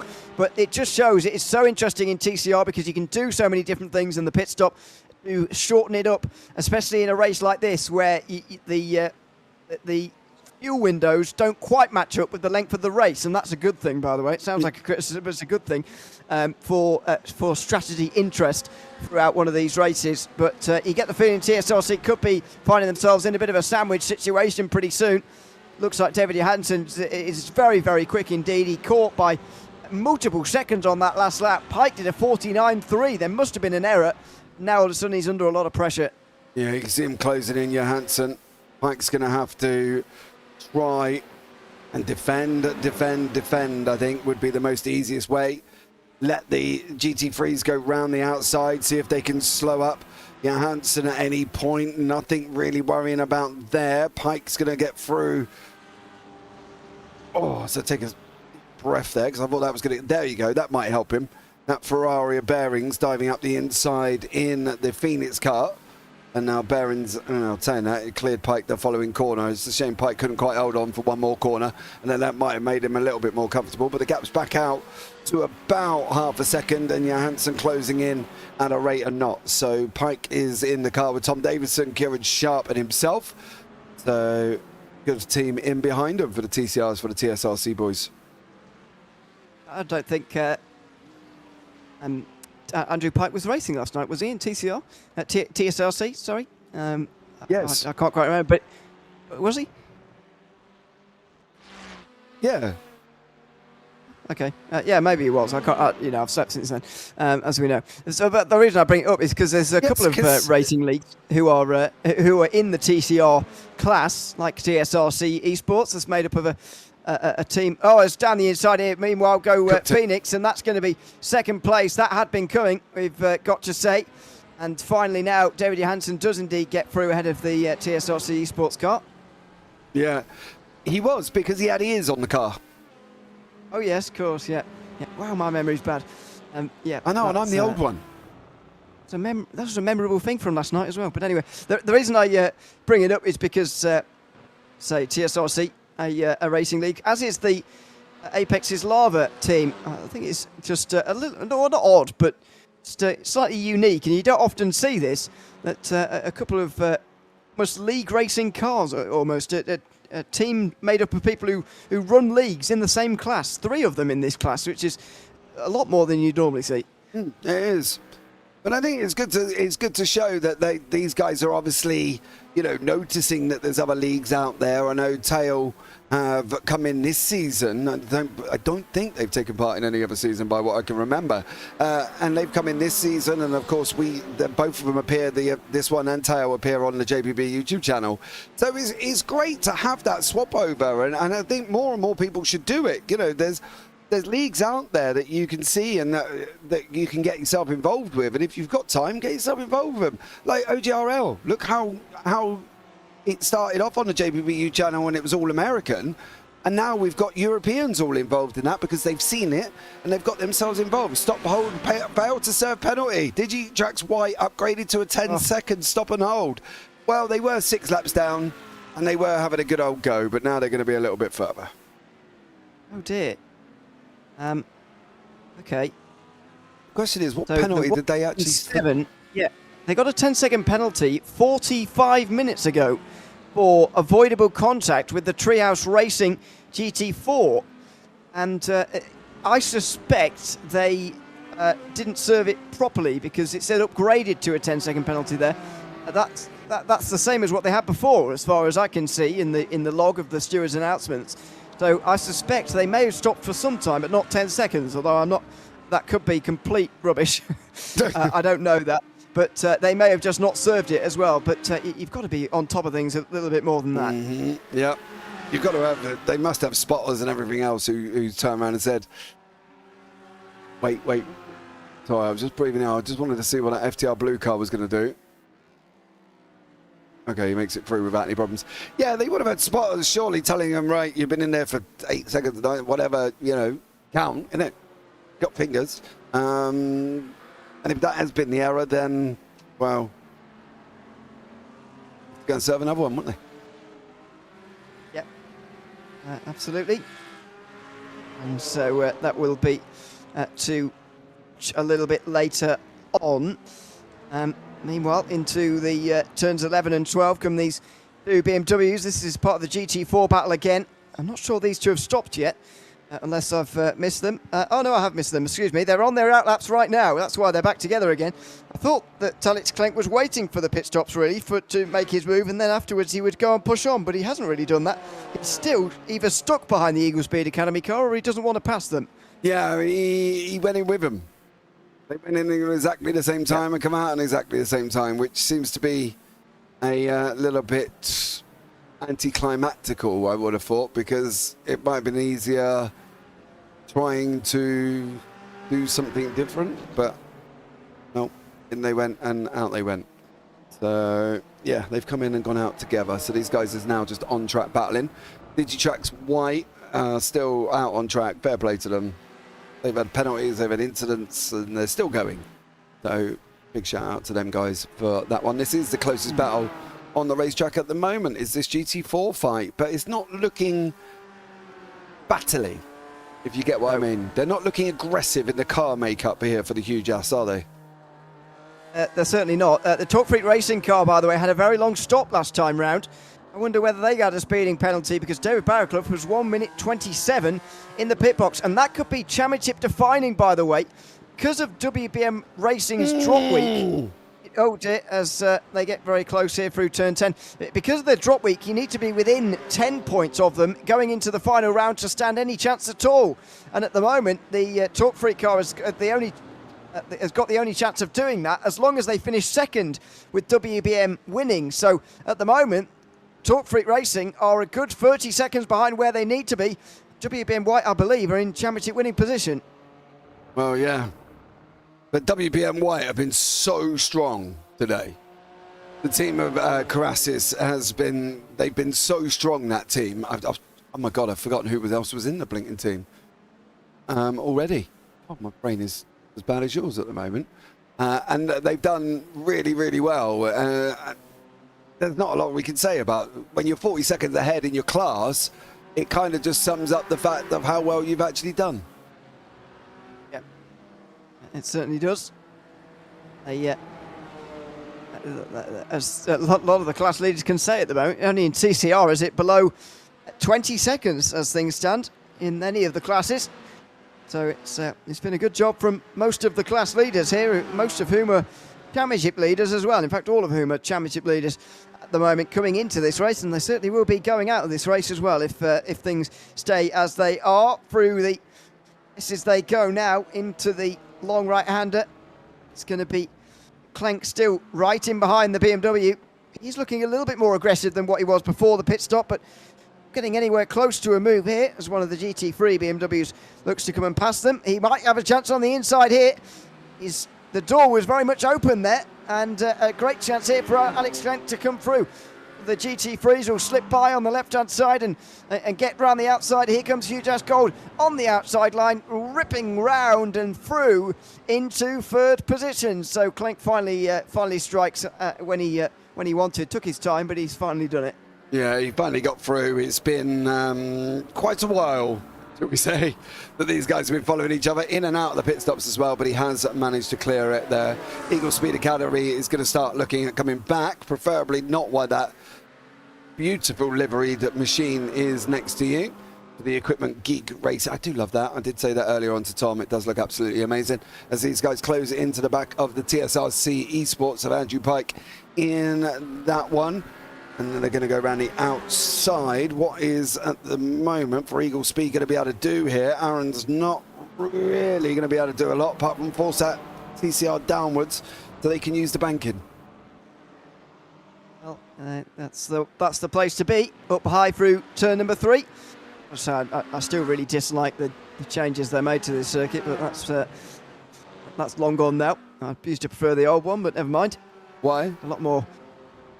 Because I don't like the fact that it's been changed for F1, first of all, but in terms of what's actually happened to the circuit, I think every other category's racing apart from F1 has got worse since the banking was added through turn 3 and through the final corner as well. Yeah. Fair play. I think so. This is the thing when you get into things like that. You know, money talks. That's the problem. And often the monetarily valuable thing to do is often not the best thing for everyone. No, I agree with you. So that is disappointing. Yeah, I've not got any statistical analysis, by the way, to give you about whether it's actually got worse. It just feels like it has. Maybe that's just an emotion thing rather than a real life thing. Maybe it's always been like this around this circuit, but yeah, I think it's quite as good. The final corner, to give you an example, we've just gone through there, used to be quite a challenging, nearly flat-out corner in a GT3 or GT4, but now it's absolutely flat-out, no problems. Yeah, it's hard. They think, oh, steady, where are you going? Don't be doing that, son. That's Clank in the Hughes gold car there doing that. Not quite sure how that all came about. But it's really hard because people make financial decisions based financially. And that's the way they look at it, isn't it? And, oh, well, if you do this, we'll sign a 6-year deal with you, guaranteeing you so much money. And they go, oh, okay, money. And that's why you end up with the variation of what you like at a racetrack, shall we say.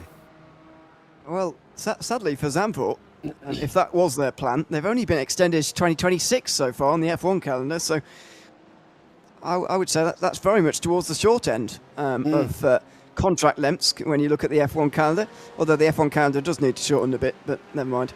Yeah, talking about throw money. Yeah, talk about throw money at a calendar to try and get as many as... They'll be racing all year soon. They'll have to start in the second week of January and they'll finish in the last week of December. It's getting ludicrous. What I would do... ludicrous. Because I like the fact that we've had more different circuits on throughout a year than ever before in F1. I think it's good to go visit different countries, different tracks that we don't normally go to, like Zandvoort, where we hadn't been until recently for many, many decades. I think that's a good thing. But what I'd like to see more in F1 is sort of what would you call sort of biannual contracts. So you don't race every year there, but once every 2 years or once every 3 years, you're guaranteed a race. That could help shorten the calendar a bit, and it could keep us going to different circuits. So, but they're not going to do that. No, it's that's what I mean. It's like picking the schedule in iRacing. You know, they pick the same certain ones, and then you get others that might get thrown in, and then you get the same ones again. You know, you are right. They do need to do something with that calendar, because it does just get samey.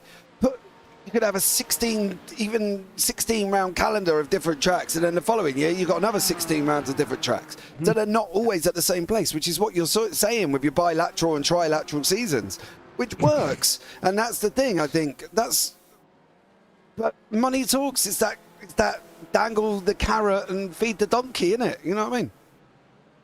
Well, yeah, we'll reach a crash point soon. I'd imagine. When they go January the 1st right the way through to December. Yeah, January through to December. That's how it will turn out. That's exactly how it will turn out. It might do. I don't actually think it will get to that point before too many people complain and they'll start to row back a bit. But yeah, it will be extending for sure. The longer it goes on, I think we get races in very late November or early December this year as well. Don't know. I will let you know. I will give me a minute. There we go. We've gone slightly off track, but that's okay. It is an endurance race. No complaints about the calendar here, of course, as we've already talked about, but not the length of the calendar either. Just from September to February, a bit of a winter series, as I mentioned earlier, to help keep the temperatures down on the circuit for the tyres, which has been a positive thing, and given plenty of people something to do over the winter. And I know I've thoroughly enjoyed covering this series as well, with these 3 car categories this year. No longer having LMP3 on the grid like we did last season, but GT3, GT4, and TCR instead, which is, I think, a good selection for a GT series. It's the BMW GT4 is just passed by one of the Audi GT3s towards the fast right-hander of Chevrolet. Is that what you've been going for so far? Turn 7. Just turn 7. That does make it easier. Yeah, turn 7, turn 8, turn 9. Right, to go back to the calendars that we were just talking about, 26th of February we start for Sakhir, and then we go all the way through to the 5th of December, but they finish at Abu Dhabi. Crikey, is it really that early? Yeah, it's that early and it's that long. It is that early and it's that long. You've got... No, that's testing. That doesn't count. It's the same thing. All right, sorry, 14th of March then, if you really want to be pedantic. Yeah. And you go right through to December. So that literally gives you 2 months off, barely. That's ridiculous. It is quite a long calendar. You think? They don't really do a summer break anymore either, really. But I can't say I can't say I mind that too much. I don't really see the point of the summer break anymore. It's only 2 weeks. Just get the season over with in early November instead of having 4 weeks off in the middle of the season, but that's just my opinion. No, I agree with you. And do you know the weirdest thing is I don't really watch Formula 1. I spend more time keeping an eye on the NASCAR trucks and the NASCAR oval than I do watching Formula 1. So, yeah. And people were talking to me about it last season, and I was like, I have no idea what you're watching about. They're like, have you not watched Formula 1? I was like, no, but did you see the NASCAR race at Martinsville? They're like, no. I'm like, oh, well, there you go. So, try and watch the highlights of F1, because that's not very long. But yeah, you can fast forward it. No, I mean the 20-minute ones that they put on YouTube. That's not the F1 channel, but yeah, that's quite good. If I could catch the Channel 4 ones, that would be about it. It's almost like watching the whole race, but just later. Yeah, there are some that you can get through there as well. Incident between WBM White and Fabulous Ford Skin Racing is under investigation. The announcement is warning to MRC for broadcasting in-sim voice chat to all teams. So MRC clearly were a little bit naughty at some point. This could be the WBM White moment. This is the White moment with Ford Skin. He's flashed him quite a few times. And... Ooh, hello. That's the race leader, by the way, in the GT4 class. Having gone for a spin there. So the WBM white car is going to be back down the order. I think, he's just alongside. Really go even any further to the right-hand side there, the Ford. Probably could have done with being a little bit more committed to the move, but I don't think they did anything really wrong there. We'll see what the two would say, of course, but it's WBM white who are the ones who end up spinning around in the gravel. They did do something wrong, according to the two. 10-second penalty to Fabulous Ford skin for avoidable contact. Yeah, fair enough. It wasn't committed enough, that's for sure. If they're going to make it, a move there is possible. Let's put it that way. Through turn 7, you absolutely can do it. Don't be put off by the fact it's a fast corner. However, you've got to be a bit more committed than that. And unfortunately, the number 69 has got a 10-second penalty, so they are going to drop down, I think, behind Jack Wyborn and Brett Bearings, who we are following here. Sorry, we're following Bearings. He's not behind Wyborn, though. He's behind one of his teammates. The third-placed Amcar at the moment, although that silly turn 3 has just created a huge gap. Yeah, that's the corner you don't like, of course. Yes. It used to be flat, by the way, for those who didn't follow Zandvoort circa about 10 years ago. It used to be absolutely flat. Yeah, but do you not see progress, or do you just see it as they've ruined it? See progress. I'm asking you a question. I think that's a sensible question. I don't know. I don't know if it's positive. I don't know if it's positive. Put it that way.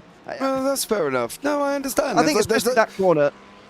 It's one line now, right up top, and there's just no. You can dive to the inside, but you're just never going to make the move because you get a terrible run off the corner if you're down low there. If they're going to do that corner again, I would break the banking a little bit more even, like you would see on an oval, to be honest. But then it might look a bit ridiculous. Yeah. Imagine a 25-degree banking oval there from Daytona. Smack bang bang into turn 3. Yeah, Sure that would go, really. No, it definitely wouldn't. It would look absolutely insane. Well, yeah, you got to try these things, but yeah, it probably would look a bit silly. Down the inside goes the GT3 AM leading Porsche, by the way. They are in third place overall. Just ahead of Francisco Paranuevo, part of the Enosis FTR GT3 team. There is Robert Lancaster. What a drive so far. Third place overall.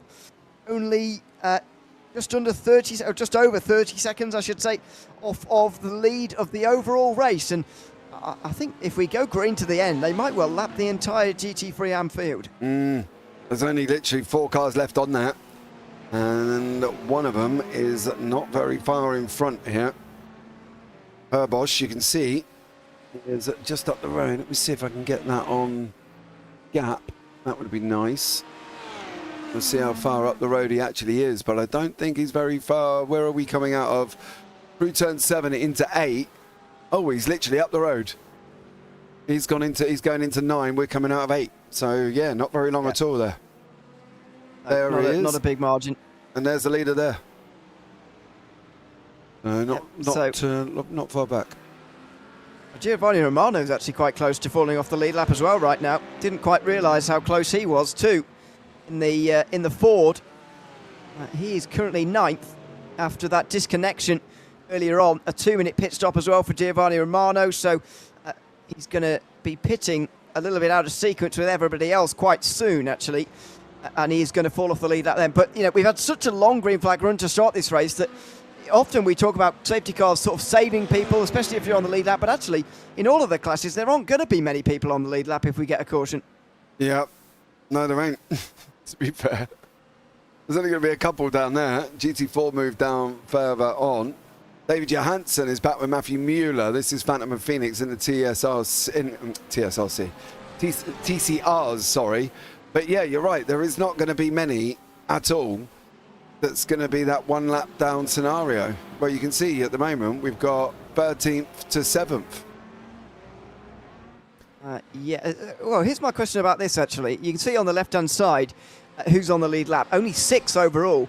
Because the RPM Racing Purple team is on the lead lap as a GT3 AM, does that mean GT3 AMs who haven't been lapped yet by the class leader but have by the overall leader, do the GT3 AMs get a wave around to get back on the lead lap, or will they not? I don't know, as that was very close. that is third and fourth, by the way, who just tried to get down the inside of Johansson. And here goes the change for third.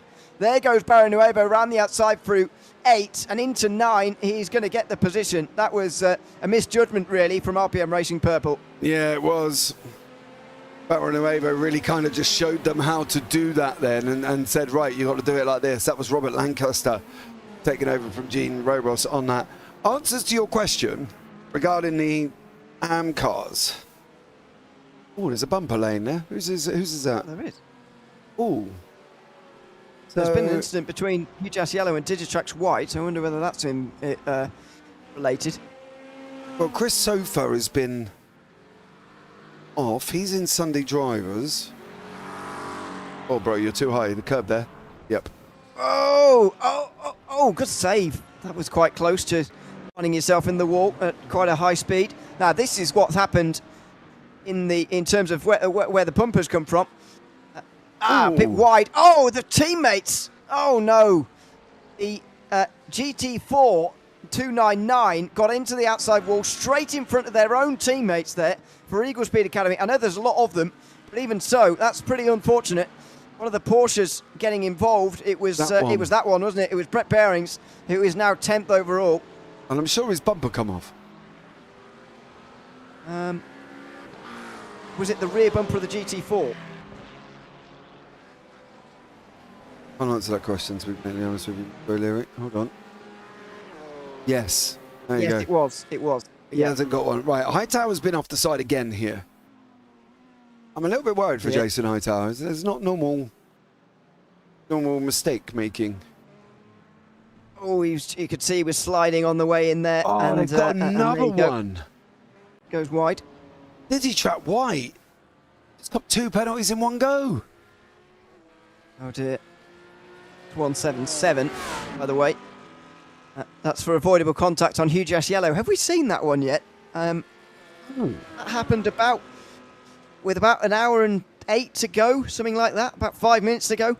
So maybe we haven't seen that one just yet, but it was certainly Where is 177 getting involved in another incident. I don't even know if they've served their penalty for failing to serve a penalty yet. Hold on. So that's them in pit lane. That must be them serving a penalty. Oh, hold on. So they've passed people here. Who was it with? Yes. Hujas Yellow. Is that... They've cleared one. Where's Hujas Yellow? I don't know. The race currently...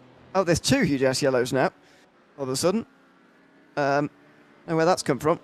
3.7 and 3.38, but it was with the 3.38, the incident. So that's it's currently being driven by Ron Wolf. 3.38 Hujas Yellow. So that's the Ron Wolf. Yep. Hold on. That's the car that's just put a front bumper back on at the last pit stop. Took them 2 minutes. Right, hold on. So there's a pass there, but that should see. There he is. No, that can't be it. That looked like it was the back end of it. There's a lot of gravel sort of dust coming up there. Ah, there we go. Hold on, I'm going to do this. I'm sorry, but that's way too late down the inside there. That's absolutely a penalty for the BMW. Look how far back he's coming from here. I know that Ron Wolf slightly missed the apex, but that isn't quite an invitation to do this. That was a long way back, and he's barely alongside when there's contact made there. It was a bit over-ambitious, unfortunately, from Kevin Suffru, who's got a penalty as a result of that. And it is still him in the car. That car actually is still behind the GT4s in the overall standings. That's how much of a delayed race they've had.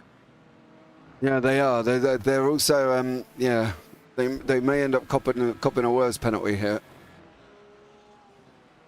But that will be decided, I'm sure, on that one. Because, yeah, needs to be a little bit careful. So, yeah, So that was the situation. So apologies for that. I just got thrown out by something I was reading.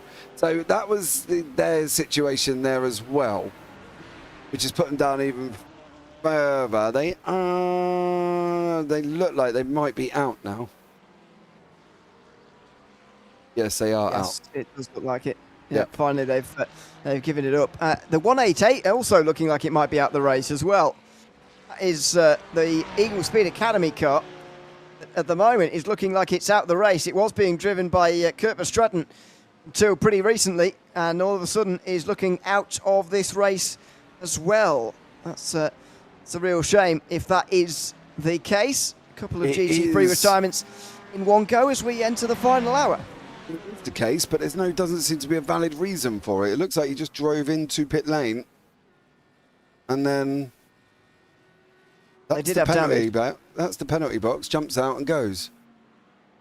They did have damage, so I wonder whether they got that damage and just gave up, unfortunately, which is a shame. Hello, Thomas van den Bosch there, getting down the inside of the Ujas GT4. That is in third place now, and Van den Bosch there for third place himself, very nearly getting into contact as the Piraco Esports Team Onyx car gets close to them.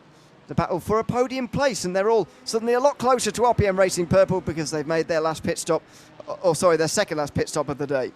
Yeah, they have. They're all done. There might be one more, and that's going to be in about 20 minutes, 25 minutes, I think, for some of these guys. So we'll keep an eye out on that. Well, as we said, Jack Wyburn's in again. Hoping that's well early. Is it? Yeah, they didn't go 57 minutes last time. They went 43 to 48 minutes. Oh, they've jumped. Oh no, Albert's taken back over the car. That's going to be really, really close. Yeah, they're not going to make it. I don't think anyone's going to make it, to be honest with you. I think we're all going to be seeing splashes and dashes from everybody later on. This will be the last tyre change, though. Yannis Albert. There won't be time to do it, I don't think. Certainly not all four in their final stop. RPM Racing Blue, meanwhile, make their way in as well. We're going to see all of the teams at the front in the pit lane in one form or another between now and lap 116, and we're on lap 115 at the moment. So we're about to see a real flurry of GT3 Pro pit stops, especially. Yeah, they're all going to be coming in. The question will be, are they going to come in and fuel save their absolute heads off? Or a 10-second penalty for Hugh Just Gold for avoidable contact. That car that's just passed MRC out the pit lane there. GT4. So that's the third place. Or is it the BMW? Sorry, they've got two GT4s, haven't they? Yeah. So is it the BMW or is it the Mercedes? It is the BMW. It's not that car. Apologies. It is the BMW that's currently running in third place. That could change the hands of the last spot on the podium in GT4. That's Alex Klenk. Yeah. Who was that with then? It was with the 146 Squadra Veloce Bravo by Eagle car. About an hour to go in the race. Oh, so this is a GT4 Eagle car. We saw these two crashing into each other. Yeah. Now, the huge-ass BMW got into contact with one of those two, I think. Oh, no, it's another of the Eagle cars. It's not one of the Porsches, but the Ferrari. They're just going to...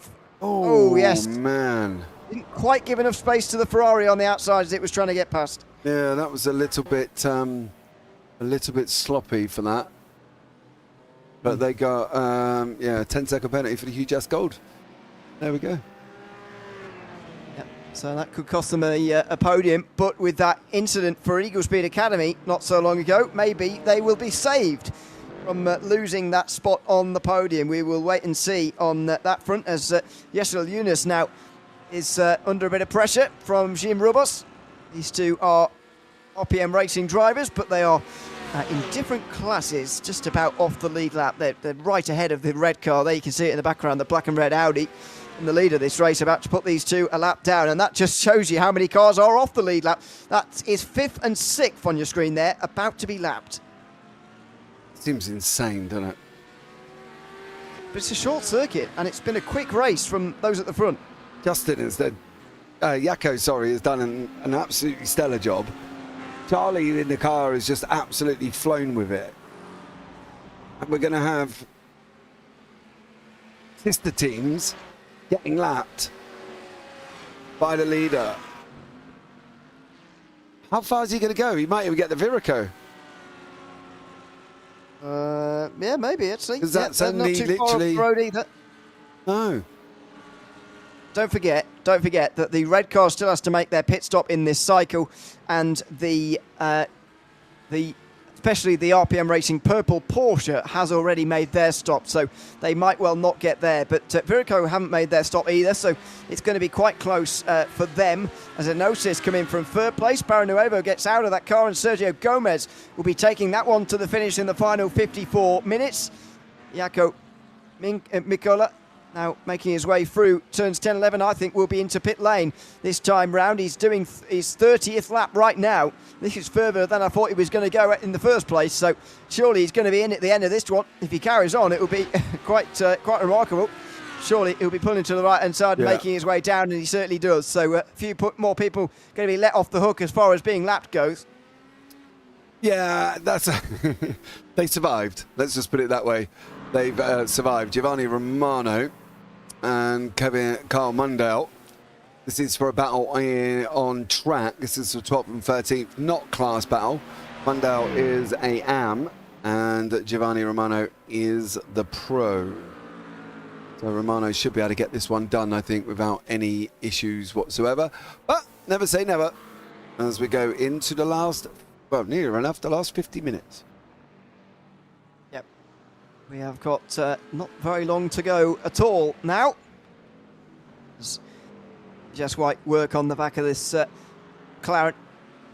Nicer exit there, actually, out of turn number 10, and they're just going to be let through. There's no point for Equipment Geek Racing to keep them behind.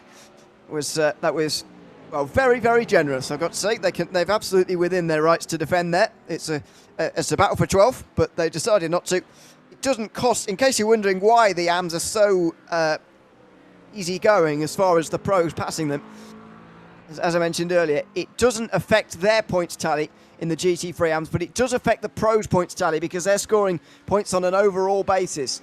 So they are very motivated to get through. The AMs are less motivated to keep them behind. There really isn't very much point. Out of the final couple of corners comes Enosis, and this is RPM Racing Blue, who are right behind them with the purple car as well. So Enosis versus purple will be happening again pretty soon. The blue car has also made it stop though, and they've vaulted right into this battle. It's a battle for third overall, and it's one that might well last the entirety of the final hour. Yeah, this is the final podium in the pro. Purple not really getting involved in it, which is, I'm sure, for them, you really don't need to, really, for Jean Robas, who's taken over from Robert Lancaster once more. But Ineos, at the hands of Sergio Gomez, have been quite robust this season. So... Oh, no! Oh, no! Oh, hold it! Contact! And thankfully, the huge-ass Audi is front-wheel drive, and so he just floored it and straightened himself back out again. But you could see that happening from a mile away. There was just too many cars for that space. And that's what I mean. When I said he's been very robust with certain overtakes, Gomez, and that would be the case. He oh dear. Yeah, he's just about still on the road. It's not always clean. And you can see he's under pressure as well here, definitely. Yeah, that's what I mean. I don't know how Gomez is going to hold this, or could this just end up in one complete and utter Barney? Well, let's hope not. As they make their way down the straight, he's going to be on the defensive here. Gomez, looks up the inside in the blue car, just Yeso Yunus. But he can't go through. Jim Rubos right in behind. Yunus on home soil, by the way. He's the highest placed Dutch driver currently in the field. Well, the others are not Dutch at the moment. But, of course, we have seen other drivers who are involved in these teams. I'm just talking about those who are on the circuit right now.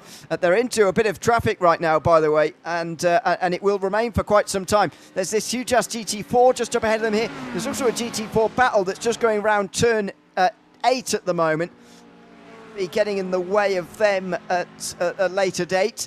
So that's to be negotiated, and then another GT4 just ahead of that. So TCRs aren't really around this part of the circuit, but the GT4s certainly are, as Yunus here is the driver we're riding on board with. Just in behind him, defending from Jim Rubos in the Porsche with the 111 on the bonnet. He is the RPM Racing Purple driver, but also more importantly, the race leading driver at the moment. They come into today with a 4-point championship advantage over the 155, which is currently down in 5th place, and at the moment they are extending that by at least 10 points. They aren't going to make a move. Robots will not make a move. He wouldn't be stupid enough, because you don't want to get involved. Not on track. He doesn't need to. He really does not need to. Because Unity's not going to, but if the Corvette suddenly is in 4th place, maybe he'll try and have a go at them. Maybe, but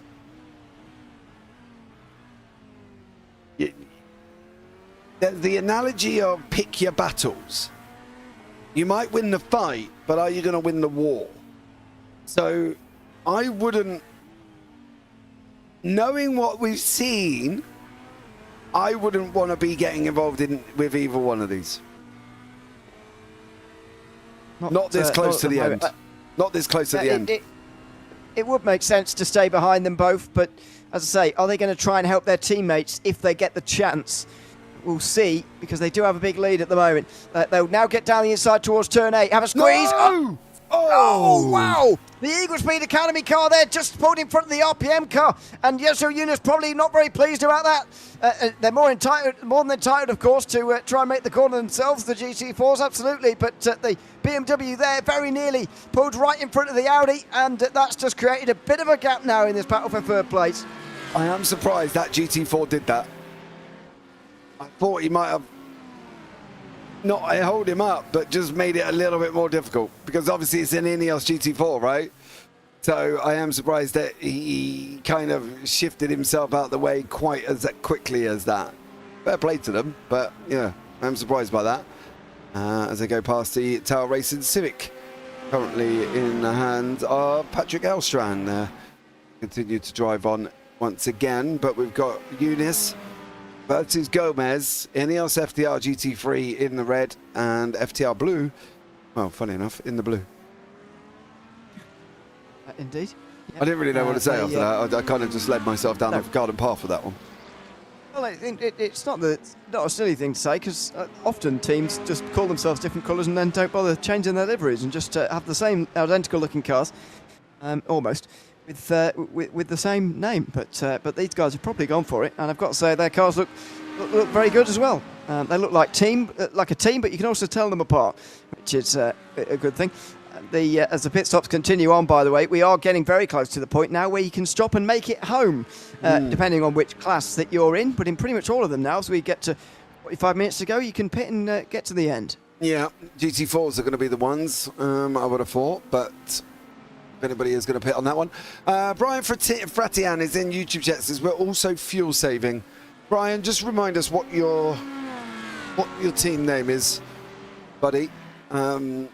I think you're not going to be alone in the fuel saving situation. Steward's announcement in between Hugh Dash Yellow and Ineos FTR GT3 is under investigation. Yeah, I don't know if that really needed to be investigated. I just thought that there was a group of cars all from different classes, all on the track at the same time, and it got a little bit tight, I think. Yes, we will. We will see what they say. They might come to the same conclusion. We'll see what they it just say. Looked like it did get a little bit tight. However, Brett Behrings and Ricardo Michalowski have had some form of ta-ta-ta here, and that's the GT3 Pro for DDK. Oh, you're going to dive the inside. He ain't going to let you. Oh, no. Bro. That's a penalty if ever I've seen one. That's ridiculous. Was it that car that was penalised for doing something similar to Dave Hernandez earlier? Was it a different one from Eagle? No, I think you might be right. I think you might be right on that one. That was just... I don't... They're not going to see you. Do you know what I mean? They're not going to see you that late, are they? This is him going off the track for Behrens. It's a very late move. Whoa, random. Well, there's issues going on there. He's either not looking or he's had a technical. And he'll get that very helpful bit of tarmac on the way just before the wall there, in case you collect yourself. Anyway, down towards the chicane they go. Sergio Gomez on the inside of the Huge GT4. Oh, he's wide. Oh, he's tried to make it work and it's not happened. He's going to lose third. He might lose fourth. As he tried to go around the outside of the BMW, he just got wide. He's going to get down the order now. He's going to be on the grass trying to overtake the BMW finally. And here comes the RPM Racing Purple Porsche. They've got a chance here. Now we'll see if they want to try and drive this advantage home for their teammates, or do they want to just hold on to the AM lead. They're going to get alongside, but they didn't really seem to want to go through that badly. And Sergio Gomez losing out as there's a spin at turn 1 there, right in front of the field. Michalowski again. Oh, hold on, was it? Got the right one, there we go. On the car on the right-hand side there, you can see the two, Ineos and FTR. Yeah, he carried too much speed and they hit the brakes. Oh. And just got missed there. Yeah. And this is a bad place to be parked. Hopefully everyone will have seen on the relative. This is Jason Hightower into turns 11 and 12. Out of the corner, he's up wide on the grass. He tried to save it and he's bumped into the wall on the right-hand side. He might have been better or letting that go a little bit more further left as FTR Purple decide that they do want to have a go at Ineos. That is purely just to give the boys up front a helping hand and I don't. We came, we see, we comment, generally, which means I end up getting in trouble. But what I said earlier regarding the Ineos FTR, the Ineos team driver, that led from that over-aggression. That I'm in a GT3 entitlement, please move out my way. Which, there's no need to do that. Do you know what I mean? This is where we were talking about the over-aggression on the way of you're going to make moves. Because he then come out and lost himself a position after trying to gain a position that really on a move he kind of shouldn't have gone for. And that's exactly what I was talking about. Look, there's no reason for him to dive that car. It's difficult. He's late in the apex. He's trying to rotate as well. He was alongside for a long time, and if he'd have stayed behind, I think the fear is that Yasuo Yunus would have been down his inside instead. So, yeah, look at where Yunus ends up in the corner. There's not a car length there for the Corvette to be. So Yunus would have gone for it, I think, and he was trying to foresee that. Now, he just needed effectively to squeeze the GT4 a little bit more, get a little bit closer, and just go a little bit slower on the outside line. You know, Yunus isn't going to go past you 3 wide through turn 12. There isn't the space. So just slow it down a little bit through this bit here. You know, don't power around the outside. But you know, he was in a very difficult place, Sergio Gomez. He was in a very difficult place. Pressure was on from 2 RPM, cars right behind him. And he tried to make the move to get away from them. Unfortunately, it hasn't worked. And from what it looks like right now, he might not have had the speed to keep them behind anyway. This is a gap that's growing very quickly. And they've just copped a penalty. Final warning. Ineos FTR GT3 for avoidable and unnecessary contact. So that was with one of the huge TCRs. Yes. So that was when they tipped the Audi sideways and they managed to correct it. But yeah, that's the final warning. So they've got to be very careful for the final 40 minutes now. Yep. So there we go. Brian Fratian from EGR 185. So that's Equipment Geek Racing. However, I do love your livery. Fair play. Huge Ass Yellow and Fabulous Ford Skin is under investigation. It's the same TCR that was hit by Gomez not so long ago. This is Stefan Le Guin. Meanwhile, down the inside of the Torque Freak Mercedes. Should have seen him. He should have seen side him. contact. You would have thought so. You should have seen him. Or did the Dave Bergler's had another incident as well. He's into the. Oh no, he's On all the right. marbles. Slide through turn 2 there, but he got away with it. Then got wide through turn 3. He'll save that though. He'll get away with that. Yeah, it was. And there's the Ferrari in the background. So that was only moments before the incident. Now, was the Ferrari away from the apex, or did the Mercedes turn in there on him? As you said at the time, should have seen him. What happened, or was the Ferrari wide? We're going to have a look. Not entirely sure. Couldn't see from that angle. Well, let's have a look. I'll see if I can pick up. Ferrari's going to come racing into the bottom of the picture very soon. So they'll be Through the appearing right-hander. just through turn 8. They'll be so they've already had a bite there, and then they'll have a look down the inside. Now, do they stay at the apex here, or do they go wide into the Mercedes? Met in the middle a bit there. Yeah, it's kind of 6 to 1 half a dozen the other. Stewart's decision, 10-second penalty to DDK by Eagle. Avoidable contact.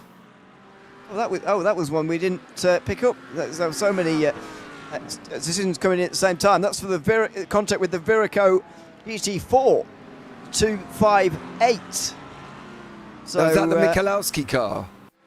Is that the one where... no, that was on his own, wasn't it? It was just before that. It was this one. Wasn't there contact with a DDK? Yes. Yeah. He dives the didn't take long inside. to decide. No. I'm not sure if that was the same car or not than the one we saw earlier with Dave Hernandez, but even so, that's probably the easiest decision that the stewards will make all day. We've got a few people in the pit lane, Ineos Esports, Viraco in there in the GT4s, Treehouse in the GT4s as well. Patrick Gannon has been in the pits for RPM Racing Black. They can now go to the end. A couple of people still on teetering on whether or not they're going to be able to here. Pit lane 117, they've done 10 already. Another 18. It's going to be close. I think if they pitted on that 54 minutes mark, it's going to be very, very close to making it there. DDK by Eagle Speed for avoidable contact with 258 Viraco Esports Team Jade, which one we've just looked at. And the number 69 car has been given 5 seconds as well for a second defence of avoidable contact that we saw. So, Viraco GT4's off. The 258 just went off the road there from 5th place in the GT4 class. Whereabouts were they on the circuit at the time? That is Ricardo Michalowski. We were seeing at the earlier on. He was just this is a separate one with Treehouse Racing. And then Viraco getting down the inside. So there they go. Oh, there they've carted Justin Michaela off the road. Yeah, and then Michalowski goes off on his own after. Okay. So there's one. Oh, and he spins himself. Yeah. So karma kind of played an effect there. Ideally, he should let the go. Yeah, he did let Treehouse go. So he might avoid a penalty for rescinding the position, but yeah. See about that. Charlie Lund-Nielsen still leading. We are expecting another pit stop from him. It's just a splash and dash, though. Patrick Gannon has made his splash and dash. The RPM Racing black car, that is now in 5th place. Only 8 seconds in the box, though, so you can see it is only a splash and dash for these guys. Yeah, and they're coming up to nearly lap the Viraco Esports Audi. Has that lost its front bumper again, or is that still missing from earlier? I think they're still missing. Fabulous Ford skid for avoidable contact with Hugh Jash Yellow. See, I didn't see that. No, no, I'm not sure we have, actually. As the leader comes in to make that splash of fuel now. Charlie Lund-Nielsen deciding that the bit of traffic up ahead of him wasn't particularly appetising, and so he decides to make his way into pit lane, although he's only going to put himself out behind more traffic. He should retain the lead, and then they'll try and drive to the finish with the lead and up off what's been a pretty dominant performance. Yeah, that's with Ron Wolf, that incident with Alex Marsh-King. Yeah. Alex. Now, hold on. Is this because King's on the side of the road somewhere? That's the one we saw, wasn't it? That's. Isn't that I'm the not one sure where he we've got seen Rob pushed? Wolf go off there. Isn't that the one? I'm going to go in reverse. I apologise for doing this, but didn't he get hit? Yeah, that was We the have, yeah. BMW one. So we have seen that. So where? A different one, isn't it? There's been a different one involving the 69 because that was the long delay BMW that's now at the race. The 177. So that was quite a while ago. The most recent one was with the Ford Mustang.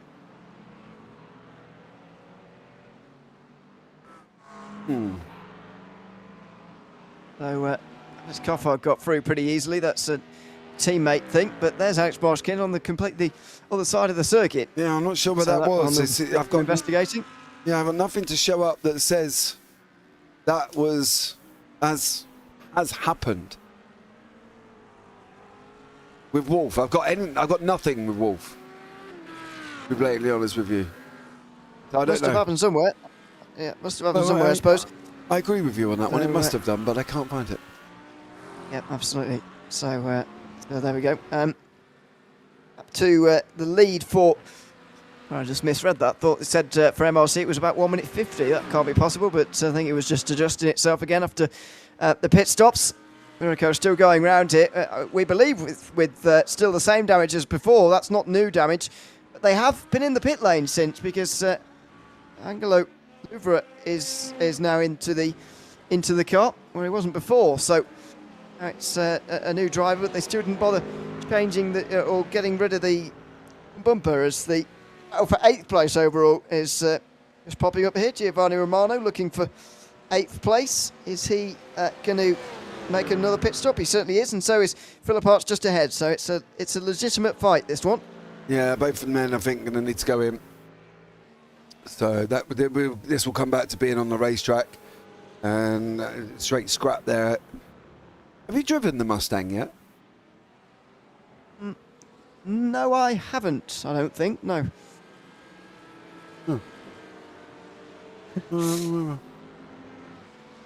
Not really it. my cup of tea, to be honest. It's a bit too big. Yeah, too big and burly. Too big and burly. It's good to try and get hold of Brian LeBlanc and find out what lap that incident was that car was involved in. Yeah, it's too big and burly for me. It reminds me more of a house brick on wheels than a natural sleek GT3. So Stefan Le Guin here with the Viraco Esports team Onyx in the Porsche. This is a legitimate battle for the podium in GT3 AM.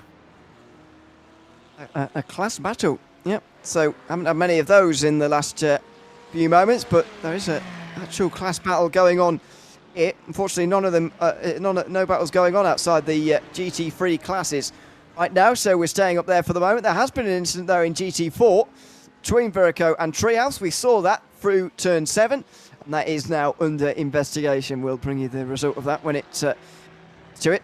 Squadra Veloce Bravo though is the car on the attack here. The Viraco Esports car just up ahead of them in 11th place at the moment, and this is going to be quite important as far as the championship is concerned. The ART Sim Racing team, as they were called, the team of the 155, need this podium really. They're going to try and keep RPM Racing Purple in sight at the final round. Yeah, that incident that I can't find was at the end of lap 120, apparently. 120? Okay, so about 15 minutes ago now.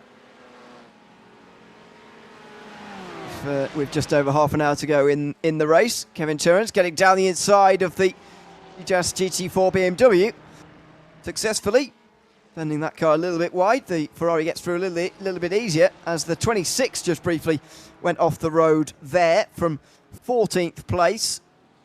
So it didn't look like a big moment. I think they just went wide through turn 1 rather than anything major happening to them there. So thankfully we stay green, and we still are green, and we have been now for 3.5 hours in this race. Been a very good clean race.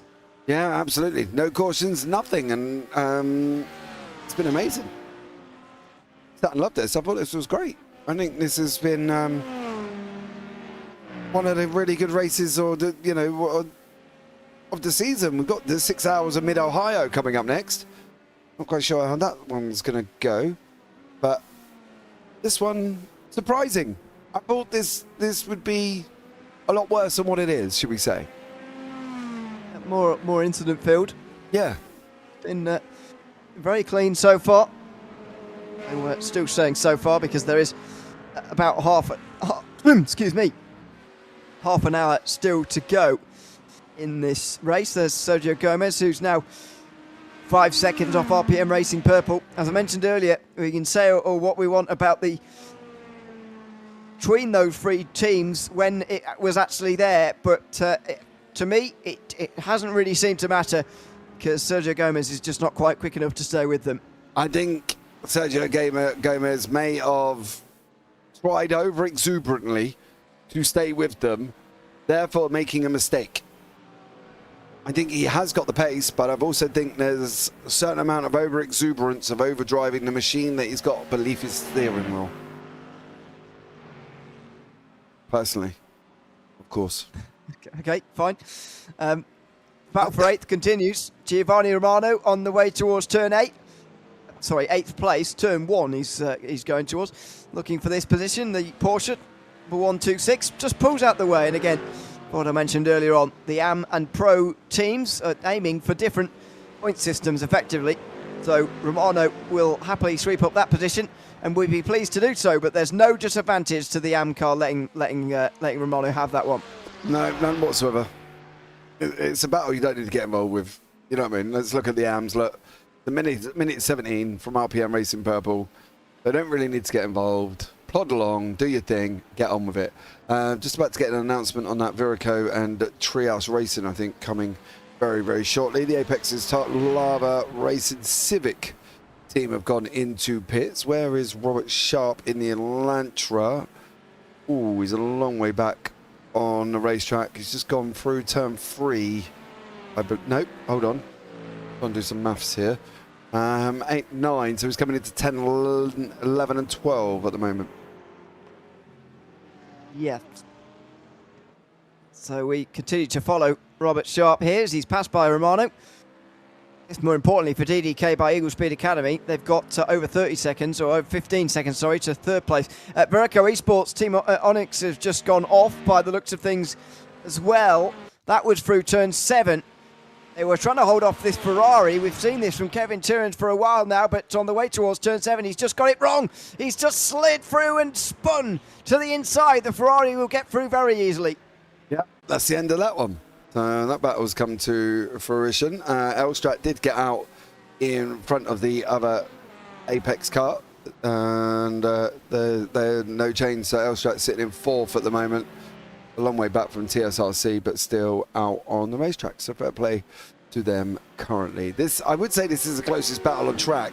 It is in the situation of cars near each other, but at the same time, I don't think it is going to be a battle because I don't think Robos is going to actually make any form of move on this. I think we would just be watching two cars driving around the racetrack. Stewart's decision, 10-second penalty for Virico. Team Jade for avoidable contact. That was with Treehouse. Okay. I agree with that, to be honest, based on what we saw. It was a bit of a rash move down the inside, and so they will drop back. Have a look at this. Jim Rubos on the back of his teammate Yeshel Yunus. Didn't expect to see these two getting close to one another here for second place. Of course, it will be for third eventually. They'll have to make their stop, but have a look at this. Jim Rubos goes through into second. What a performance from RPM Racing Purple. And Yeshel Yunus is forced to give that position over. That's especially surprising when these two are teammates. I didn't actually think there would be an attack there. No. I didn't think there would be. As far as I was concerned, there was no need. No need. But Robos has looked a lot quicker than Yunus. And then does that. So to me, that's minimalistic and a little bit no need, or am I seeing the wrong side of it here? I don't know why they've decided to do that, to be honest, but you know, fair enough. Why perform an overtake then just to go in the pit lane? And he only had a few corners left. It Yeah, don't really know, but I'd expect the triple one will finish behind Yesu Yunus anyway, based on the way that the points work. But we will see as Julian Carrisis here continues in the WBM white Mercedes, and they pitted was nearly 10 laps ago now. They might make it on the fuel. There's David Barraclough though, down in sixth place, excuse me. In the Talk Freak racing car. They do probably need this position for Viraco, and even then it might not be enough here. Talk Freak might be seeing the GT4 Championship just slip away from them here this afternoon. Yeah, there's Michalowski in front, or Michaleski in front of them there for the Viraco. That's the leader. Please, even the Sunday drivers got out of the way that time. He goes into turn number 1, but this is also going to slow up that Viraco car. Oh, and he just spat up dirt there. We're rear left on it. So that's also going to slow up the Viraco car, which would make for them ideal because they should be able to close in and possibly look at getting past the Viraco car, moving him up into 5th place in the race here. So, yeah. Through the Will he hill go they down? go. Oh, I'm trying to think, on. will he go down to the last race of the season with the GT4? I don't think so at this stage. We've got to factor in drop weeks as well, which could get quite complicated. So we will get to that. But I don't want to call any championships early without being certain that they're over yet. I think in TCR we can call pretty much with certainty at the moment. As long as Phoenix stay up towards the front, as long as they finish second, they should win the title here tonight, no matter what. But GT4 is a little bit more puzzling, as is actually all three of the top 3 classes. Actually, a little bit more puzzling than that because they are a lot closer than TCR. So I hesitate to call any of them tonight, but there may be some put into, if not mathematically done yet, then very, very nearly. Yeah, you are right. Because I was just looking through. TCR is pretty much wrapped up. There's like nearly 29 points between the two. There's only 1 point between WBM and Talk Freak. 4 points between RPM Purple and ART, which is now Viraco. So that's not done. 12 between Red and Black, but that's going to extend with Red winning. Yeah. Black isn't sitting in second. They're in 4th at the moment. Well, they will be, though, because Yunus and Gomez still haven't stopped yet. And they will have to in the next 10 minutes, you would expect, unless they've done some masterful fuel-saving job. So this is pretty important for David Barraclough to get through. Just over 20 minutes to go, and you'd imagine that this might be the last position he can actually gain, realistically, because of the gaps that are just up ahead here. Have a look at that. From Michalewski up to Correa in 4th place in class. Nearly 18 seconds. He's not going to be able to get that down in the time remaining. No, definitely not. So we might as well have a go here. Have a go at Michalewski and see if you can get past him before the end. You've got 20 minutes to do it. Just give it some. Literally go for it. Because as you're right, they're not going to get any further. So why bother hanging back? And you've got to go for it. He's going to have to. Correa himself is actually closing in on a podium here. GT4 getting very interesting towards the end. Aaron Vergour is under a bit of pressure here for 3rd. There is the battle. It's Eagle Speed Academy versus Enosis Esports in GT4. And so Jorge Correa might well have a good chance of getting that podium now as they make their way into the banking. Turn 3. He's going to take his own line here, keep the outside line. Don't let the MRC Endurance Audi take that line away from you up top. Ray makes sure that that doesn't happen. He slips through inside. He'll power away. And the BMW, though, able to take its own line into turn 7 as Yesu Yunus now comes in from 2nd. Yeah, I've just seen that he's just gone in. Gannon has gone through. Fabulous Ford skid in front. That is a back marker. That's Alex Miles King. There's been lots of spits of dust there. You might as well let him through, mate. I'm not. Close. Goodness me. Now he'll pull to the inside, but this is the problem with turn 3. You're never going to get anywhere.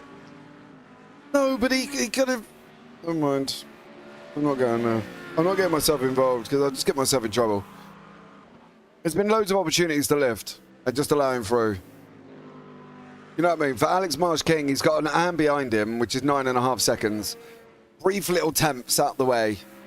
I don't know. I don't know. I'm a miffed. So far not holding him up anymore. See, Gannon surely will get through pretty soon anyway. They're about to get onto traffic. I think that is battle for third in GT4 that's just ahead of them, unless I'm mistaken. Yeah, it is. I am. It's Salido's WBM White. Yep, sorry, that's it. Oh, look Gannon at that. makes a mistake through turn 11. He just went too deep into the corner there. He got into the gravel and he spun to the inside. He saved it to make it only a half spin. And he's got a big gap as well, don't forget, back to third place, what will be third place. So he's not really under any pressure here at all, but he could have done without that mistake. Yep. Very much so, I think, on that one. But Gannon will carry on and see how he goes. Michalowski is under pressure now. Barraclough has closed right in currently, and there he is, David Barraclough for the Top Freak Racing team, tucked in right behind him. So for Barraclough, he's now just got to find an opportunity to overtake him. If he can, in these next few minutes, be important that he grabs these extra points. Another 3 points on the line here if he can, 2 points I should say, on the line if he can get them here. He closes right in there through turn 8. Now this is turn 9. He has a look through the outside, but he'll be looking for a late apex and a good exit here on the way down in towards turn 11. And he maybe dive down the inside here. There's a TCR there, which won't help. He's already assumed a sort of defensive line, Michalewski, because he's been getting down the inside of the TCR. And Barraclough, oh, he's just squeezed ahead of the Audi. But he very nearly would have been in trouble there on the outside line, losing a lot of time. Now, though, look at how close he is through the final couple of corners. Yeah, he's got to be able to make this one work. Surely for Barraclough, he can get this position. He's going to use it coming out the slingshot out the final turn. Viracogo on the defensive there with Michalowski. He's left you the inside line, mate. If you're big and brave and send it in late, you should be able to get this job done. And then he opened the door wide up for, oh, and then turns into him. No! Come on. That was a chance. That was the last chance now that he got to get into 5th place. Barraclough on the inside. Alongside. Did he fade up from the inside line? Let's see here. Oh, he's too deep in the corner there. He just broke a bit too late. And he got straight into the side of the Mercedes. And that's a self-induced error, I'm afraid, for David Barraclough. Looks like Ron Wolf's had a moment after that. Fortunately for Ron, and a bit of a rotten one in this poor old TCR. Keep hold of your bumper, floor it. Oh no! No, you hit the brake instead. Well, at least he didn't hit the wall. Awesome. And everybody has to squeeze. Everyone doesn't quite know what to do. Not running up high. They're having to take the old line, is what we'll call it now. Battle for third continues on. And Eagle Speed Academy still trying to get this podium ahead of Jorge Correa, who's in the Enosis Mercedes, and he's got a pretty good run here. The TCR is going to be right in the way. He's just going to pull to the right-hand side here. He's going to pull right alongside now, and into the slipstream goes Correa. He might have a chance down the inside here, very similar to Barraclough's opportunity, this one. He has a look, but brakes quite late there. Too late. Oh, you scared yourself. Inside, but Aaron Vergoor just breaks too late on the inside line. He gives up third, and that might be that as far as the battle goes as well. Yeah, he scared himself there. Too much mirror driving, not enough paying attention. Unfortunately, he had him covered off, and he really should have probably known that he had it covered off. But he just ended up looking in the mirrors and missed the braking point and went in far too deep, unfortunately, for that one. So, Jorge Carrera up into sitting now in 3rd place in the GT4s. Just, yeah, that was just outbreaking. Certainly was. Well, that is a shame. That battle is over.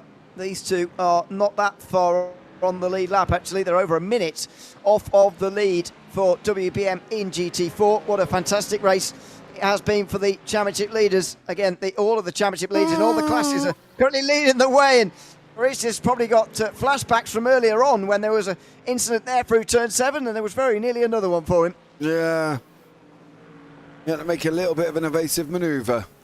So Carisi's there, but he is still out in front. They've done a stellar job. They've led from the start.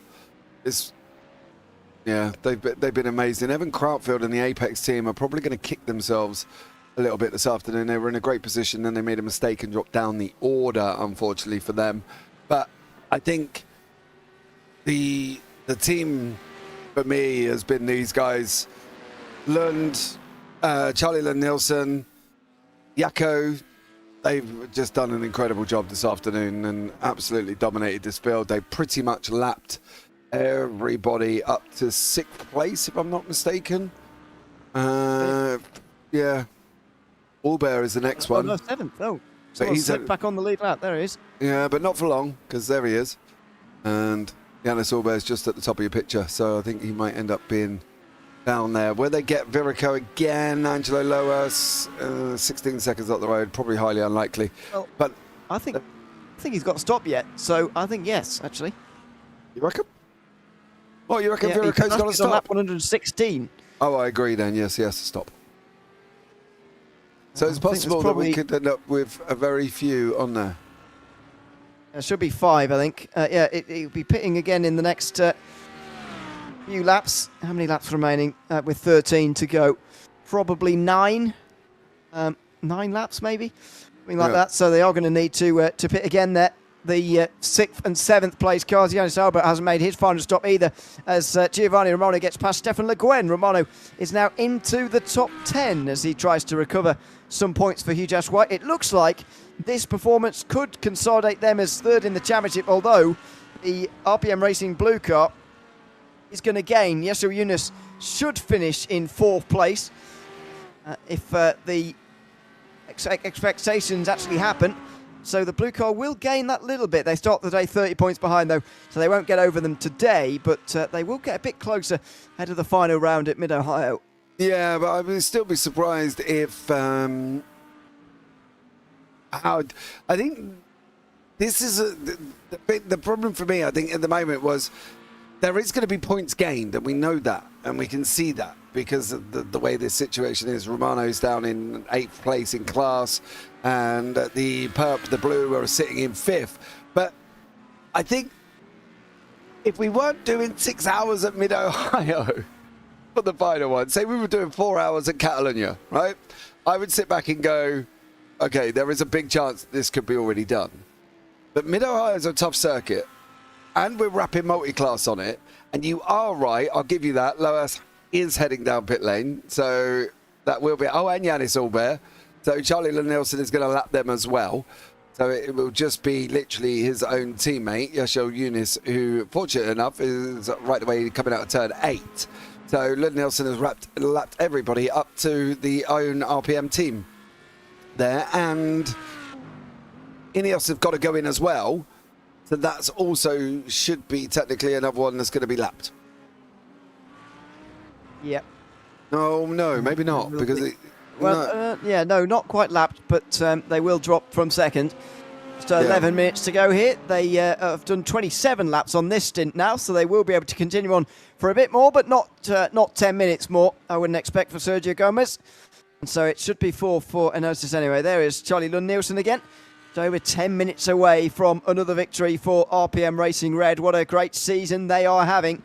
And again, it is looking good for them to take victory at Zandvoort here and get one step closer to the title as well. They started the day 12 points ahead of the RPM Racing Black Car. If this goes to 4, will be 22 points heading into the final round, and that is a nice advantage to be sitting on. Yep, it definitely is. Any lead going into the final round is always nice to hold on to. You can make sure that you be sensible. It makes it easier for Red because they'll know their target. They know how far they have to be ahead of Black. They know how far then they can take the fuel. They know what moves they can make. They can literally plan out their race down to the letter. The fact that if Black win and they've only got to be in 4th, you can guarantee that they'll go for 3rd. because they just want to be comfortable about it. But it makes Reds run into Mid-Ohio a lot more straightforward than I think it would be if Black had come through and taken the victory today. So they make their way round turn 3. Steady. Nielsen just down the inside and through on one of the Mercedes GT4s. Evan Crutchfield from Again, tail. Evan Crutchfield. Yeah, another clean pass, and what a great clean race it has been as well. This is for 13th place, meanwhile, Stefan Le Guin versus Alex Marsh-King now. One of the final battles of this race, very likely. Yeah, this is the closest battle on the racetrack as we're going into the final 9 minutes. And this is Alex Marsh-King from the fabulous Ford Skin and Stefan Le Guin from Squad JPBroadcasting. Both have had moments, should we say, throughout this race. So let's hope they can race together cleanly and not have their own another moment. Yep, with just this amount of minutes to go, looks like the Ferrari is willing to try and keep this position, whereas earlier they were much more interested in just seeing these cars pass. There's not much point in conservative and letting them through at this point. They might as well battle away now, because you are so close to the finish. Anyway, here goes Alex Marsh-King looking at the inside.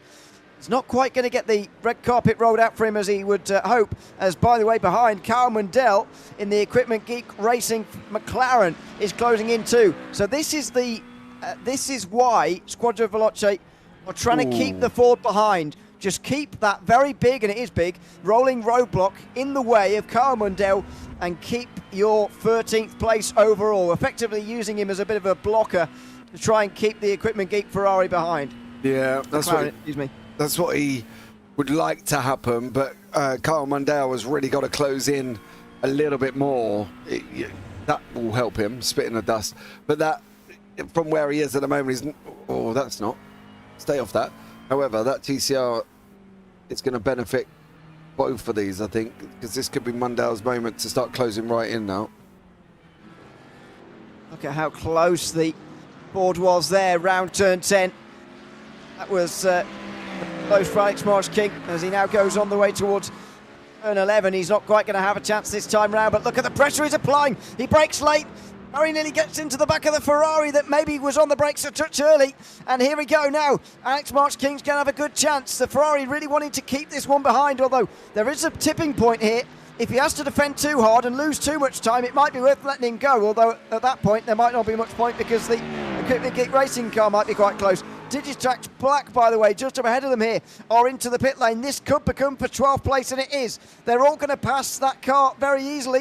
You can see it in pit lane on that long shot. They will come out well behind these guys, and they will be 15th comfortably. It's for 12th now between these two. Alex Marsh-King couldn't take advantage of that. He was close, but he wasn't close enough. He brakes late again through turn 2, inside at 3. He can't quite do it there either. No, but he went fishing for the banking there as well, Alex Marsh-King. A little bit offline on entry and knew he had to go up high to get the run. However, this isn't going to help this scenario because we're going to have all 3 classes on the race circuit at the same time. That's through the TCR just about. Then they got the leader of the GT4, and he doesn't want to be going or getting anywhere involved in this, really. Let him go, let him go. Marsh-King take the inside line. Oh, wow. What a big dive down the inside that was. And, well, it was successful as well. But he left the door open. No point flashing him if you had to leave the door open. Them 2 corners you could take different lines through. And he did that, Alex Marsh-King, and he made the most of the fact that Stefan Le Guin went out wide. Because at the end of the day, there was no reason for him to... Look, he's right out there. The door's wide open, and he just sends it out the inside. If he didn't turn, he just popped it through. Comes from a long way back, but he's made it work there, Alex Marsh-King, and that was impressively done in the end. The Viraco Esports 155 is into pit lane as well right now, by the way, so this could be a podium, and it is going to be a podium. Kevin Turns is in the pit lane, and he's going to get overtaken by the Ferrari on the right-hand side. There he goes. He'll be put another lap down as well by Charlie Lund-Nielsen, who goes past and is putting these guys now a lap down for the 2nd time here this afternoon. But have a look at this. Stefan Le Guin is on the podium all of a sudden after losing that place. Yeah, 3rd in GT3 AMS. Mundell now can see this is a podium place that you're fighting for, son. You've now got to get on your bike a little bit. You ain't got much left, and I don't think he's going to be quite close enough there. Giovanni Romano, sitting down in 7th, has got Philippas in behind him. This is the difference in class. Further up front, Gomez did go into pit lane, and he has come out right in front of Yesel Younis. So these guys can resume their ta-ta-ta once more. They will continue on. I wasn't expecting Enosis to be out ahead, actually, of Younis, but they were 6 seconds shorter in the box. So that would explain quite a lot as they now make their way around the final corner. Here they go, 3 wide there, as there was teammates at play going on there. The Enosis cars are now on the podium in GT4. That was the podium sitter, and the 4th place podium sitter in GT3 Pro as well. So just less than 4 minutes to go, and Yusuf Younis now can see the Corvette in front, knows exactly what he's got to do now if he wants to finish on the podium in class. Yeah, he's got to beat him. It's as easy as that. You've got to beat that car there. And I reckon there could be a strong chance. Well, I'm not sure he's going to have enough time, to be honest, but we'll see. Where is the leader? Just coming round the final. Oh, no, sorry, he's just in the first few. No. Now, so there's going to be 3 to go for the leader, 3 to go for at the line for these two as well. Got a funny feeling he's gone and made a boo-boo here. Did he do that trying to avoid that leader? Or did he interrupt the leader? No, he just did it all on his own. So unfortunately for Mundell, that is 5th place cemented. He lost that place to the Viraco and Stefan Le Guen. And let's go back to Gomez and Yeshel Younis as they continue to fight out. Barraclough has also had a moment at the same time in the GT4. So that's put Talk Freak down into 6th place. Well, they're still 6th place, but they're not going to get 5th. As, no, that's what they meant, were. Yeah, what they were searching for earlier on. So this is the battle. Will continue on, I suspect, for the remainder of this one. 3 laps for these two because they're just in front of the overall leader, Charlie Lund-Nielsen, which is about to get his penultimate lap started. So there's still a very long way to go. Sergio Gomez here to hang on, and he'll be wishing these laps away. Over a minute off the lead. He's going to be glued to his rearview mirror now as Yesel Younis applies the pressure. Yep. The worst thing is he doesn't want to be doing that. It's not the mirror driving that he wants. He doesn't need to be mirror driving. He really just needs to be concentrating on what he's doing and going forward. That would be the worst thing for him if he looks in the mirror at one point, misses his braking point, and goes off, because then he's going to be kicking himself in even more. What he also doesn't want to do is be overly aggressive with these and overly aggressive with these back markers. Taking that shorter line. Take the line. Younis is going to make it through as well. He's got to play nice with the traffic, because that could also cost him as well if he does anything crazy. Here we go. Down the straight. He's got to get this, Younis. He's got to get down the inside of Ujas Mercedes, and he does. Oh, that was a squeeze. He only just managed it, but he had to do that to stay with Gomez. Further in the background, well, not in the background, about 30 seconds down the road, Lund-Nielsen's going to take his white flag before long, but it will be 2 laps to go for these guys as the fabulous Fortskin racing car, by the way, is out. Yeah, and there's a reason for that. I suspect so. Yeah. I've noticed they got through on the Ferrari. Mundell pushing too hard, spun around a little bit further down, but Marsh King went for a spin. Ooh, that was that, leader. effectively, for them.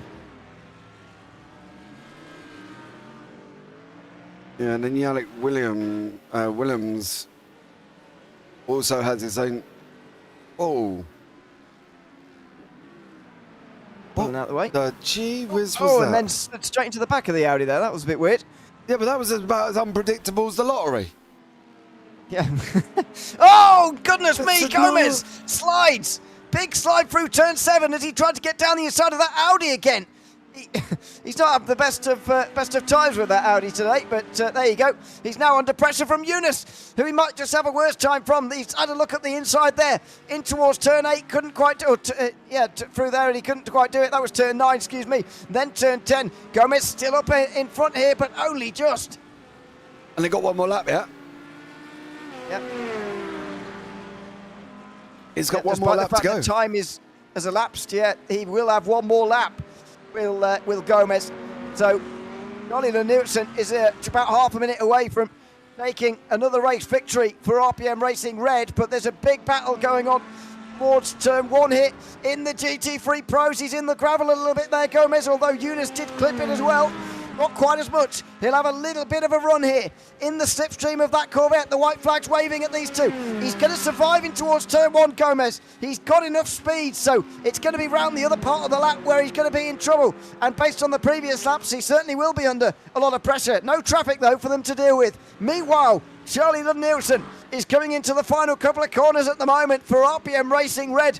Coming into today with a 12-point championship advantage. They're going to extend that by another 10 points as they take victory here in the 4 hours of Zandvoort. Charlie Nielsen taking that car over the line. Checker flag waves, and RPM Racing Red win in the Netherlands at the 4 hours of Zandvoort. Further behind, it is going to be next over the line for the TCR winner, Matthew Mayer, for Sim Racing Grid Phantom in a Sim Racing Grid 1-2. What a performance from those, from that Hyundai and also from the Honda, or from both the Hyundais, excuse me, as they make their way over the line. And then in GT4, Julian Caresis has just crossed the line for WBM White as well. He flashes his lights. He is a race winner again in GT4 as WBM White extend their championship lead.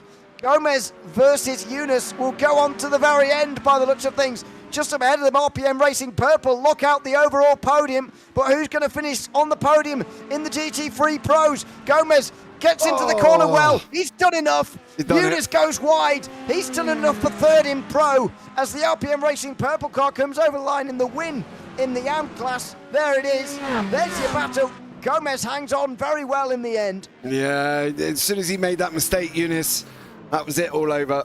That was the game done and dusted for them.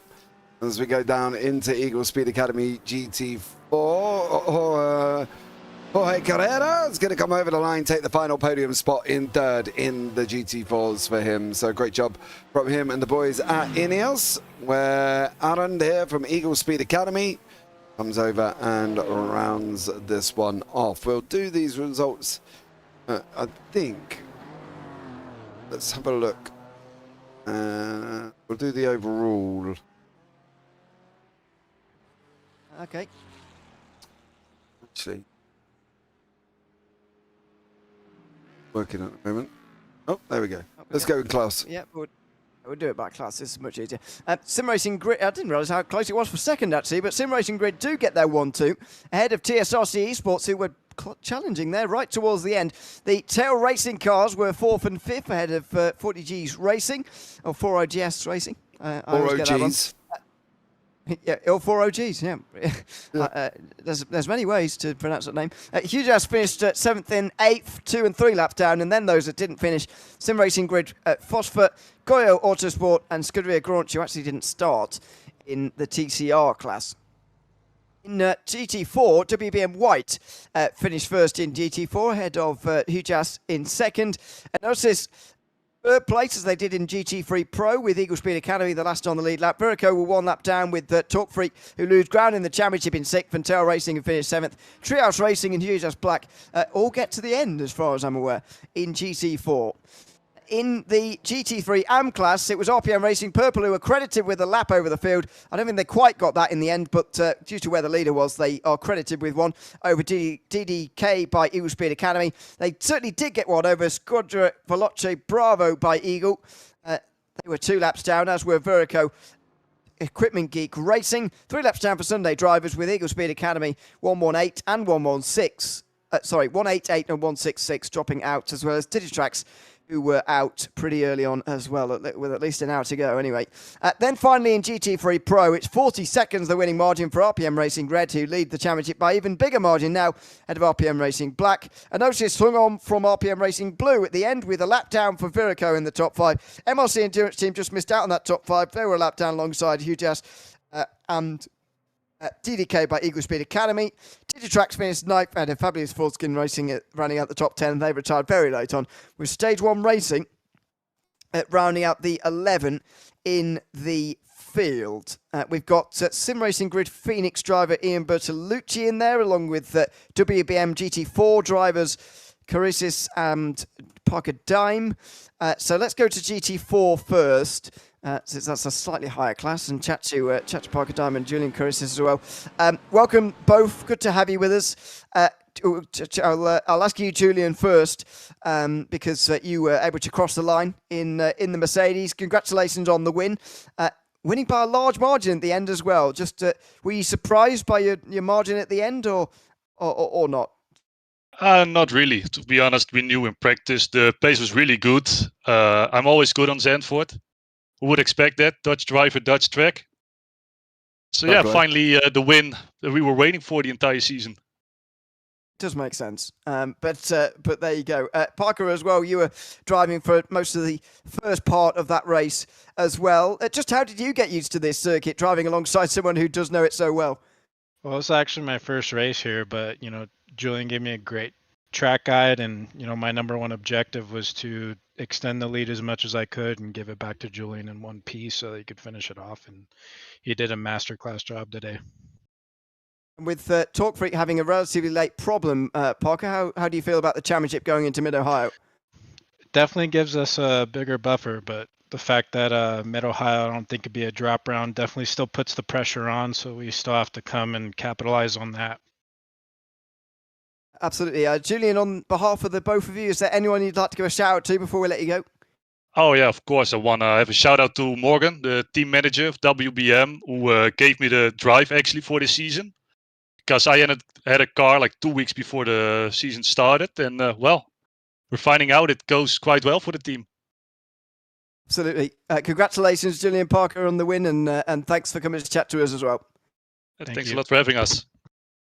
Thanks very much. That's Julian Carisis and also Parker Dime there, the winners in the WBM White Mercedes in GT4. While we've been chatting, June Rubos has gotten into the booth as well. He's GT3 AM, part of the GT3 AM winning team, so we'll chat to him as well. Congratulations, June, on the win in class and an overall podium as well. What are we expecting from this race? Yeah, thank you. I hope you guys had fun commentating on the race. Well, during practice, I felt quite comfortable already at Zandvoort, and also being Dutch, it helps a lot, knowing the track quite well. So the pace overall, I think it would have been pretty good as before. So yeah. And an overall podium is just something that I didn't expect to be getting, but still getting it's an amazing feeling. Absolutely. What about the championship as well? You came in today with just 4 points over the 155 team and 5 points over the 166 team. Obviously, you've both extended the gap over both of them today, but it is still alive going into Mid-Ohio, if my maths is to be believed. How are you feeling about the championship going into Mid-Ohio?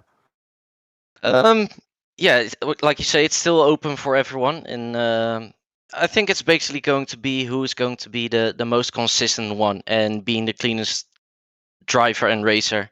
I think we've seen it in the last 3 races with our team. We didn't put any feet wrong. It went great every race. So yeah, I think it's going to be a nutrition battle for the one that puts his foot wrong or not. We look forward to it. Gene, is there anyone you'd like to give a shout out to before we let you go? Yeah, I think my dad is still watching it, so hopefully he enjoyed it. Hi, Dad. And also, I'd like to give a shout out to one of my dogs who sadly passed away a few months ago. So. All right. Well, thanks very much for coming to chat to us, Gene, and thanks for. Congratulations on the win.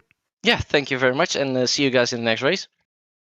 Thanks very much, Gene Bye-bye. Ramos there, the winner in the RPM Racing Purple team in GT3 AM. I feel sorry. Sorry, go on.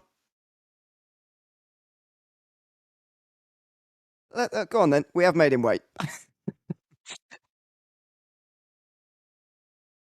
Yeah, let's do that. Ian, welcome in to the booth. Good to have you with us. And as far as my maths is concerned, anyway, I don't think the Sim Racing Grid Phoenix car can be caught now in the TCR Championship. Just how are you feeling after that race? Yeah, that was one amazing race. We did a flawless job to get the win here. We're not expecting to win, to be quite honest. But yeah, we gave everything. I know the point situation is a bit dicey right now. We missed 2 races, so yeah, maybe it's not possible to get the championship, but we are in for a good fight for P2, and it's very amazing to bring the win home in a track that we like so much. Absolutely. How is it being a TCR at this circuit? Because there were GT3s and GT4s passing you all day long. Was it scary? Yeah, it's not at all. It's not easy at all. The GT3s are mostly fine because the pace difference is like 10 seconds a lap. But the GT4s can be quite on par on pace on corner entry and corner exit. So it's very dangerous when you're side by side the GT4 coming up the banking corner, turn 3. So yeah, we were glad we didn't have any incidents. My teammate Matt did a 0x race, which is insane to think about it. So yeah. That's very impressively done around here. Well, congratulations on the win. Is there anyone you'd like to go a shout out to before we let you go?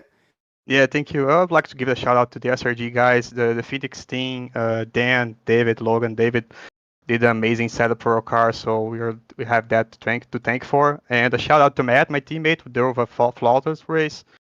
And to all the SRG guys, to everyone who's watching. I don't know if my dad is watching. My dad usually watches this race, so if he's watching it, hi Dad. So yeah, that's it. Thank you. Well, thanks for coming to chat to us, Ian, and we'll see you at the next round. For sure.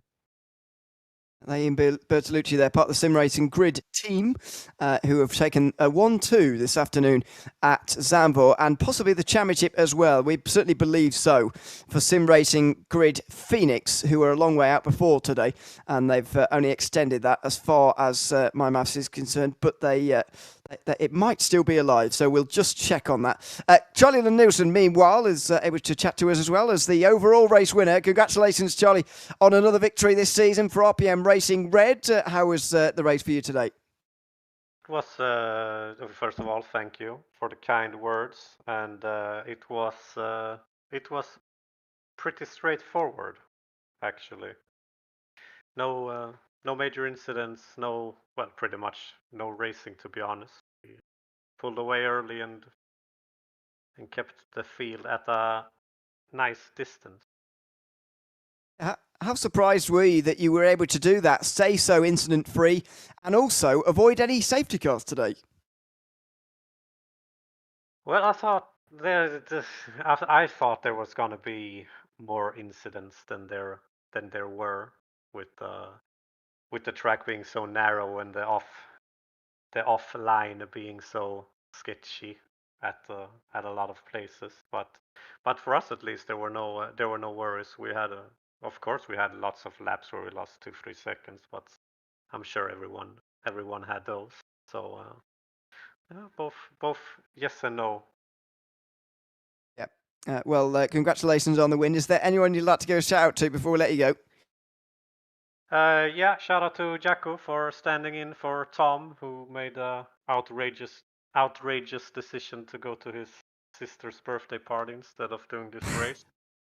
So thanks to Yaku, and thanks to the rest of the team. RPM had a great night overall. Certainly.